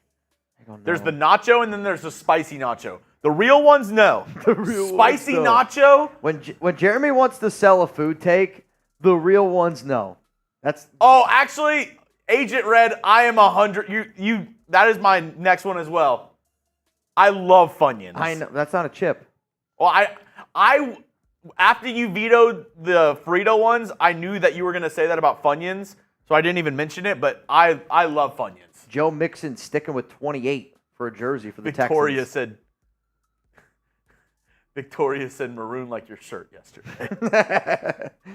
Do you like salt and vinegar chips? Do you guys like salt and vinegar chips? I feel like that's a very controversial I do, chip. but kind of like the jalapeno, I only like it kettle cooked. Like the more crunchy salt and vinegar chips. I will say that's the most important chip to me that needs to be kettle cooked. See, jalapeno for me. Okay. See, I don't love jalapeno chips. Alex does. Dude, any sandwich shop I go to, sub shop, I got to get the jalapeno kettle cook. Jalapeno kettle cook. All right, how about this? We're going to roll through some of the moves that have happened today in NFL free agency. Remember, we are live here waiting for the Raiders to do anything, but we're also here trying to keep you guys up to date on maybe some of the NFL free agency moves that have happened. So essentially, we're just going to roll through, probably pick out a few deals. Rashard Lee wanted to know, do you like Takis? Love Takis. Is that a chip? If a Taki is a chip, that might be my new 1-1. Dude, I never had Takis, and so a Taki is a Frito that's just in a circle. So but I don't think a Frito is a chip. So then no. I love Takis. Then make Fritos a chip. You know what I do a lot of the time? You take so Trader Joe's has like their own like version of Takis. You know what I'm talking about? Ooh. You get that, and then dip it into the chicken salad thing that you had the other day. I know exactly what you're talking about. Yes. That's what I do. That's a good combo. I've done that before. It's unbelievable. Great combo. As soon as Alex comes back from Trader Joe's, I'm like, also Takis. I'm in trouble. Another great addition to a sandwich. Really? Isaac Hernandez, I see you spicy Doritos with Frito jalapeno cheese, like stadium nacho cheese. Yes. There was one night that I'll just say I left the Raiders report and I was feeling a pretty good type of way, and I crushed up a whole bunch of Takis, and we have these like little clear jars to put seasonings in, and for about 2 months, I'd use like crushed up Takis as like a seasoning. Very good on tacos. Dude, it was electric. All right, we'll talk about some actual deals here. Bobby Wagner, 1 year, $8.5 million deal. Thought this was a really good fit. He gets to rejoin Dan Quinn. Remember, those two were together back in their days in Seattle. He could still play at a very, very high level. Neville Gallimore actually getting a 1 year. I thought that was kind of a low deal overall. You see the Dolphins going some cheap deals. Kind of underperformed in Dallas. He did? Yeah. I just thought it was still going to be He a little ended bit up more. losing his starting job to Osa Odigizua. I do actually remember Tom really hyping him up. I see out of these names, I think Harrison Smith is the most notable, where he's able to get a contract restructure, I think is what it was, or he re-signed it with something like that.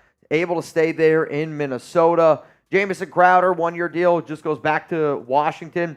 Jonah Williams, I heard you talking about this earlier. Well, I was saying, was shocked at no. I'll take Jermaine Illuminor over Jonah Williams. No tea, no shade, because I know Jermaine. It's none of my business what he does with his personal life and what he does with his business life.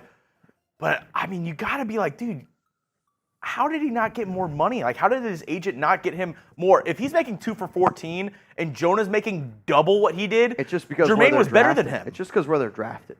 There's like draft pedigree that's always thrown into it. I mean, I bet you there's some teams that still probably only view Jermaine as a offensive guard, so they gave him high-end guard, low-end tackle money. But I would take Jermaine Illuminor over Jonah Williams. Joe Flacco, 1 year, 8.7. I think I heard you talking about this one as well. The Browns couldn't re-sign him. I agree. That would have put way, way too much pressure on Deshaun Watson, and they also have, Dorian Thompson-Robinson. Oh, wait a minute here. Dark horse, the Jags are closing in on a deal with Eric Armstead. No. The Jacksonville Jaguars, according to Ian Rappaport, are closing in on a deal with Eric Armstead. I did not think he would go there. But if you're Jacksonville and you were probably willing to allocate close to $90 million for Calvin Ridley, right? Like, it's got to at least be $80 million plus. Calvin Ridley signed a 4-year, $92 million deal. And because of that, that's awful. You got to be able to think that they had that type of money, so they're probably willing to allocate that to a guy like Ameer Armstead. Eric Armstead? What did I say? Ameer, yeah, Eric Armstead. Trent Baalke drafted him with the Niners. Trent Baalke drafted him with the Niners, so there's definitely some ties there. Interesting. Yep. Definitely. Alex and I, not me, I've seen The Office probably 3 or 4 times. She just started watching it with me.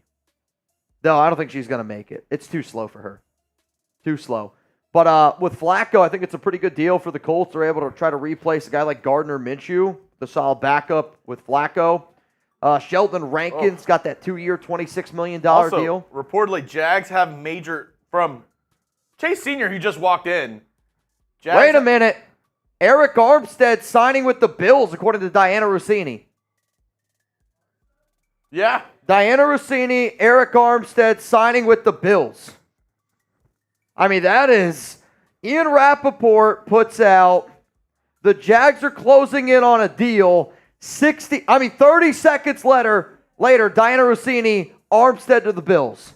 That's a massive get for Buffalo. I mean, I feel like we're about to have an insider off. This one's going to be interesting because for them to be... Insider off? Insider off. All right. Wow.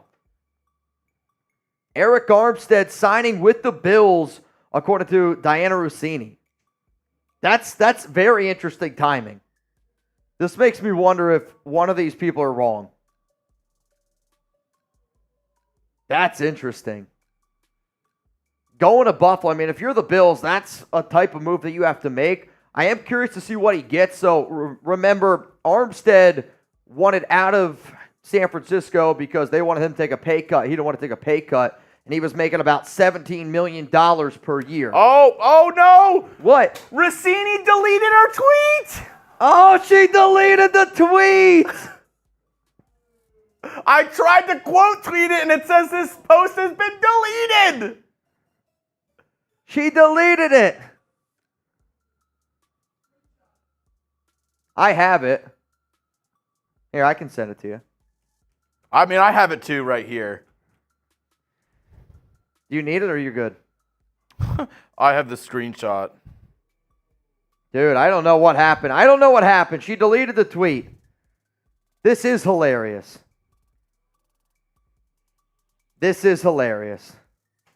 I don't know what happened, guys. So again, Ian Rappaport put out his exact tweet was, a dark horse emerges. The Jaguars are closing in on a deal to add huge presence to their defense as they are set to sign former 49ers defensive tackle Eric Armstead, sources say. 30 seconds later, Diana Rossini, former 49ers defensive tackle Eric Armstead, is signing with the Bills. What's happening? I don't know.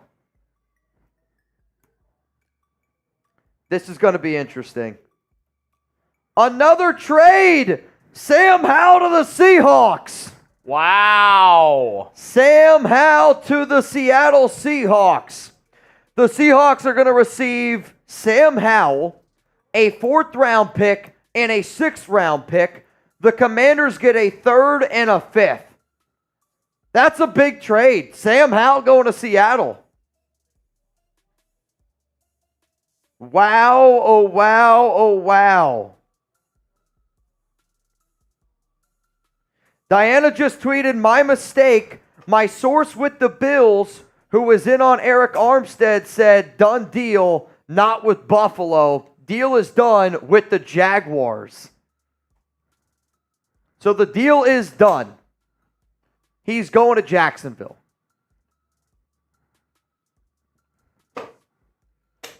Deal is done.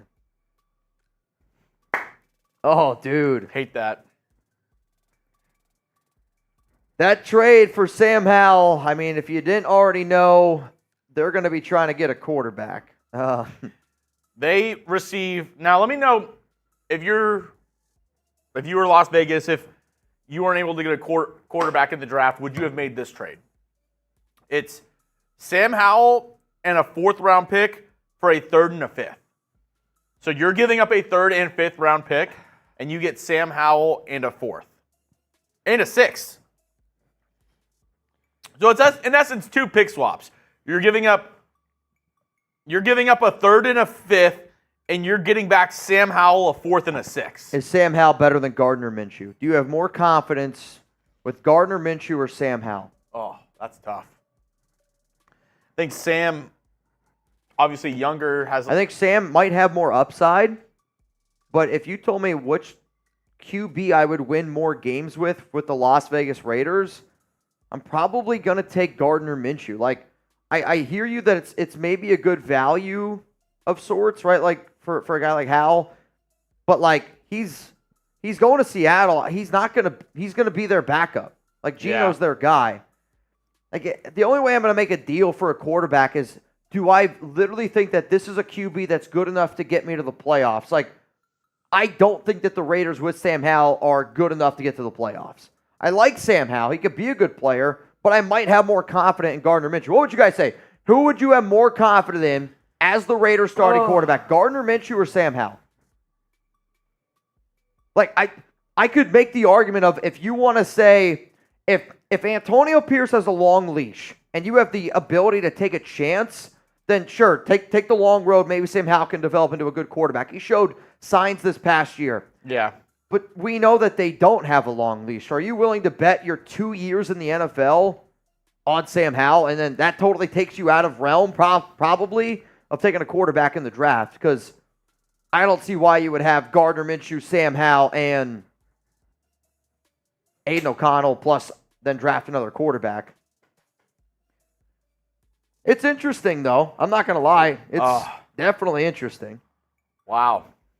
According to Schefter, Seattle has long liked quarterback Sam Howell. Now with Drew Lock signing with the Giants, Howell can compete with Geno Smith for the Seahawks starting quarterback job. I'm interested in these numbers for Eric Armstead. I wonder what he got paid.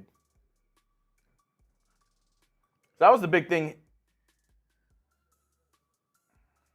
Again, I mean, if Armstead did not want to take a pay cut at $17 million. Yeah, that's what I'm interested in. And how much did Leonard Williams get? We know Wilkins got about 27. How much did Leonard Williams get? Because DJ Reader, he just signed his contract, which, again, I think the NFL is a dominoes league. The fact that Eric Armstead probably and Reader sign, Rankin sign, it kind of starts falling into place here. Trying to look for Leonard Williams. Yeah, I mean, here we go. Leonard Williams, 3 years, 64.5. That's the area that I think Armstead's in. I think Armstead's going to be somewhere around that value. Yeah, these per year. Nobody cares about these. I mean, Eric Armstead might even, if depending on the length of his contract, like at his age, I would try to get a deal very similar like what Danielle Hunter got. Yeah. Where are you willing to give me 2 years at a higher value instead of 3? Tillery numbers came in 1 year, 3.75. Yeah, I mean, that's a pretty good deal for Tillery. Got a little bit of a pay raise. I still think it was the right move for the Raiders to move on. The Kendall Fuller one is mind-blowing to me. But that just goes to show that teams were not as high on Fuller as what it was expected.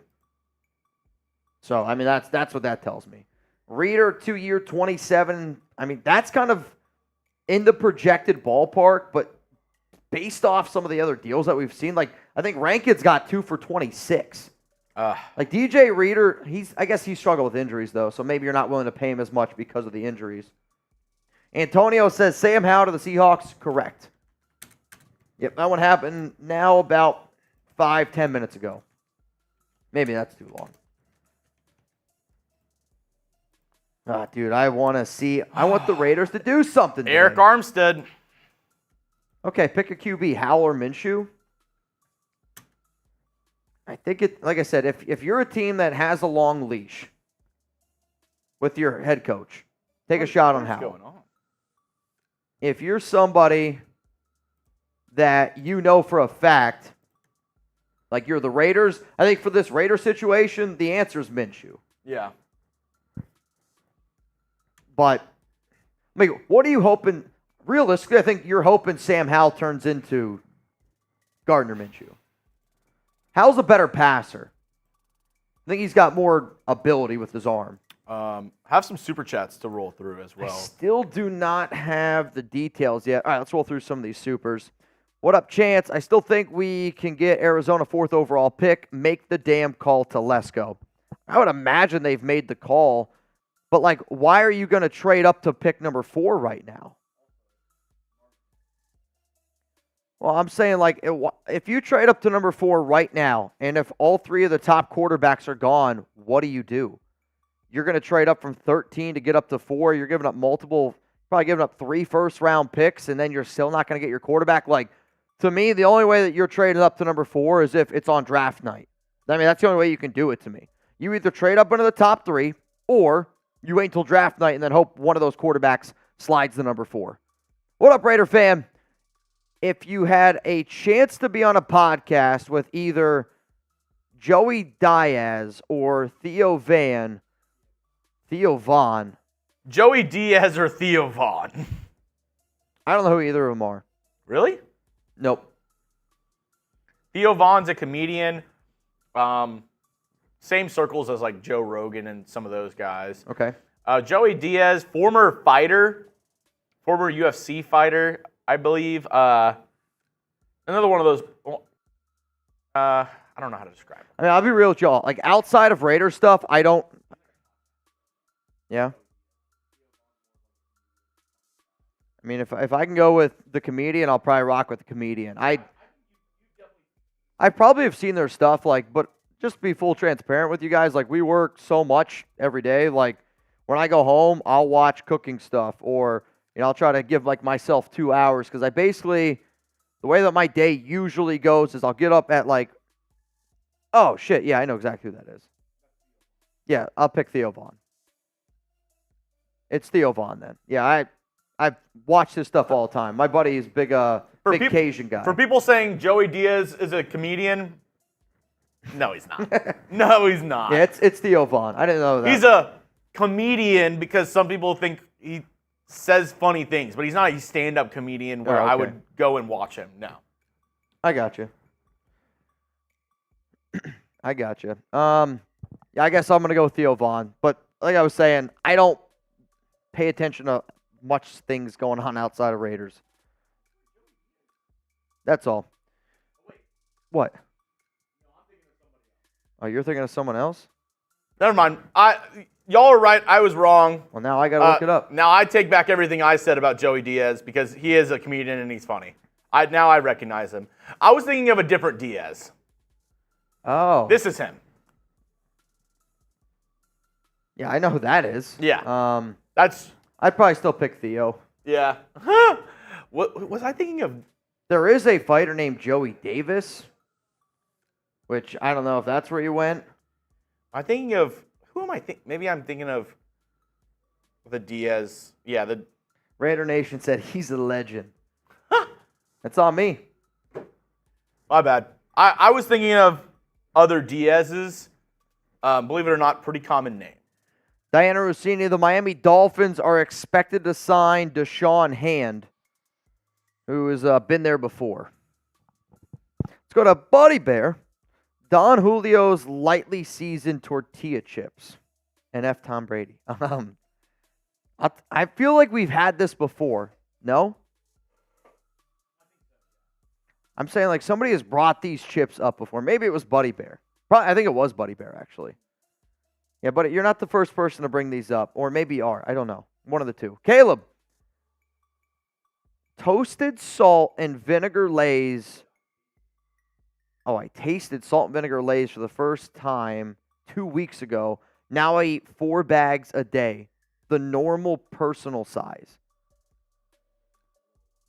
I was going to say, if you're eating like 4 bags a day, I would not recommend that. My Strange Addiction.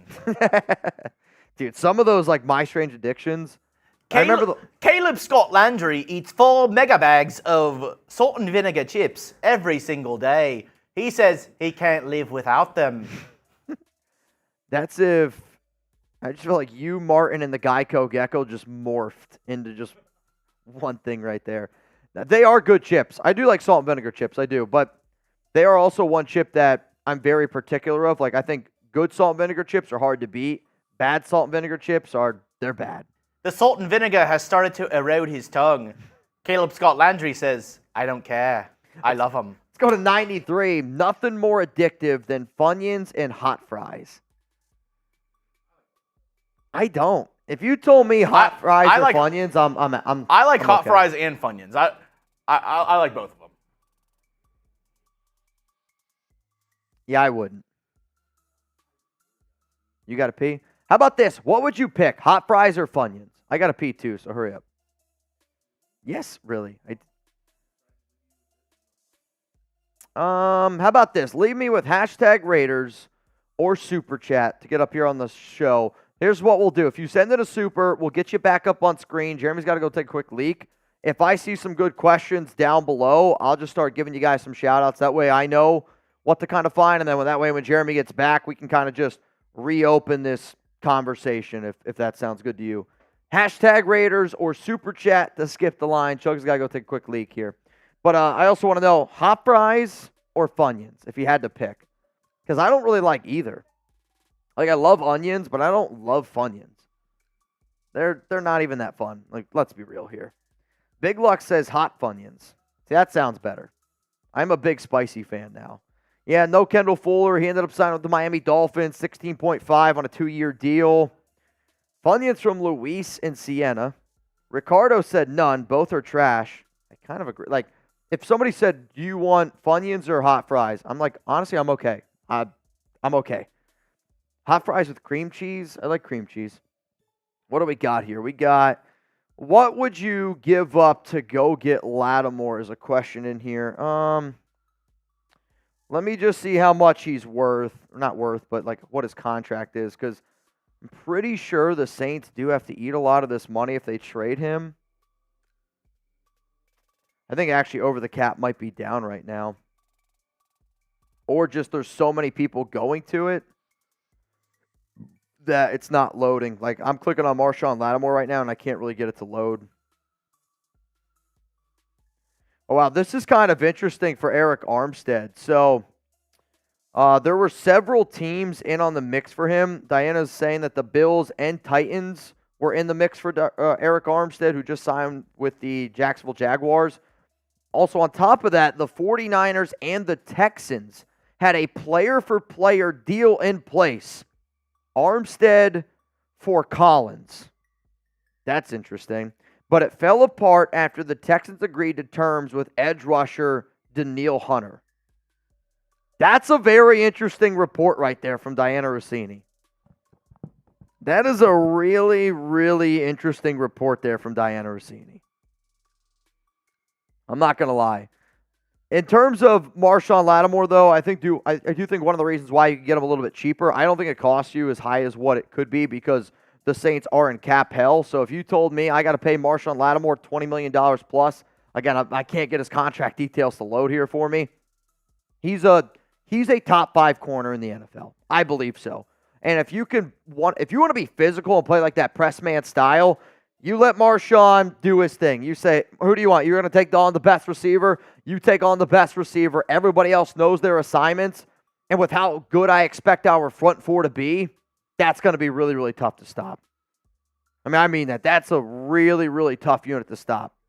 Scott, Mitch, let's bring back the good old days when the Raiders were the most penalized team in the league, but they still won. I'm good on that. I mean, you got to be able to respect the fact that 2 out of the 9 games this season, the Raiders didn't commit a penalty.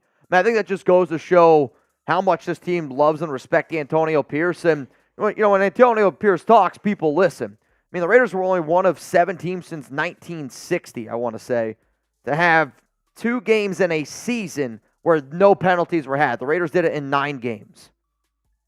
That's pretty good. I mean, that's very impressive. You could be the bad boys. You could still be a hard-hitting team. But why do we have to get penalties? I'm good on that. Could the Raiders sign Shaquille Leonard for cheap? He's great when healthy. I'm pretty sure Shaq Leonard already signed. Shaq Leonard went to what? Miami for 1 year, $9 million deal. So yeah, Shaq Leonard's gone. Have you heard if the Pats are high on Knicks? I have not heard anything on the Patriots quarterbacks. The only thing I know about New England and quarterbacks is it was reported that Jayden Daniels didn't want to play there, but Jayden said that was cap. What?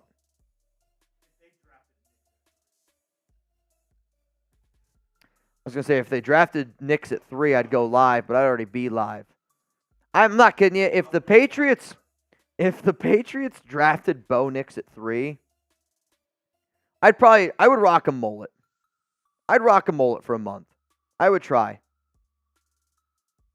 I would try to rock a mullet for a month.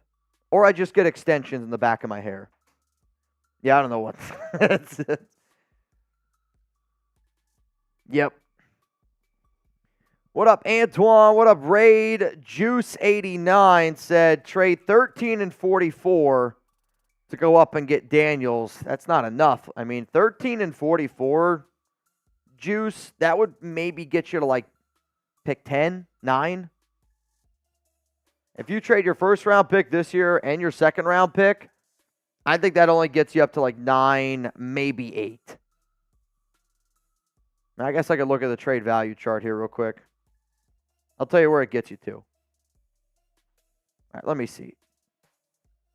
So according to the trade value chart, if the Raiders were to trade their 13th pick and their 44th pick, based on, boy, this math is a lot more difficult than what I anticipated.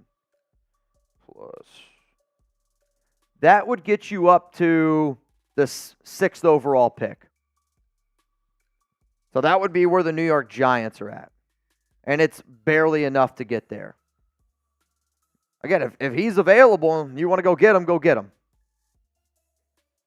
If you want him, you got to go get him. All right, Chuggs. How about this? If you guys want a chance to get in on our duck race here, I'm going to go take a quick pee. Remember, for those that do not know, it is a $20 Venmo at Mitchell Renz 365 for a chance to get in. I also think I just saw Misty Williamson is in our March Madness bracket. So we already have 25 people in. It's the first 64. Or if we do not get up to 64, then we might just do the first 32. But I'm going to try to get, we got to get 64. Got to get 64. You got to try at least. Yeah, we got to at least try. All right, let me give a few shout-outs here to some people that are already in this duck race, which we have a few.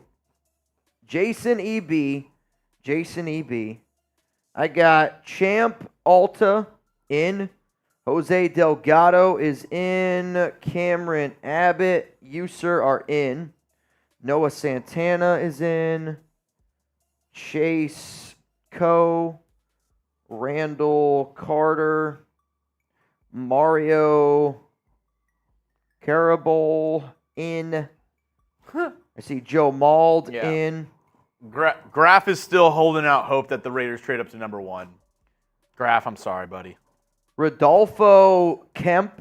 There is no way. Is in our March Madness bracket.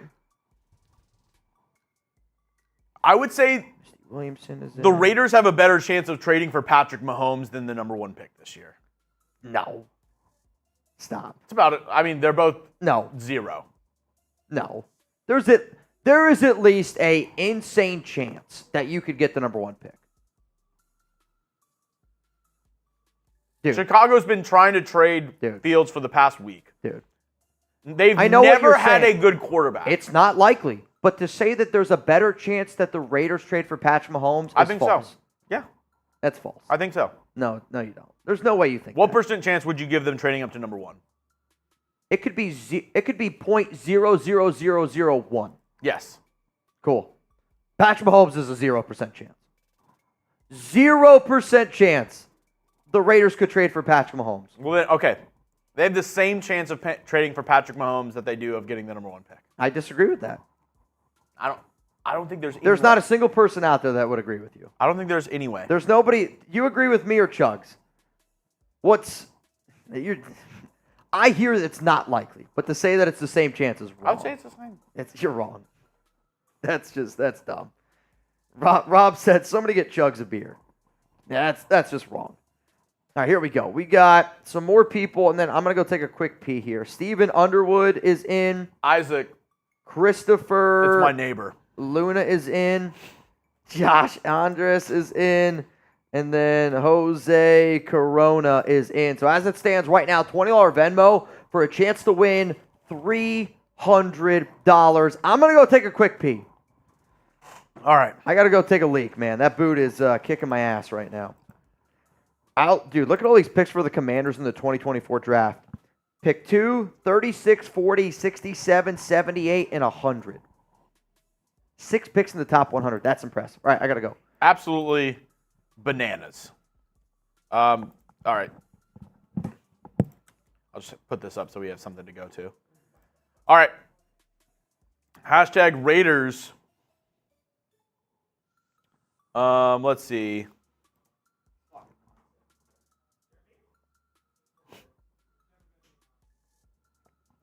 Nick.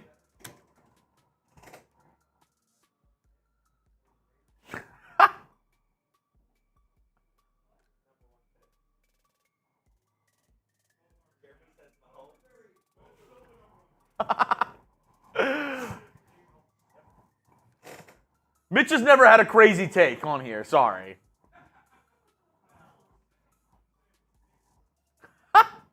Whatever. I'm getting blasted out there. I'm getting mouth blasted out there in the Chat Sports studio for my take. That's what Coop said.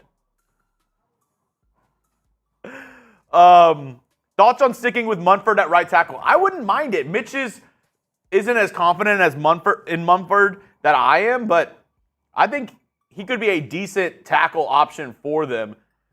Spot starter last year, I thought he played decently. I thought he played well. He was in there for Colton Miller when he went down with that shoulder injury, and I thought he held up pretty nicely at the left tackle spot. So, I mean, if he's able to be on the right side, play well for you still on a cheap deal, I feel fine with that. I feel fine with that. Vincenzo, can you check the draft board of linebackers? Yeah, I can. Top linebackers draft. Let's see. So I'll go with Pro Football Network. Top linebackers in the draft. They have at number 1 Peyton Wilson from NC State. Petey, are you yes or no for the spam Masubi? Good. I assumed you're one of the more cultured people in the office. Actually, PFN has Trevin Wallace as their number 2 linebacker, Cedric Gray number 3, Edgerrin Cooper 4, Junior Colson 5, Jeremiah Trotter Jr. at 6, and then some guys that I had not heard of before. Tyrese Knight from UTEP, James Williams from Miami, Tyron Hopper from Missouri, and Jalen Ford from Texas were the linebackers that PFN had. Rebel, Marshall home. I actually do think Marshall is home right now. Marshall is, in fact, not at work today. He is at home. That's funny. I didn't go to any supers because I wanted to wait for you. Oh, thank you. You're very kind. Even though... What? Even though what? For the first time, it's doing that thing. Oh, no. It's working on these. We're okay? Yeah. All right. We did get a few more people that wanted a chance to get in here. I see Jared Davis, Justine Gonzalez. Oh, wait a minute here. Oh, shit, I really effed this up. Oh, no. Rodolfo is in. Randall Carter in. I added the names to the wrong list. devastating. All right. We got some names in now. Stephen Underwood was the last name that I got. Are we good? Yeah, we're okay. I added some to the wrong list. So now we got George Talat is in. Cody Lowry is in. All right, so I know I said it was for 300, but I accidentally added those people in the duck race in our March Madness list. So for the duck race, right now it's a $20 Venmo to win $180. In our March Madness bracket, we have 26 people in. The last three names that I got were Randall Carter, Misty Williamson, and Rodolfo Kemp. That's on me. That one's 100% on me. I mistyped. That's on me, dog. That's on me. I We actually mistyped. only have 4 people in for our mark. We're like, holy shit. Raider Nation, is Jimmy G being a post-June 1st cut official? Yes. It happened bright and early this morning. The Raiders, not the Raiders, but I think it was Pelissero put out the list. So it's going to be a $24.1 million savings. You're going to get that money after June 1st. He is still going to be on the Raiders' books. Like, he's going to be on the Raiders' salary cap as a $28.3 million cap hit. And then as soon as June 1st happens, he'll leave the books. Raiders add $24 million. You do eat $4 million this year, and then you're going to end up eating $12.8 million next season. I put out a video at, it would be 11:30 a.m. Eastern time, 10:30 Central time here. Go check out the video. It's like why I think the Raiders ended up doing what they did. It's a long-term play, but I do think it's the smarter move there by the Raiders. Yeah. I didn't even realize, though, I changed the channel. We have the DK Bowl on. Oh, Houston against TCU. Houston, TCU. DK, who are you going for today? Houston. There we go. Oh, man, don't tell Harry. Harrison said, I'm not mad, I'm disappointed. I think Houston's going to win it all. I've watched them play. I do think, I know it's sometimes maybe not popular to take the number one seed. CJ Stroud, Tank Dell, they chill at the games. They're good, dude. They're legit. They're a legit basketball team. Carlos, odds that Pats draft Marvin Harrison Jr. and then Knicks in the second round, I think very high. How do you say very high? I'm kidding. I'm like, dude, we got to cut you off. I was hoping that our Patriots guy, Nick Roloff, would agree with me that the Patriots drafting Marvin Harrison Jr. at 3 makes too much sense for this team. I would say on both of these happening, 1% chance. I don't see, I would say 1% chance that both of those things happen. I'd say 10% chance that Marvin Harrison Jr. is their pick at number 3, as it stands right now. Yeah, I don't think it's very likely. I think they're honestly more likely to trade out of 3 than to draft Marvin Harrison Jr. from 3. Yeah. Stock up. Yeah. Get Gerard Mayo more picks. That's fair. Eric. Because I don't think, which obviously like top 3 teams, it's hard to say that you are, but I don't think the Patriots are a quarterback away. I think they still need a lot of talent. I don't know their roster well enough to sit up here and totally judge it, but they're at where they are for a reason. I know quarterback play was a big part of that. They re-signed J.C. Jackson last year, midseason, who was Cheeks, and he started for them. Yeah. No, you're probably right. Let's go to my man Castro. That's the most wild take I've ever heard Chuggs take. Is it possible to trade for the one has Fields not been traded? All right, you're dogging me, and then you just put the most mumbled sentence in the second half of this super chat. Is it possible to trade for the one has Fields not been traded because they want to keep him? Okay. I mean, that's 2 sentences. Is it possible to trade? It's actually for easier the if one? you read it like Eric. Is it possible to trade for the one question mark? Has Fields not been traded because they want to keep him? That's 2 different. I think the reason why Fields hasn't been traded yet is because of the asking price. If you're Chicago, why trade him for anything less than what you think why trade him for anything less than you think that you deserve? Is this already news the Browns are signing Devin Bush? Is that new? I don't know. Schefter just put it out. I feel like I saw that already. But you hold on to Fields, and based on all the reports, it sounded like Chicago at least wanted the second-round pick. If you're an NFL team right now, you're like, there's other options out there. I'm just going to wait to figure out and then go from there. I could see Fields getting traded on draft night.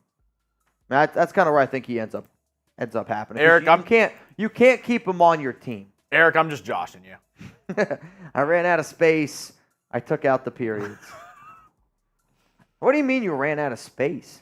Like, if you send in a 2, it only gives you a certain amount of characters. If it sends you a 5, like, if you want to send a long message, you can't send a $2 super chat because it only gives you, like, 100 characters. I got $5 gives you more, 10, 20, 100 you can. That's why almost every 100 is a paragraph that are, like, super long paragraphs, it cuts off because you can literally write, like, 2 paragraphs worth. Yeah, Devin Bush to Cleveland. I feel like that happened. I feel like there was already something around that, though. Maybe I'm wrong. PD doesn't look too concerned. Yeah, okay.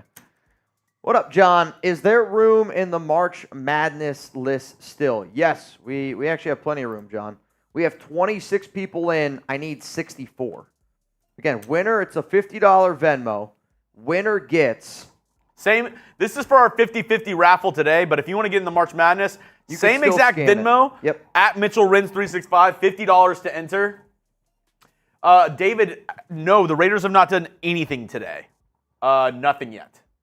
I see James Guevara, which... Yeah,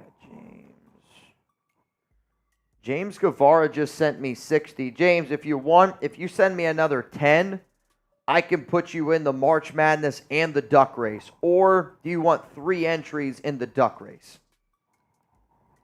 I would say just send me an extra 10. I can put you in March Madness and the Duck Race.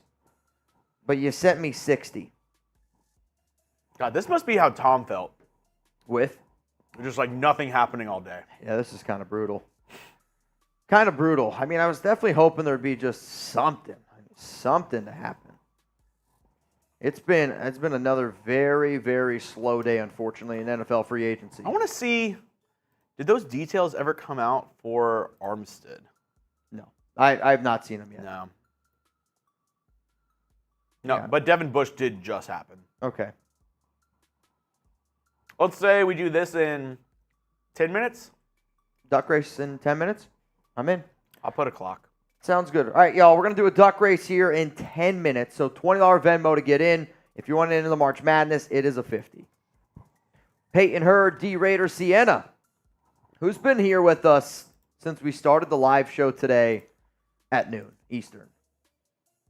How many people do you think have been here with us? So we've been live now for 4 hours and, 37 minutes? Yeah. How many people have been here since day one? Not day one. Hour one.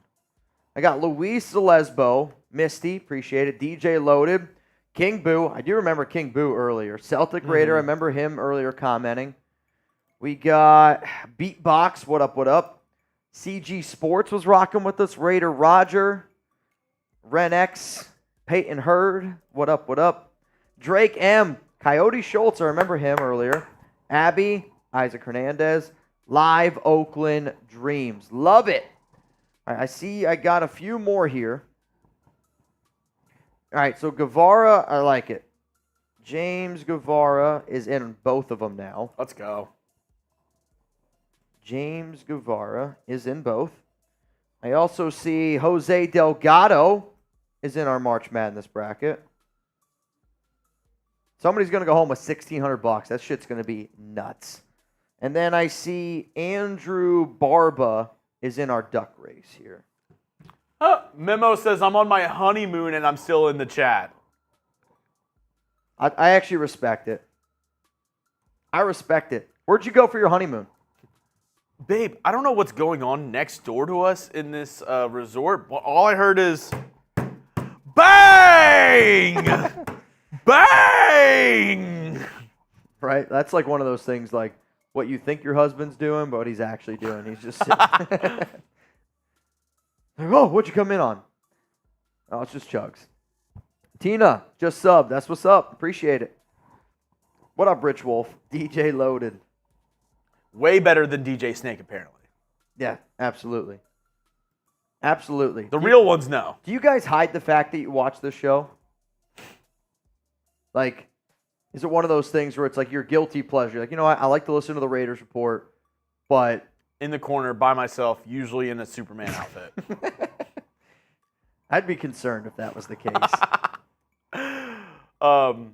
Dude, I just think it'll be funny that there was 2,000 people here. There's 1,500 people now.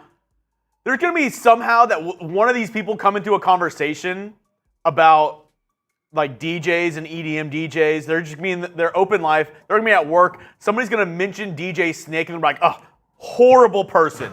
I heard he threw plates at one of the guys at Red Tail in Resorts World. They're like, really? Like, oh yeah, he's bad. He's bad news. That's right, dude. I don't know why somebody would tell me that if it's not true. It's a lot.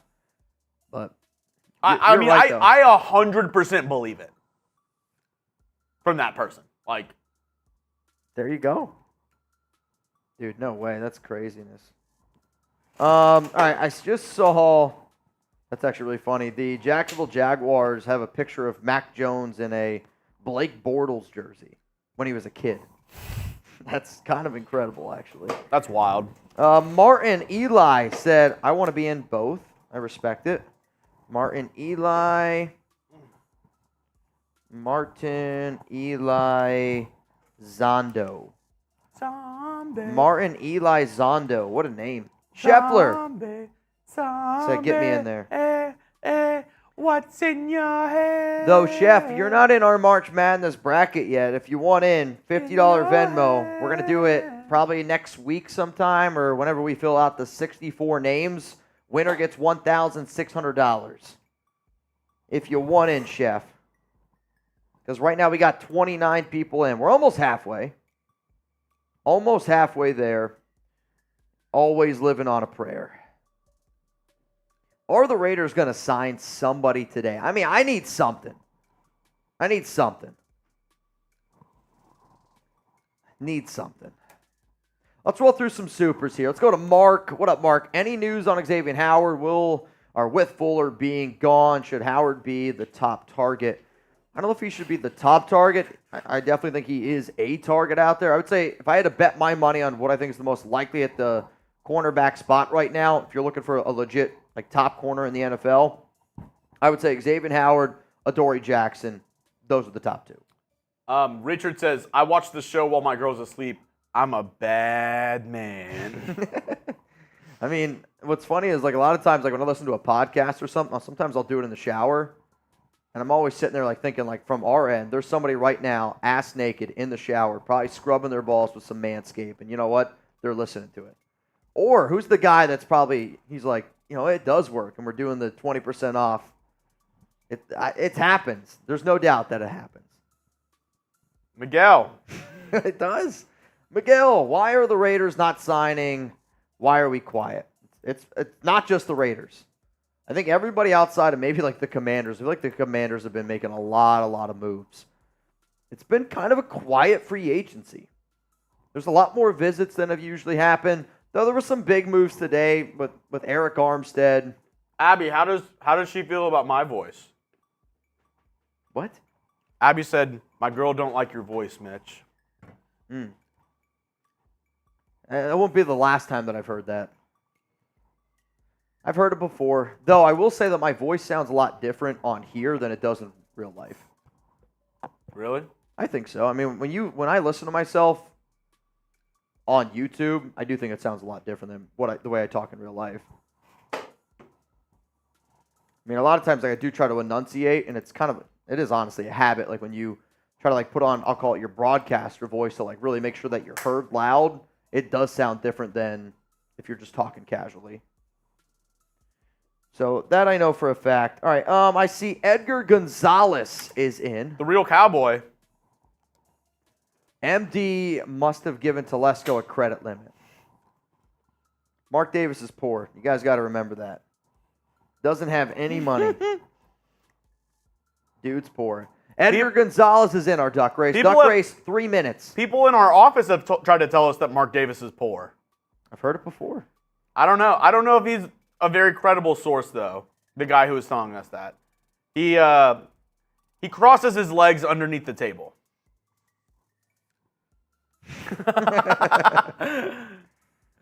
Does have a cute dog, though, so that kind of balances it out. Yeah. One of the smartest guys in the office. No. No? I guess not. I guess not. I'll tell you this, he definitely sits across from the blindest guy in the office. That's a fact. If he gets any closer, Smitty's going to put his nose on his screen. It's unbelievable. There's at times I can see through his glasses what he's typing. We should have a blind off with him and Coop and just see who can read something from a further distance. I don't know if that... Who do you think's blinder? Smitty. I don't know. When have you ever seen Coop without his glasses? Yeah, never. To be honest, I don't know if I want to see Coop without his glasses. Dude, it's wild. The only way I'm seeing Coop without his glasses is if he sleeps over at my house and I roll over and it's Coop. Wait, dude, you got to see Coop without his glasses. He looks like a completely different person. Coop. I got to see it now. You got to see it. You got to see it? If you've never seen it, it's that good. Like I do feel like people look totally different with glasses. Can you show Coop, or can you show Mitch what you look like without your glasses? Close your eyes. Oh, I'm not ready for this. Open your eyes. Honestly, he looks like a more Jewish version of you. How is that possible? What does that even mean? Come here, I'll show you. Man, it's the truth. It's a slightly more Jewish version. All right, you guys got to close your eyes. You got to do it the exact same way. Close your eyes. Me? No, them. Yeah. Close your eyes. All right, now take off your glasses. All right, now open your eyes. Holy shit. This looks like one of those like pictures where it's like, find how many things are different. There's at least 10. That's insane. That's insane. People told me that I look like Marshall, but I don't see that as much. No. People told me I look like Megan Fox. I don't have a widow's peak. Yeah, no, I get that. That's what I've heard. Dude, that's unmatched. Also, we just burned 3 minutes with that conversation. They literally can be brothers. From the same tribe. We are. That's true. From the same tribe. That's unbelievable. Duck race time. There we go. All right, final refresh here on my phone. $20 Venmo, chance to get in and win some money. I see, we got a new guy in here for March Madness. John AVA Zeno. That's actually Ava Zeno? Is that how you pronounce that last name? That's a dope-ass last name. I see Noah Santana. Said, you know what, Mitch? Get me in on that March Madness. I'd like to win one duck race before I try a tournament where I have to win multiple races. I'm 0-25. Half the time, I never see my duck. Oh, man. Well, Chef, I'm going to tell you something that a wise man once told me. You miss 100% of the shots that you don't take. I'm just upset that Scheffler can't see his duck. Have you tried Manscaped? Have you tried Manscaped? I never see my duck. I haven't seen my Because duck. it's hiding in the bushes. I haven't seen my duck quack in quite some time.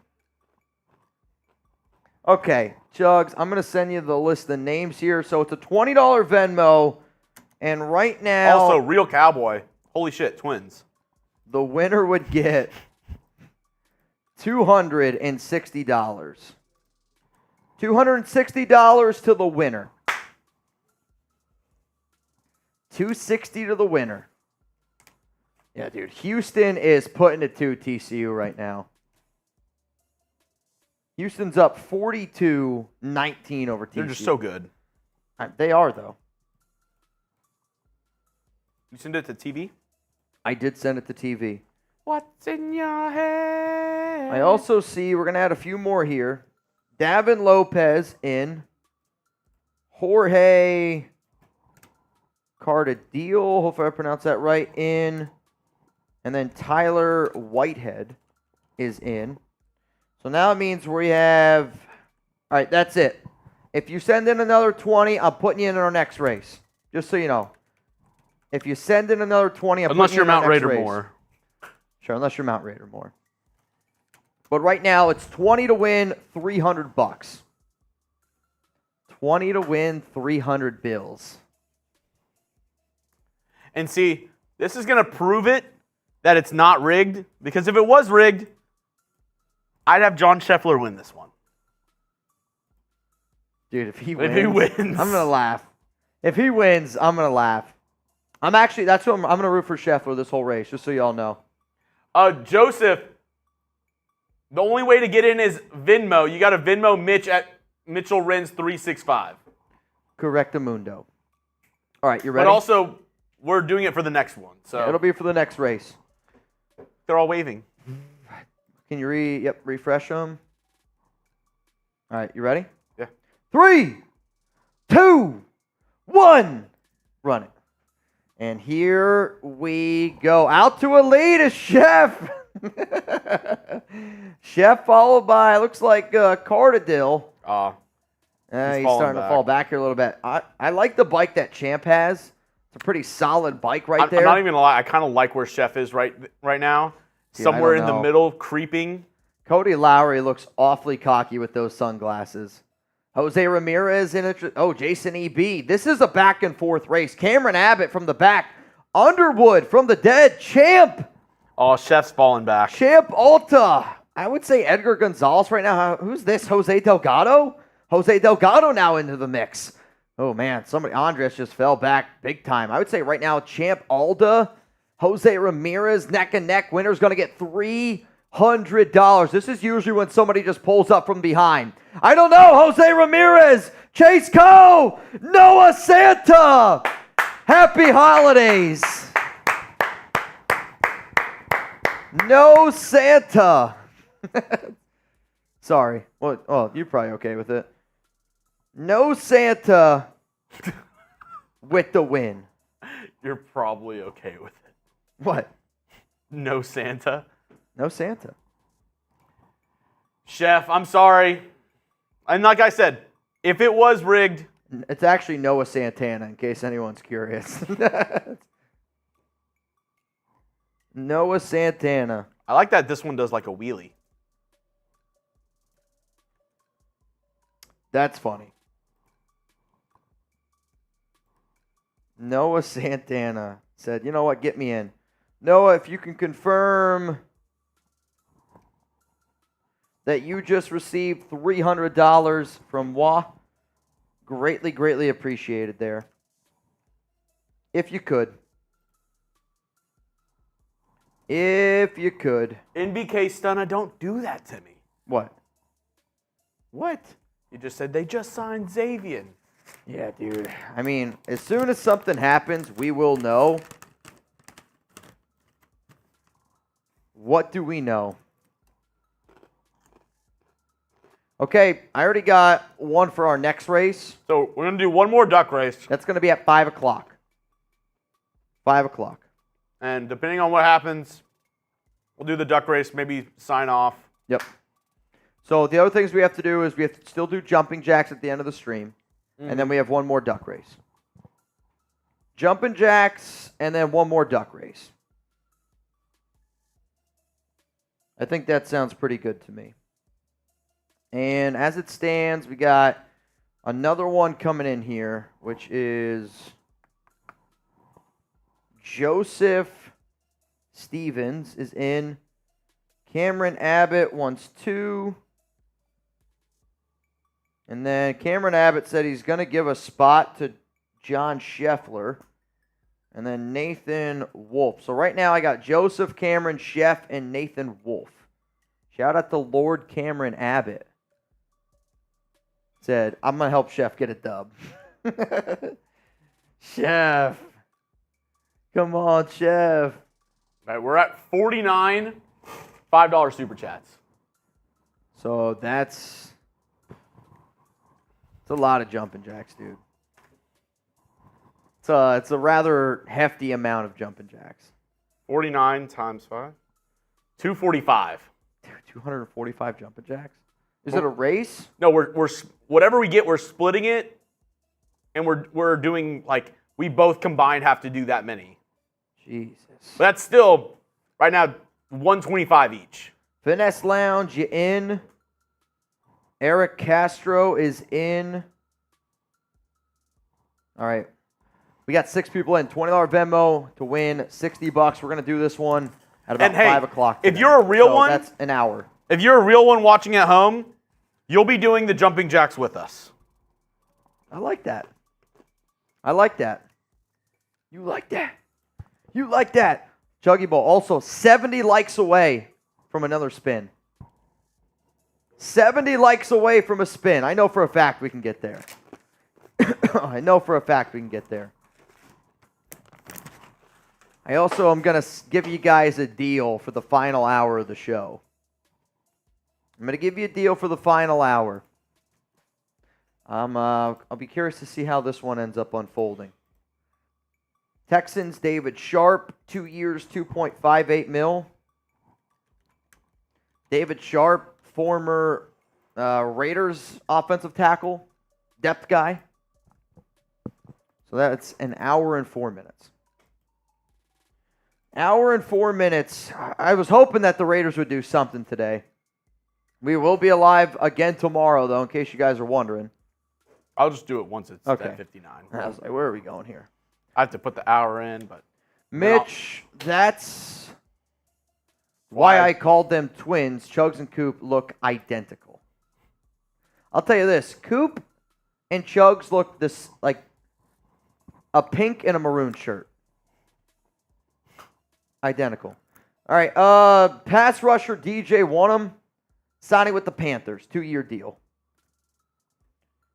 I feel like Carolina and the Commanders have made a lot of moves. They needed to. Sure. Maybe none like big-time moves, but definitely some good moves. And then Joseph King Raider. I want to get in that duck race. I'm pretty sure he's in now, though. Yeah, he's in. You in. No details yet on that Eric Armstead signing. I'm still seeing some people saying that they thought that they overpaid for Wilkins, but I just don't. I think that it might have been a bit of an overpay, but it's a good overpay. Like, I think that's okay. I think it's okay to do that. 4-year, 110. I would have done it for half.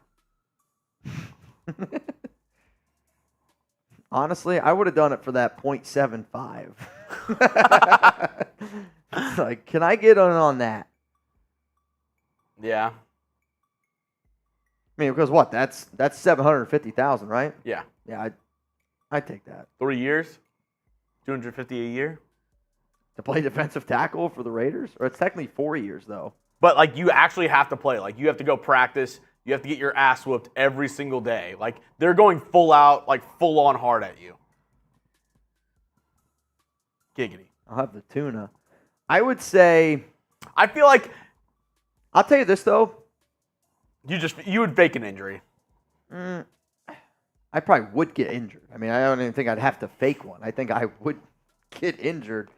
I'll tell you this, though. Imagine, like, us doing this. Like, obviously, like, you know, people watch the show. We have at least somewhat of a voice for the Raiders. People would tune in and, like, watch to see what would happen to us. Like, imagine you legitimately on a football field. Like, people would watch because it's like, dude, Chuggs is playing right guard right now in the 4th preseason game. I'm watching that, right? It's like 6'7", 6'4", 5'10". All right, honesty, I appreciate it. 6'3", 6'6". Can you imagine how wild that would look if you just put one 5'10" dude on the line? You're an undersized linebacker. Like, you're an undersized linebacker. Bro, if I suited up and ran out there next to these professional athletes, you'd be like, what? Yeah, dude, who the hell is this? Who let the 8th grader onto the field? It'd be like that video where they let the old guy run it in, and they're all just like running it around him. Yeah. Or there's like that picture of like that one like super white guy and like he's like at the muscle competition. It'd be like that Netflix series when they're like, when he's like, all the brothers in here and Mark, damn, I did it again. Also, the Cowboys are re-signing free agent defensive back and special teams player C.J. Goodwin. Special teams, special players, check, check, check, check. What is that from? The real ones know. I must be fake. Fake. Ask the chat. They can help you. What is he talking about? Isn't Aaron Donald only like 5'10"? Aaron Donald's not. No. I think he's probably like 6'2", 6'1". My point is more of what Chuggs weighs doesn't weigh enough to be an offensive lineman in the NFL. I hate to break it to you. They got it in the chat. What is it from? Sketch? What the hell is Sketch? It's like you don't go on TikTok for 3 hours a night. I can honestly say I haven't been on TikTok for more than 10 minutes. Like a day? All time. I don't have TikTok. I legitimately would say I've been on TikTok 10 minutes my entire life. And that might even be pushing. It might even be less than that. What do you even do? What do you do? When I get home, I make dinner. I take Chuck out. Alex and I watch like an episode of something, and I go to bed. That's the routine. Weekends we do stuff, but I don't know. TikTok, I'm not a big TikTok guy. Special teams, special players, check, check. Tuesday. Oh, Brand Johns. All right, Jeremy, we got 1 hour left of the show, okay? 1 hour left of the show. The fact that it's my name, I love. The fact that it's my name is hilarious. Dude, you will not believe the hashtag that Martin put with that tweet. I need to find Holy shit. Did you see it? No, I gotta look though. Did I get tagged in it? Yes. All right, hang on. The hashtag that he used. I don't see it. Oh, wait. All right, I got Rebel here. Go to Martin. Oh, Martin. Christ. Sorry, I didn't see it. This is not going to be easy. He's not showing up. At Smart UK. Smart UK. _ Smart UK. I follow Martin, so we're okay. All right, we got... Where did he post it? I'm not convinced that it's on there, unless it's a reply to something. All right, here. I'm pretty sure Martin blocked me at this point. All right, I liked it. Go to my Holy cow. Profile and go to my likes. All right. This has been a disaster. All right, go to Jeremy Chuggs. I actually think it's my computer. It's like not working. All right, so I got this. You got to put it up on screen. Oh, that's just phenomenal. Dude. The hashtag has me dead. If you haven't already, great follow on Twitter at _ Smart UK. Our guy from overseas, Martine.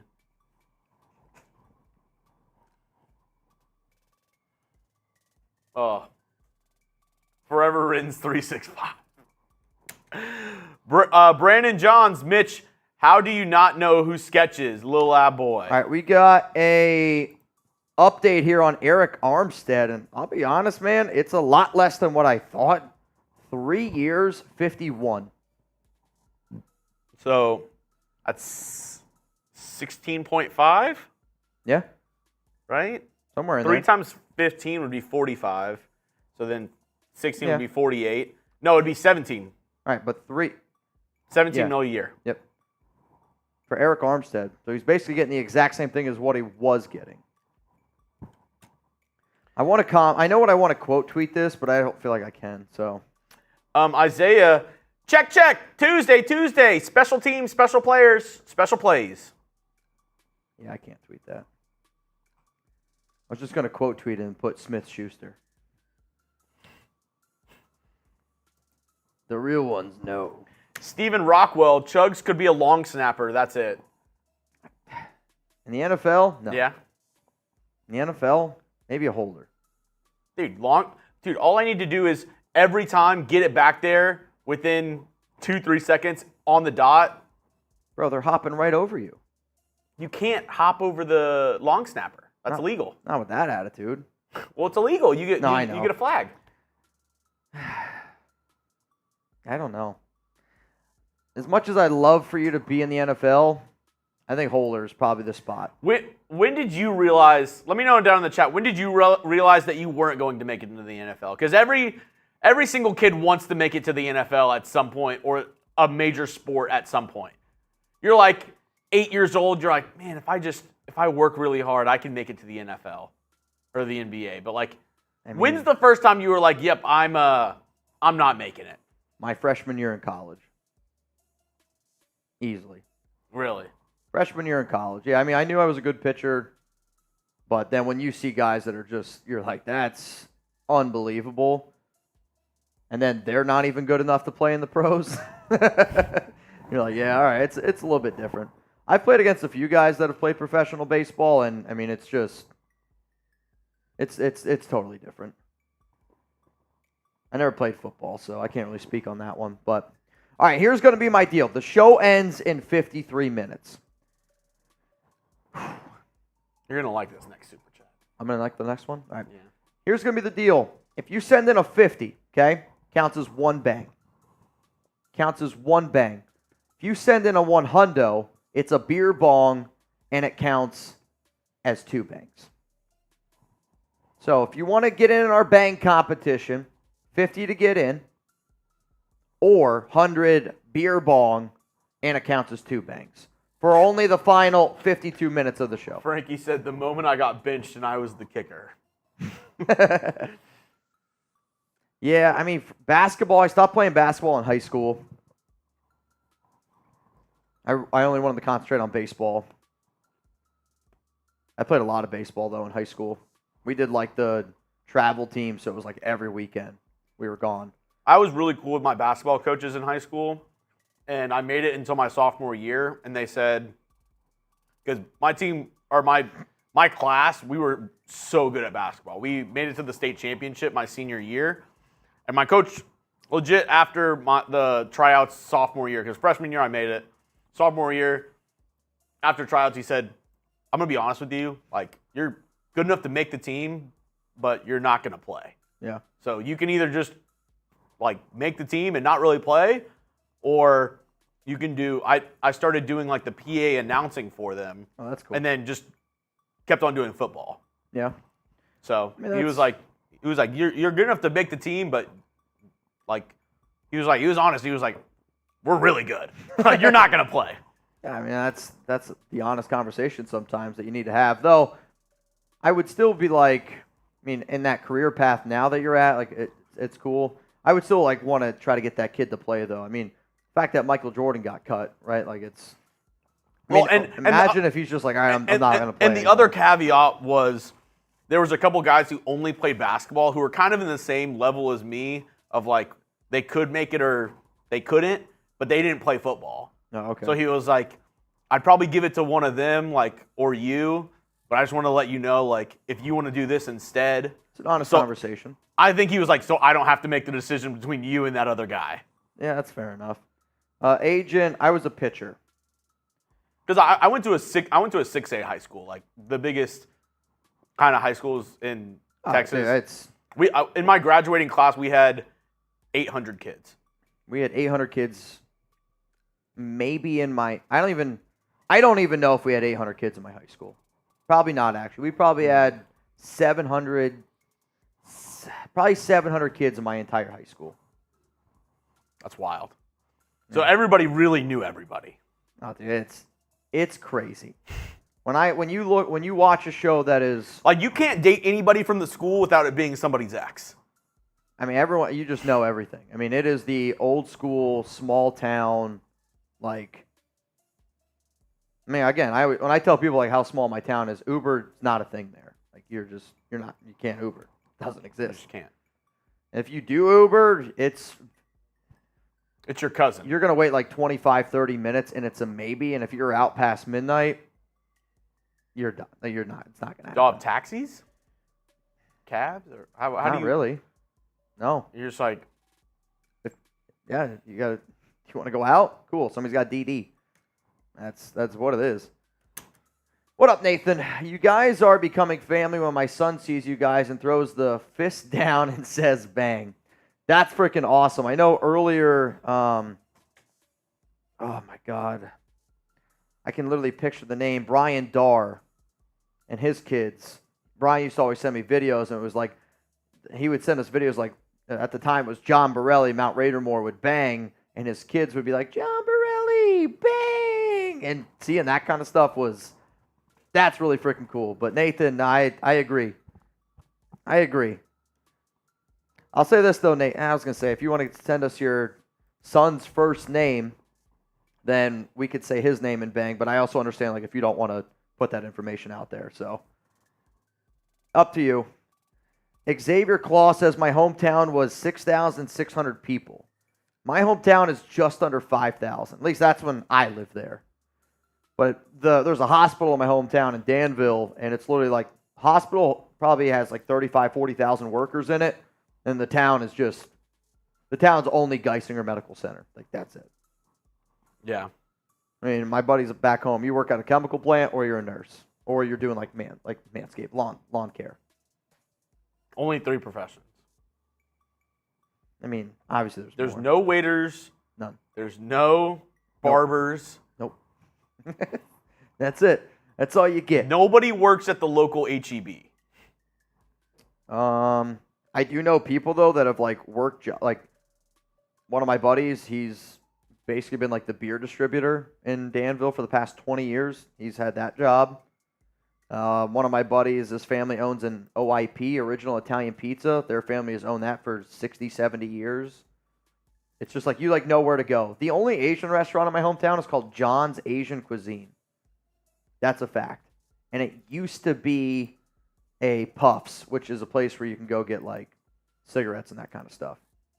That's where my town is. You can still smoke in a lot of the bars in my hometown. There's like 1 or 2 that you can't. That's where I go. That's where I go. It is. Big smoker. No, I don't go to the places that smoke. Who's your favorite Raiders player? Can we do like, let's go all time, because I feel like when I do current, it's always like the same answers over and over again. All time. Stoffel the Badger, Danville, lots of moolah and McDonald's. Moolah is what, money? Certain areas in Danville are very nice, yes, because of the doctors, but they're not from Danville. Geisinger pays people to like come move there, and like they have like all these developments for doctors. I didn't live in that area. I lived in the non-doctor area. I lived on the river. In a van down by the river. What up, AJ? I think we need to go try to get Isaiah Simmons, Devin White, Trey White, Jamal Adams, and at least 2 good linemen. The rest we can handle in the draft. Well, I'll say this. Isaiah Simmons would be a little bit of a scary one to me. I'm good on Devin White. I think he's one of the most overrated linebackers in the National Football League and probably one of the worst coverage linebackers, if not the worst coverage linebacker in the league. Trey White, super injury prone. He's played in only 21 games the last 3 seasons, so I'll probably pass on that.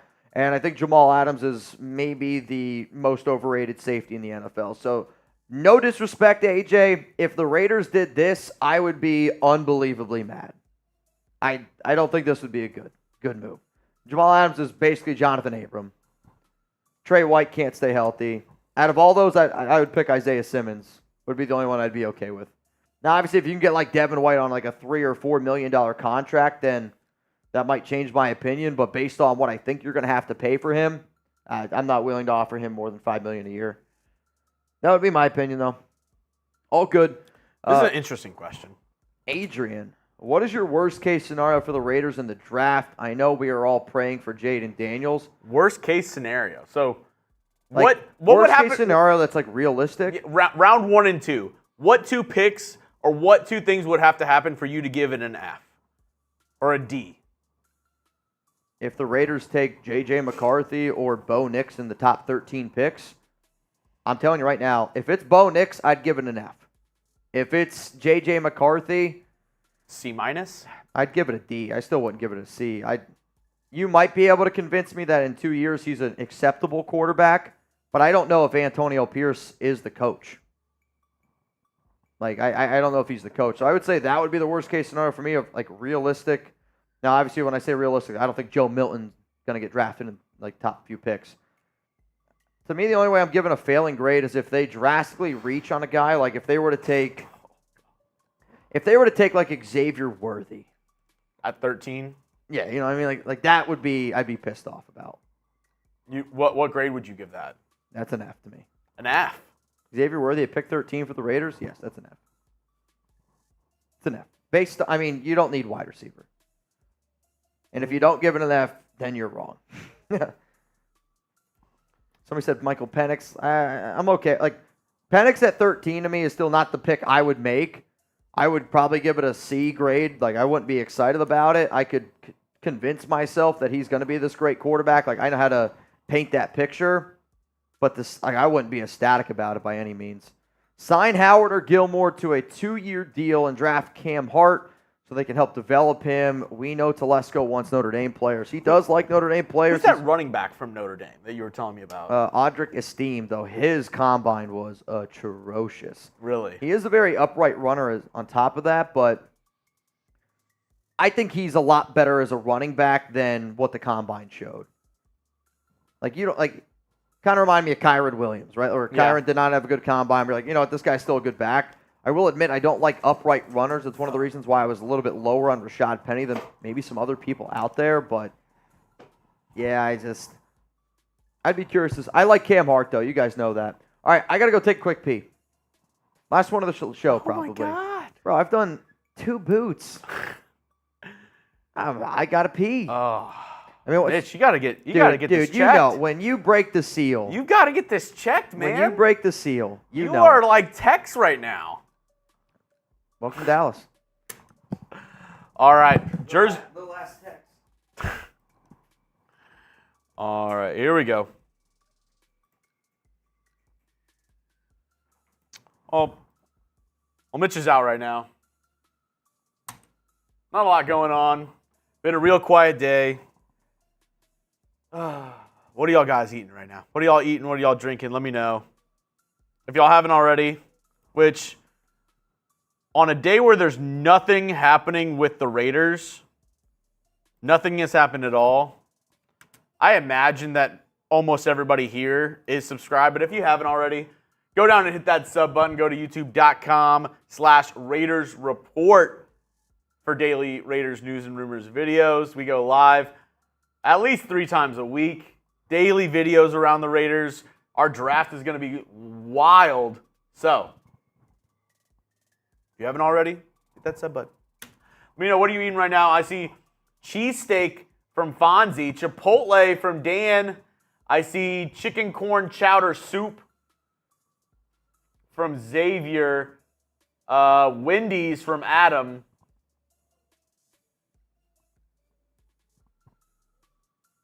Chicken Alfredo from CLK. That sounds bomb right now. Some Subway. Hot take. I don't love Subway. Subway's near the bottom for me. Brisket from the Keith Files. Torta from Champ. Beans from Noel. Pot pie from Live Oakland. Ramen from Andres. Fonzie says, I've actually never had Quiznos. David, that's funny. Pasta from the Real Crazy News. Mediterranean from Israel Davis. Ritual, great. Yeah, Abby, Jersey Mike's. I would say Jersey Mike's is up there for sandwich places. Not big. I would go Jersey Mike's and Potbelly over Jimmy John's. Just my personal opinion.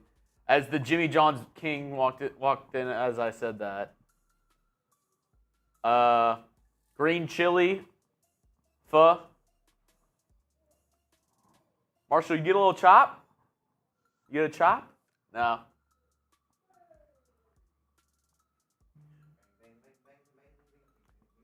I would say Jersey Mike's is my number one sandwich shop that I would pick, like for chain places.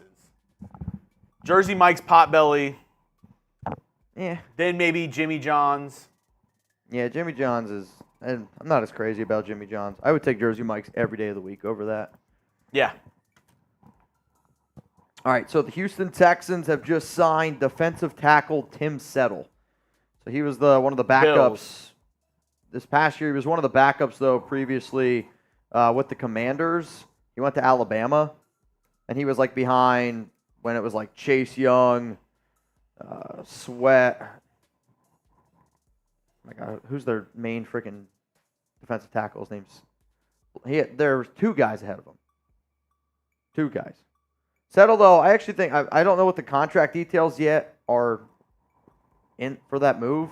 Yeah. I think that's actually a pretty good, like, low-key move. I like Tim Settle. He's been a backup his entire career since 2018. He's been a backup, but again, you got to look at the guys he was playing. Like, it was Deron Payne, and then who's the main defensive tackle for the Commanders? Jonathan. Oh, Allen. Jonathan Allen. He was playing behind Deron Payne and Jonathan Allen. In the past 2 years in Buffalo, he really didn't do a lot either. No? Okay. Again, it was a 2-year deal, so we'll see how much it is. But if you're trying to just replace, who'd you lose? You lost what? Malik Collins? Maybe if that's your Malik Collins replacement, that's an upgrade to me. No? No, that's wrong. Malik Collins has been good for the Texans. Malik Collins was the worst defensive tackle in the NFL for the Raiders a few years ago, so I just didn't expect him to be that good. I mean, I know he actually had a good year right after the Raiders let him go, though. I mean, this past season, I would say a lot better than Tim Settle. He had 7 sacks. All right, yeah, it's a lot better than I thought. That's actually insane. Damn it. Freaking Malik Collins then. I mean, he was up and down where I could see why the Texans let him go. What he really struggled in and what was really apparent the last weeks of the season was his run D sucks. His run defense. He just gets blown off the line. Interesting. But like him getting after the passer, not horrible. Fair enough. All right, y'all, we got 1,200 people here. I need 14 more likes to get to 1,500. I need a wheel spin. I can't end this show without at least one more wheel spin here. That's what I want to get going. If you haven't already, make sure you click that like button. Today's been a slow day in the NFL. There has not been basically anything that has come out today. Realistically, the only move that the Raiders have done was the official numbers on Jimmy Garoppolo and them designate him as a post-June 1st cut. Also, that came out. We're at 52 $5 super chats. 52 $5 super chats. So that's a lot of jumping 260 jacks. divided by 2. We each owe 130. Okay. Also, I need you to spin that wheel. I need you to spin it. How about this? Can I get the drinking wheel? We're going to do the drinking wheel. Now, this is how this is going to go. I think whatever it lands on, we both do. Okay. So this is what the wheel is that we had today for 50. Whatever this lands on, both Jeremy and I have to do. Juan, yes, Sam Howell trade is true. He is getting dealt to the Seattle Seahawks. So if it's beer bong, we both do one. Henny, both. Tequila, both. Fireball, both. I'm hoping for the fire bleezy. That's what I want. Henny would be the worst. Oh, this is a disaster. Oh, bro. I spoke that one into existence. I knew when I was hoping for tequila that was going to be a problem. That's brutal, dude. Oh. Dude. Do you legitimately like Hennessy? Why for yes and for no? Because I don't. Marshall's a big Henny guy. Like, honestly, I don't like it. Marshall told me I got to have Henny lemonade. Henny lemonade? I don't You were know. the one that told me about Henny lemonade. I don't think I like it. Tequila only. I don't think I like it. Is it because it... Like, would I rather drink Henny or... Marshall said he only drinks tequila because it makes her clothes fall off. It is true. I feel like, though, I like whiskey that I can have in an old-fashioned. Like a Henny old-fashioned I would not like. According to Diana Rossini, the Jets have made wide receiver Alan Lazard available in a trade this offseason. Alan Lazard, was he with Getsy at all? Well, I mean, once Rodgers retires from football this season to be the vice president, who's your quarterback throwing to Lazard then? Lazard. I mean, that's how you know. That's so. I mean, Rodgers could never be VP. 2 years, up to $7 million with incentives for Settle. Thoughts? You okay with it? Nah? It's okay. Depth guy. I do have to say, not a lot of film on him. I haven't done a lot of research on him. But the one thing I do feel confident in, and maybe you do the same as well, is a guy like Antonio Pierce, a guy like D'Amico Ryans, who's played in the league for 10-plus years at the linebacker spot. I almost want to be like, I would trust their judgment over what I have to say on signing a defensive player. Sure. Because it's like... To a certain degree. Like, I mean, there's been times where there's guys in the NFL that they do things, and I don't agree with it. And just because they're in the NFL doesn't mean that I think they might know more about the sport. I think they may just be able to play it. Like, I do think, like, the worst take out there is, I played in the NFL, so I know more about football than you. I just think you were just given a God-given ability. Like, I do think, like, that's different. I hear what you're saying. Yeah. And I do, like, I thought you were going to go more along the lines of, if there's a project player on the defensive line, I'm okay with it, because I think Antonio Pierce is that motivator and is going to be a good head coach.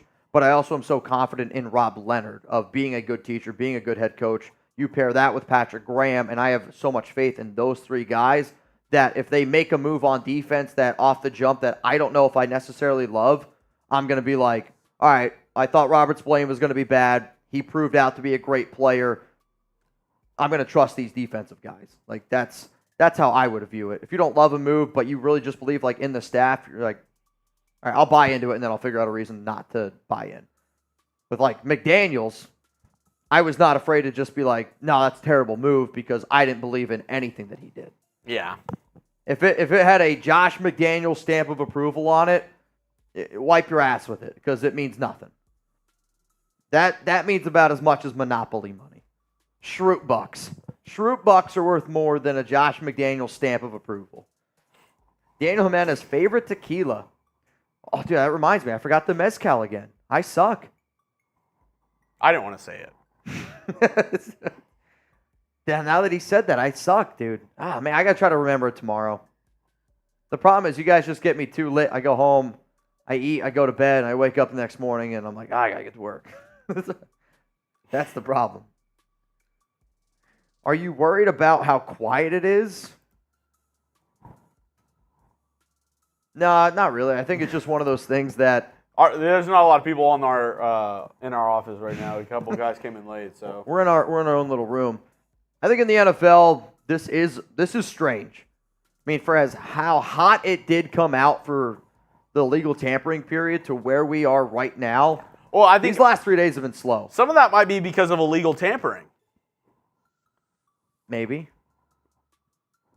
The Eagles in... I don't think the Eagles actually illegally tampered with Saquon. I think that's probably fake news.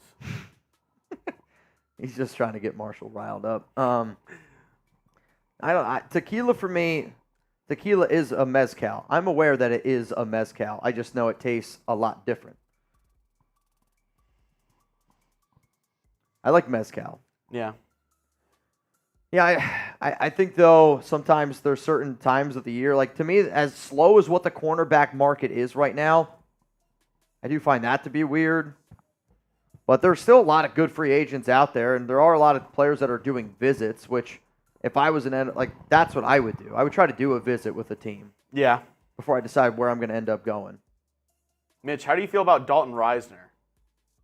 Good guard. That Dalton Rizzler, I think I might have been right. I haven't seen him since I said I think this is Dalton Reisner. That's funny. Yeah, I think the Raiders could go probably in like a different way. Like, if I'm going to look for a right guard, to me, I'd either spend big on Kevin Zeitler, who I do think would fit pretty well with what the Raiders are trying to accomplish. And then if I just want to go the cheaper route, I'd go Greg Van Roten. Now, you could also potentially what if we did Dalton Reisner and Greg Van Roten? Like, I would bring back Van Roten because you're saying instead of getting a guy that at 10 or 12 million, you get two guys at like 4. Correct. At a cheaper price. Again, Reisner, I think, he's a smart offensive lineman. He's been in the AFC West before. However, I believe he's predominantly played on the left side. Where obviously the Raiders need a right guard, and that brings up what we were talking about yesterday, where could you potentially then kick Dylan Parham over to right guard? He's played right guard. He played at Memphis. Like, could you kick him over there? Yeah. Actually, now that I say that, I actually don't know if Dylan Parham did play guard in college. I know he played center. Well, man, I can't find it. Let me see if I can get it. No, I can't get it. I remember that he played like 3 different spots. I know he played like left tackle. All right, yeah. It was, I was going to say he played a bunch of different positions. So he played left guard in 2019 at Memphis, played right tackle in 2020, and then he played right guard in 2021. Now he's back to the left side. Interesting. That was college, though. But he did play center at the Senior Bowl, which is one of the reasons why I was so confident that he was going to be good, is because I thought he could play multiple positions on the line. And if you can get a guy that can play multiple positions on the line at a high level, and you can get him in the 4th round, like, that's good value. Yeah. That's probably one of the only good things I feel like McDaniels did. Both of them. But, I mean, I liked Ziegler. I wanted Ziegler to work, but... Oh, wow. Joe Mixon signing a 3-year extension with the Texans. Okay. 3-year extension for Mr. Joe Mixon. I think since we're almost done, yeah, I think I just do a tracker / extension video right after we get done? After we dip ski. I think that sounds pretty good. Because if I left now, I would be gone until the end of the show. Yeah, you're probably right. How about this then? And I was going to make a tracker video at the end of the day anyways. Okay. That's up to you. I mean, it's up to you. That one is totally up to you. So here's what we're going to do. We got 26 minutes left. I'll say this. If we don't get let's get some questions going. # Raiders. Some super chats, get them flowing in here, because if not, I am actually going to let, we might cut the show a little bit shorter. That way you can go take care of that breaking news around the Texans, just because it has been so damn slow. Yeah. Here at the free agency. I'm sorry, guys. I really hoping that. I really thought they were going to do something today. Or yesterday. I mean, at least we got a Harrison Bryant yesterday. I'll tell you what, I'd kill for a Harrison Bryant signing right now. Something. I mean, that was, I don't know. I mean, Dominic Rivera, should the Raiders trade for Lattimore? I wish I had Trace in here to be like, how much would you want for him? But I remember when we had Trace in here before, this was like a few weeks ago, we asked him these questions. All right, so to trade, finally it loads. I mean, so this is the problem with Marshawn Lattimore, right? If the New Orleans Saints trade Marshawn Lattimore, it is a $31 million dead cap hit. $31 million dead cap hit. That's a good amount. They don't save anything. They lose 16. It's not like they save anything. So I'm like, why do that? And then they also eat $20 million the following year. Like, why do that? What the hell? Now, if they trade him after June 1st, that is a much different conversation.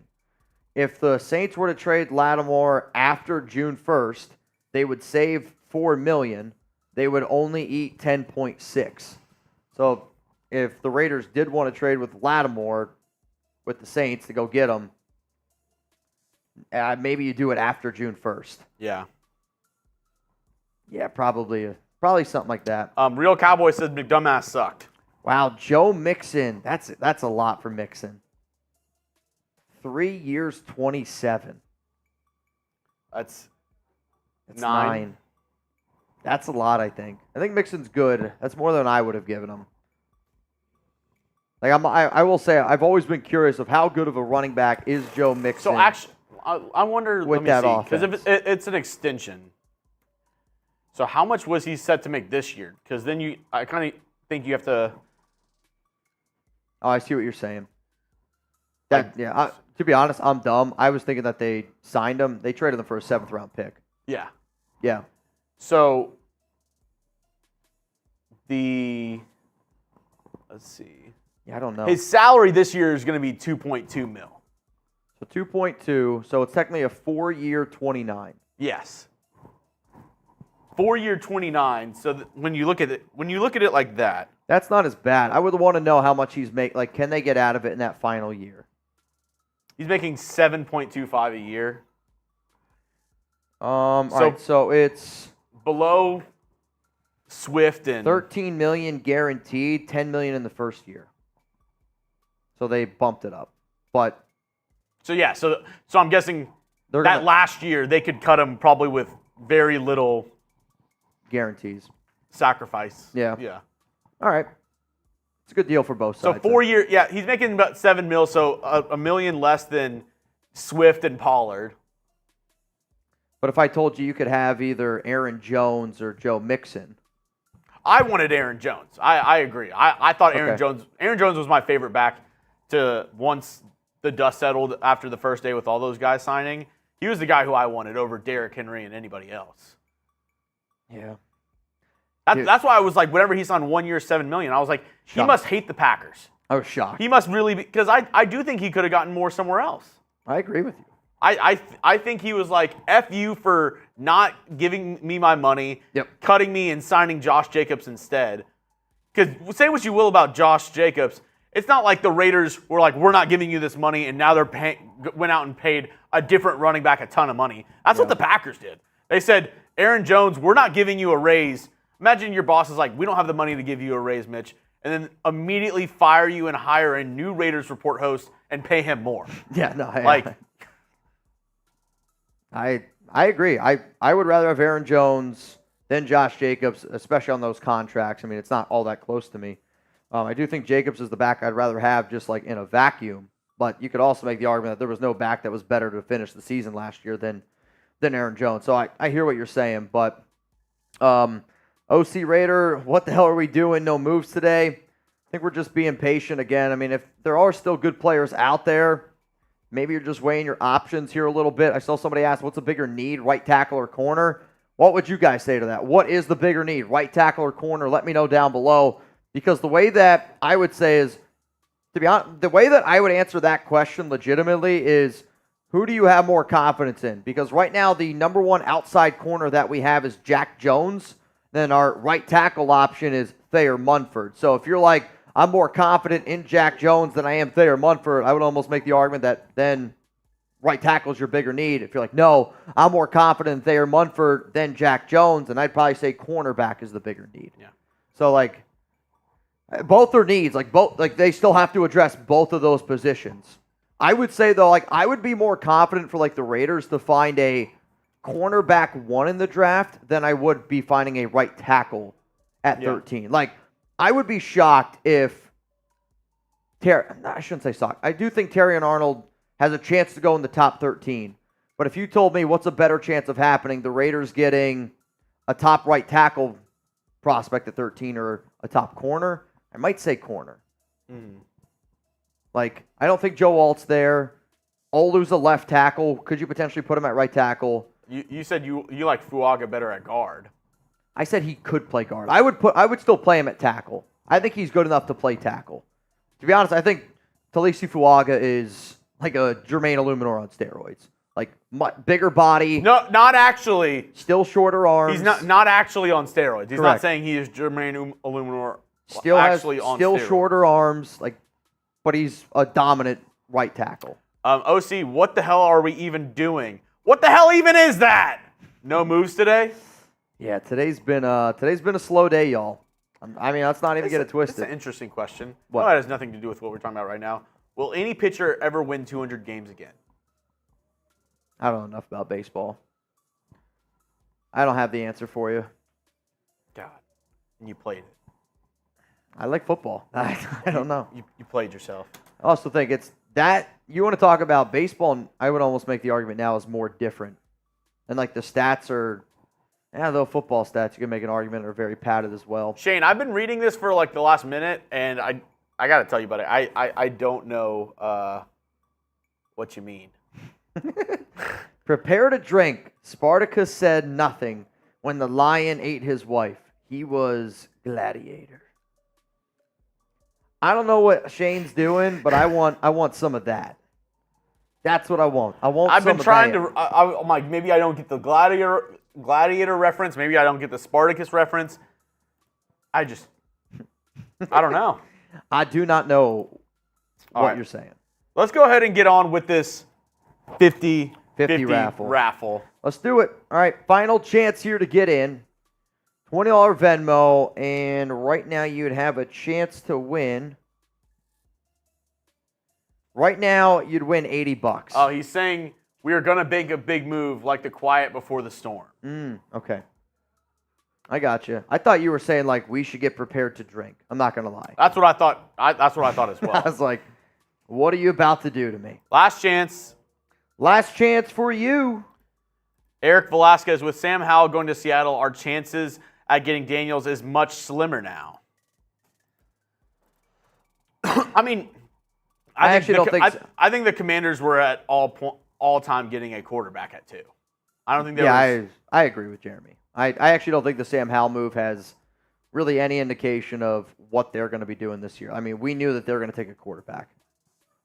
So I don't really think there's much of an impact there. Like, there's no way that Washington would have been like, oh, Caleb didn't fall to us at 2. We're going to just roll with Sam Howell, a quarterback that they benched.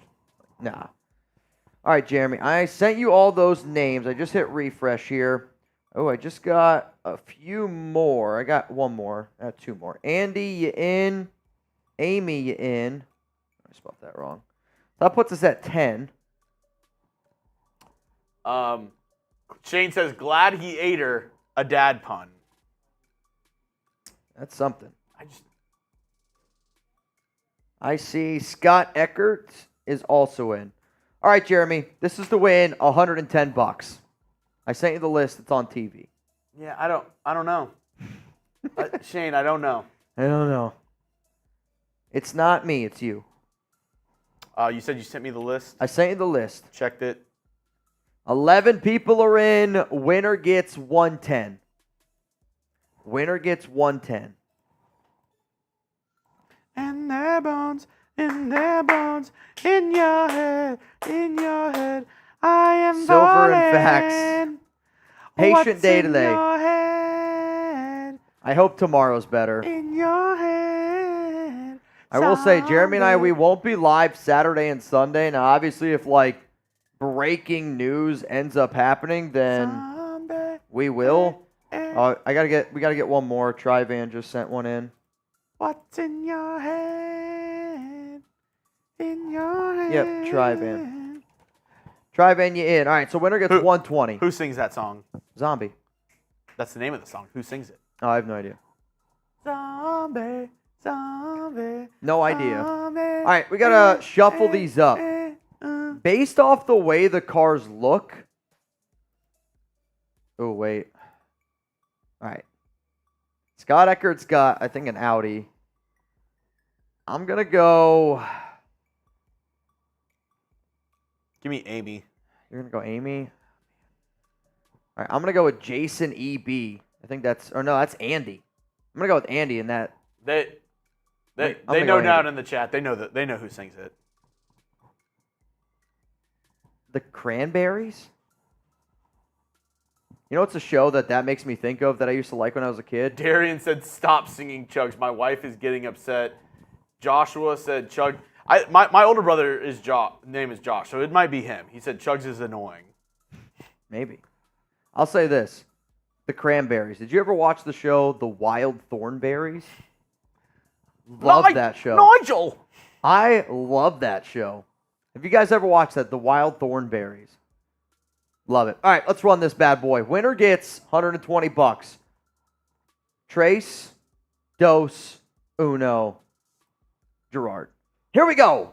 Andy out to an early lead. That was my pick. Dude, what car is that on the very bottom? Who? Steven. What? Number 1. That looks like a... Steven got the raw end of the deal. What is that? Steven got a shitty car. Trivan's got some nice wheels. Cameron Abbott's is pretty sick. Trivan's looks like it's like a Maybach. Ooh, dude, yeah. That's a dope setup right there. Jason E.B. I think Trivan's has spinners on it as well. Yeah, Trivan's just flexing out here on these people. Nathan Wolf down there in the back. Joseph's already running out of gas. Scott Eckert, thing hit the NOS too early. Chef starting to fall back. Wait a minute. Joseph Steven. I don't want you to push it too much. You might blow out a tire. Amy with the lead. She looks like she's going backwards. These wheels are moving. Cameron Abbott, 10 seconds to go. Winner gets 120. Watch out for Jason E.B. Watch out for Jason E.B. Who's in the red car? Oh, it's going to be Steven. Let's go. I mean, that just goes to show how good of a driver he is. Jason E.B. Wow. Gets the butthole. What a win. What a win. Oh, Anthony Green, I'm sorry. I'm just seeing yours now. My B. My B to Mr. Green. I'm a B. Okay. And then the winner. Unbelievable. Joseph Stevens. Oh, you know what's funny about that? That's King Raider Joseph Stevens. He was the one that sent in the $10 super chat that said, I want to get in duck race. That's sick. All right, so you won $120. If you can please confirm down below for me that you just received $120 here on the Raiders Report. I think that sounds pretty good. 120 here on the Raiders Report. That was a good win, man. It was a big win. All right. I think we have to do one more thing before we dip. Definitely one more thing before we go. We're going to do some jumping jacks here, okay? We actually have to add... So you're going to have to add these up. 2 more. No, since I last counted, we only got 2 more, so 54. So 54 times 5. Raider fan 209, would you rather get hit by Jack Tatum or... I say Alzado. Is that wrong? No, that's right. Okay. Alzado. I think Tatum scares me more. He was a terrifying human being. I guess I'd still probably say Tatum, though. I think I'd rather get hit by. Like, I feel like that's the guy I got a better chance of getting cheap shot by. But, dude, Alzado's, that's scary, man. So, I'm going to say we're going to start the jumping jacks at 10 minutes. So, or actually, let's start it at 9 minutes so it gives them 2 minutes to send in more. Okay. Right now, if we didn't get any more $5 super chats, which every $5 is another 5 jumping jacks, we owe 270 combined. So we each owe 135. Oh my God. 135. So, yeah, so we're gonna start at 9 minutes. I do think though you should do yours over there. You think so? Yeah, just in case like we have to put something on screen. Like I don't want to have to. Okay, that's fair. And also, I don't think we'd be able to both do jumping jacks here on screen. Like you'd have to go over there. Yeah, I think that's. Dude, some of those names are funny. Would you fight Prime Tyson for 2 minutes if I won $1 billion? I mean, I'm even flattered that you think I'd last 2 minutes against Mike Tyson in his prime. I Before you finish that sentence, that was... What? You said, I'm flattered that you would think that I'd last 2 minutes. Oh. Touche. I do like when you nibble on my ear, though. 55. 55. For $1 billion, sure. Legitimately, what I would do is the fight would start. I would put my hands up. He would punch me one time as hard as he can, hopefully in my stomach, and I would fall over and I'd have $1 million. Yeah. Now, I might have some internal bleeding. All right. But I'd rather get hit there than in the head. Real Cowboy, that's 5 more, so now we each got to do 140. Oh, boy. Johnny Raider, slow day at the office? Yup. Very slow day. Very, very slow day All right, at the last office. chance to get us to do some more. Darian Foreman, 2-minute Mitch. There you go. That's what they used to call him. Last chance to get us to do some more jumping jacks. If not, we're each going to do 140 jumping jacks. I might need 9 minutes. Oh, man. I might need 9 minutes. All right, here we go. Here we go. All right. Also, shout out to today's MVP, Abjin. The Bills are signing Curtis Samuel. 3 years, $30 million. Would you have done that deal for him? No. I would not. I think him going to the Bills for that amount, that's a good deal for both sides. I think that's a good move for both sides. All right. Would I trade for Allen Lazard? I would say he is a field stretcher, but all right. I don't know if I'm probably good on Allen Lazard. All right. All right, we got to go 140. Do we break it up 50-50 and 40, or how are you going to do it? I'm going to let you do 50, and then I'm going to do 50. Okay. That way I can talk while you're doing them and vice versa. You guys can count them out with Jeremy. We got a lot of jumping jacks to do. I'll also say this. We got 7 minutes and 50 seconds left of this live show. This has been something. 18, 19. Sweet Jazz, I will try to do it with my headset on to the best of my abilities, yes. 35, 36. Curtis Samuel just signed a 3-year, $30 million deal. 32. Cheer on Chuggs, let's go. 34. Let's go. Ultra said the number to get in for our last race today. We already did the last race. 45. 46. Every person that sent in a $5 super chat today is 5 jumping jacks. All right, I did my first 50. Your turn. Do what? R-A-I. All right, here we go. Ready? I need you to talk to them now. You don't. Okay. At least you're not out of breath. All right, cheer on Mitch. Even though. So the reason why we did this was every $5 super chat that we got was 5 jumping jacks. I do have to say, grade the form. Whose form so far is better? I'm not going to toot my own horn. I think my jumping jacks are better than Mitch's. If I had to guess who toots their horn more, it is Jeremy. Let me know. Who better form, me or Mitch, with the jumping jacks? I don't know. I also have no idea what number I'm at. What number am I at? I would say 21. No. 20, 30. 31. Let's go with that. Yeah. They're saying, get the arms up, Mitch. My arms literally can't go any higher. What do you mean? What do you mean? How do your arms not go any higher? I feel like I can't put my arms any higher. I don't know what you're talking about, man. I think that's 50. Can you not count? I just forgot to count. But I gave you the 30 of the midway. Yeah, I lost it at like 42. I started thinking about something else. I'm not gonna lie, my calves are burning. All right, next set of 50. Here we go. All right. Mitch does jumping jacks like a girl. It's cool to pee a pants. I feel like my arms are just as high. What are you talking about? No chance. What do you mean? 60. Is my form that bad?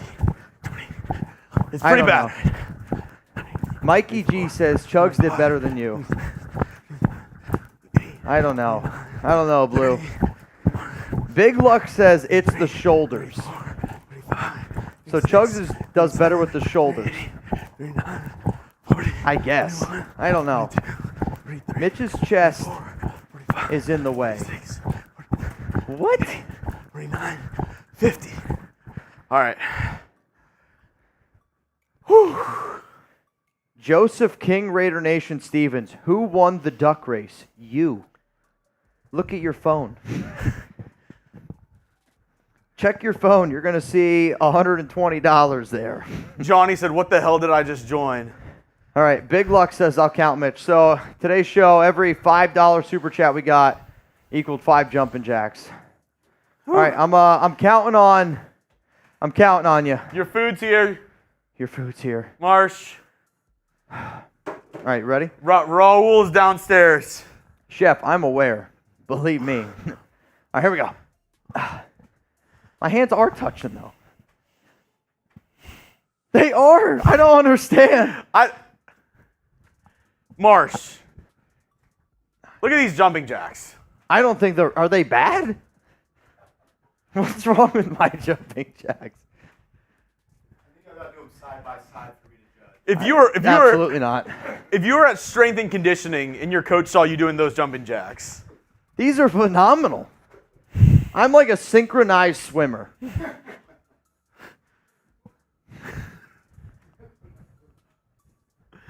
I don't know.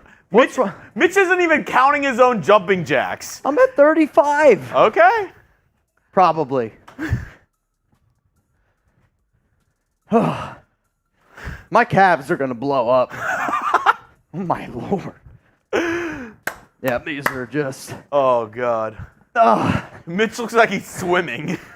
Synchronized. Holy shit. All right, and we each have 40 more to do. This is a disaster. But to make it an even 50, if one more person sends in a 5 right now, we'll each do 50 more to finish our set. So we do 3 sets of 50.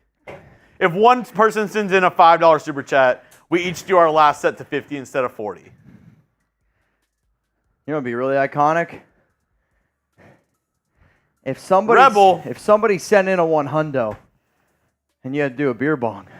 Right after? Yep. Yeah? All right. Yeah? We have to do 50 because of Rebel. He said 10 more jumping jacks, but the opposite way. What does that mean? No clue. All right. If you put do you start here? That'd mess me up. How do you do it? All right, here we go. We each do 50. We each have to do 50 for the last set. Here we go.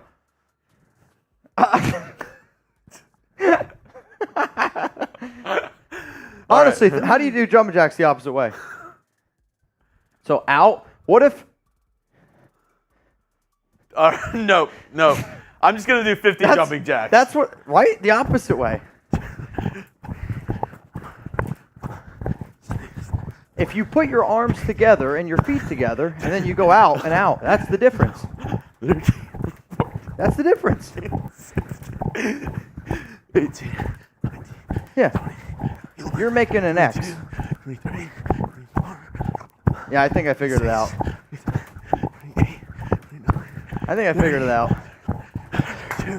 We got it. I'm glad Yoda isn't having a good time. 38, Come on, you got it. You got it. 43, 44. You got it.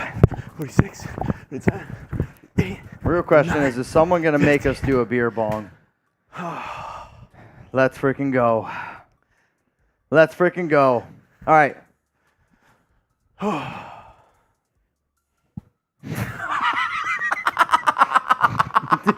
This is it.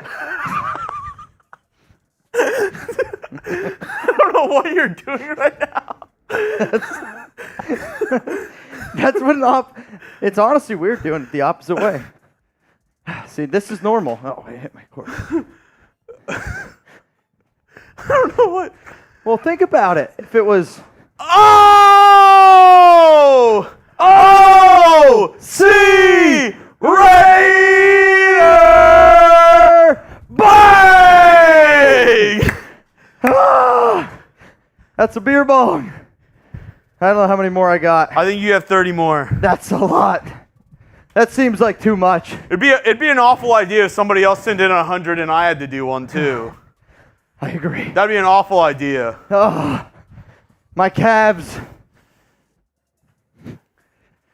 Dude, I gotta be close. All right. I think, I don't know. Dude, legendary. When we did the OC, it's almost like we connect, like... Bro, I've seen the YMCA. I'm going to start doing the OC MCA. Like, I'm not big into Dragon Ball, but there's like these like two like kids in Dragon Ball, and they fuse together, and they're like, ha! That's what it looked like to me. Mike says Manscaped code. You good? Oh. Oh. The Manscaped code is the team that you love. Raiders. The Raiders. Okay. Trivan. You know what? This is a smart move here by Trivan. This is a veteran move here. He sees two people who are... If you were to see me right now in person and I was an animal, you'd be like, you should put that guy down. You should put that guy down. Oh, it's a Henny shot. You got to be shitting me, man. Oh, Jesus. There's no way. This is not going to be good. This is not going to be good. Oh! Laugh at it! Bang! I tell her, laugh at it. Laugh at it. Yeah, that's a beer bong. Laugh back at it. Trivan. Cheers to you, good sir. A cheers to you, good sir. Oh. Oh, yeah, you need that. Hang on. I'm getting a phone call here. Oh, it'd be such a bad idea if somebody else sent in 100 so we did a beer bong together. That'd be a horrible idea. Don't do that. I'm more afraid of that 50, to be honest with you. That 50 is what scares me. Oh, dude. My calves right now are... I'm surprised you can't hear them. Because they're singing. I got to add another one in here for OC. Rebel says he wants me to do 5 backwards jumping jacks. What's backwards? The way I did it?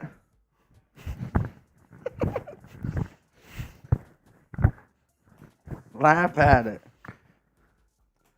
I'm not going to lie. I think the next time I have to do jumping jacks out like in a public setting, like if I go to a gym class with like Alex or something like that, I'm going to do jumping jacks the opposite way. Laugh at it. I was talking about the fusion ha. So these two characters, they're like two kids, and they're like fused together, and they go ha, and they touch tips. Go!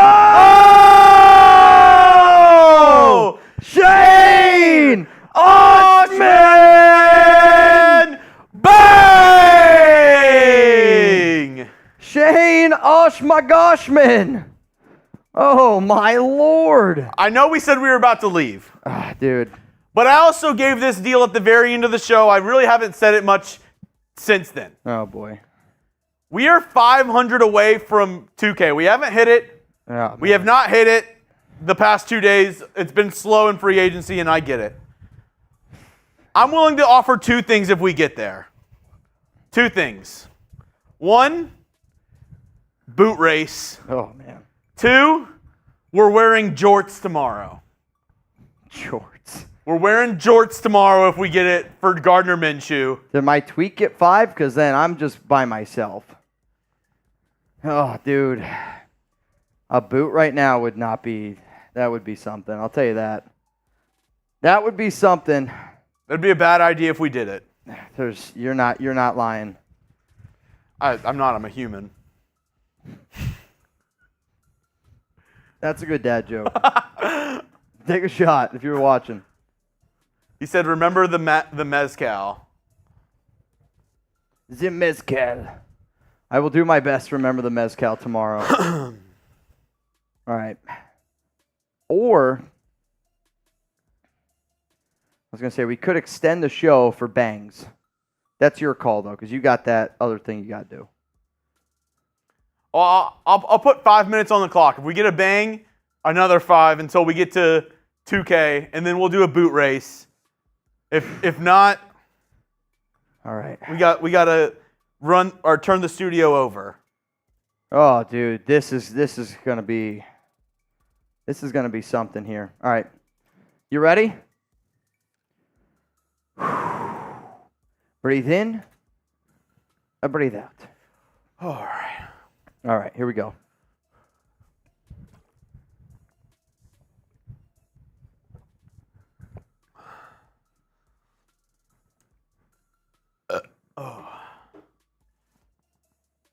All right. I think I needed this though. The standing up back here. I've been sitting all day. My butt's been kind of getting sore. Pause. So I don't know if that's from the sitting. Ultra VAB said, "Did I get in the last race?" Yes, but you're in our March Madness one, if that's what you're talking about. Yeah. Oh. Wow. Dude. Needed it. Needed it. Needed it.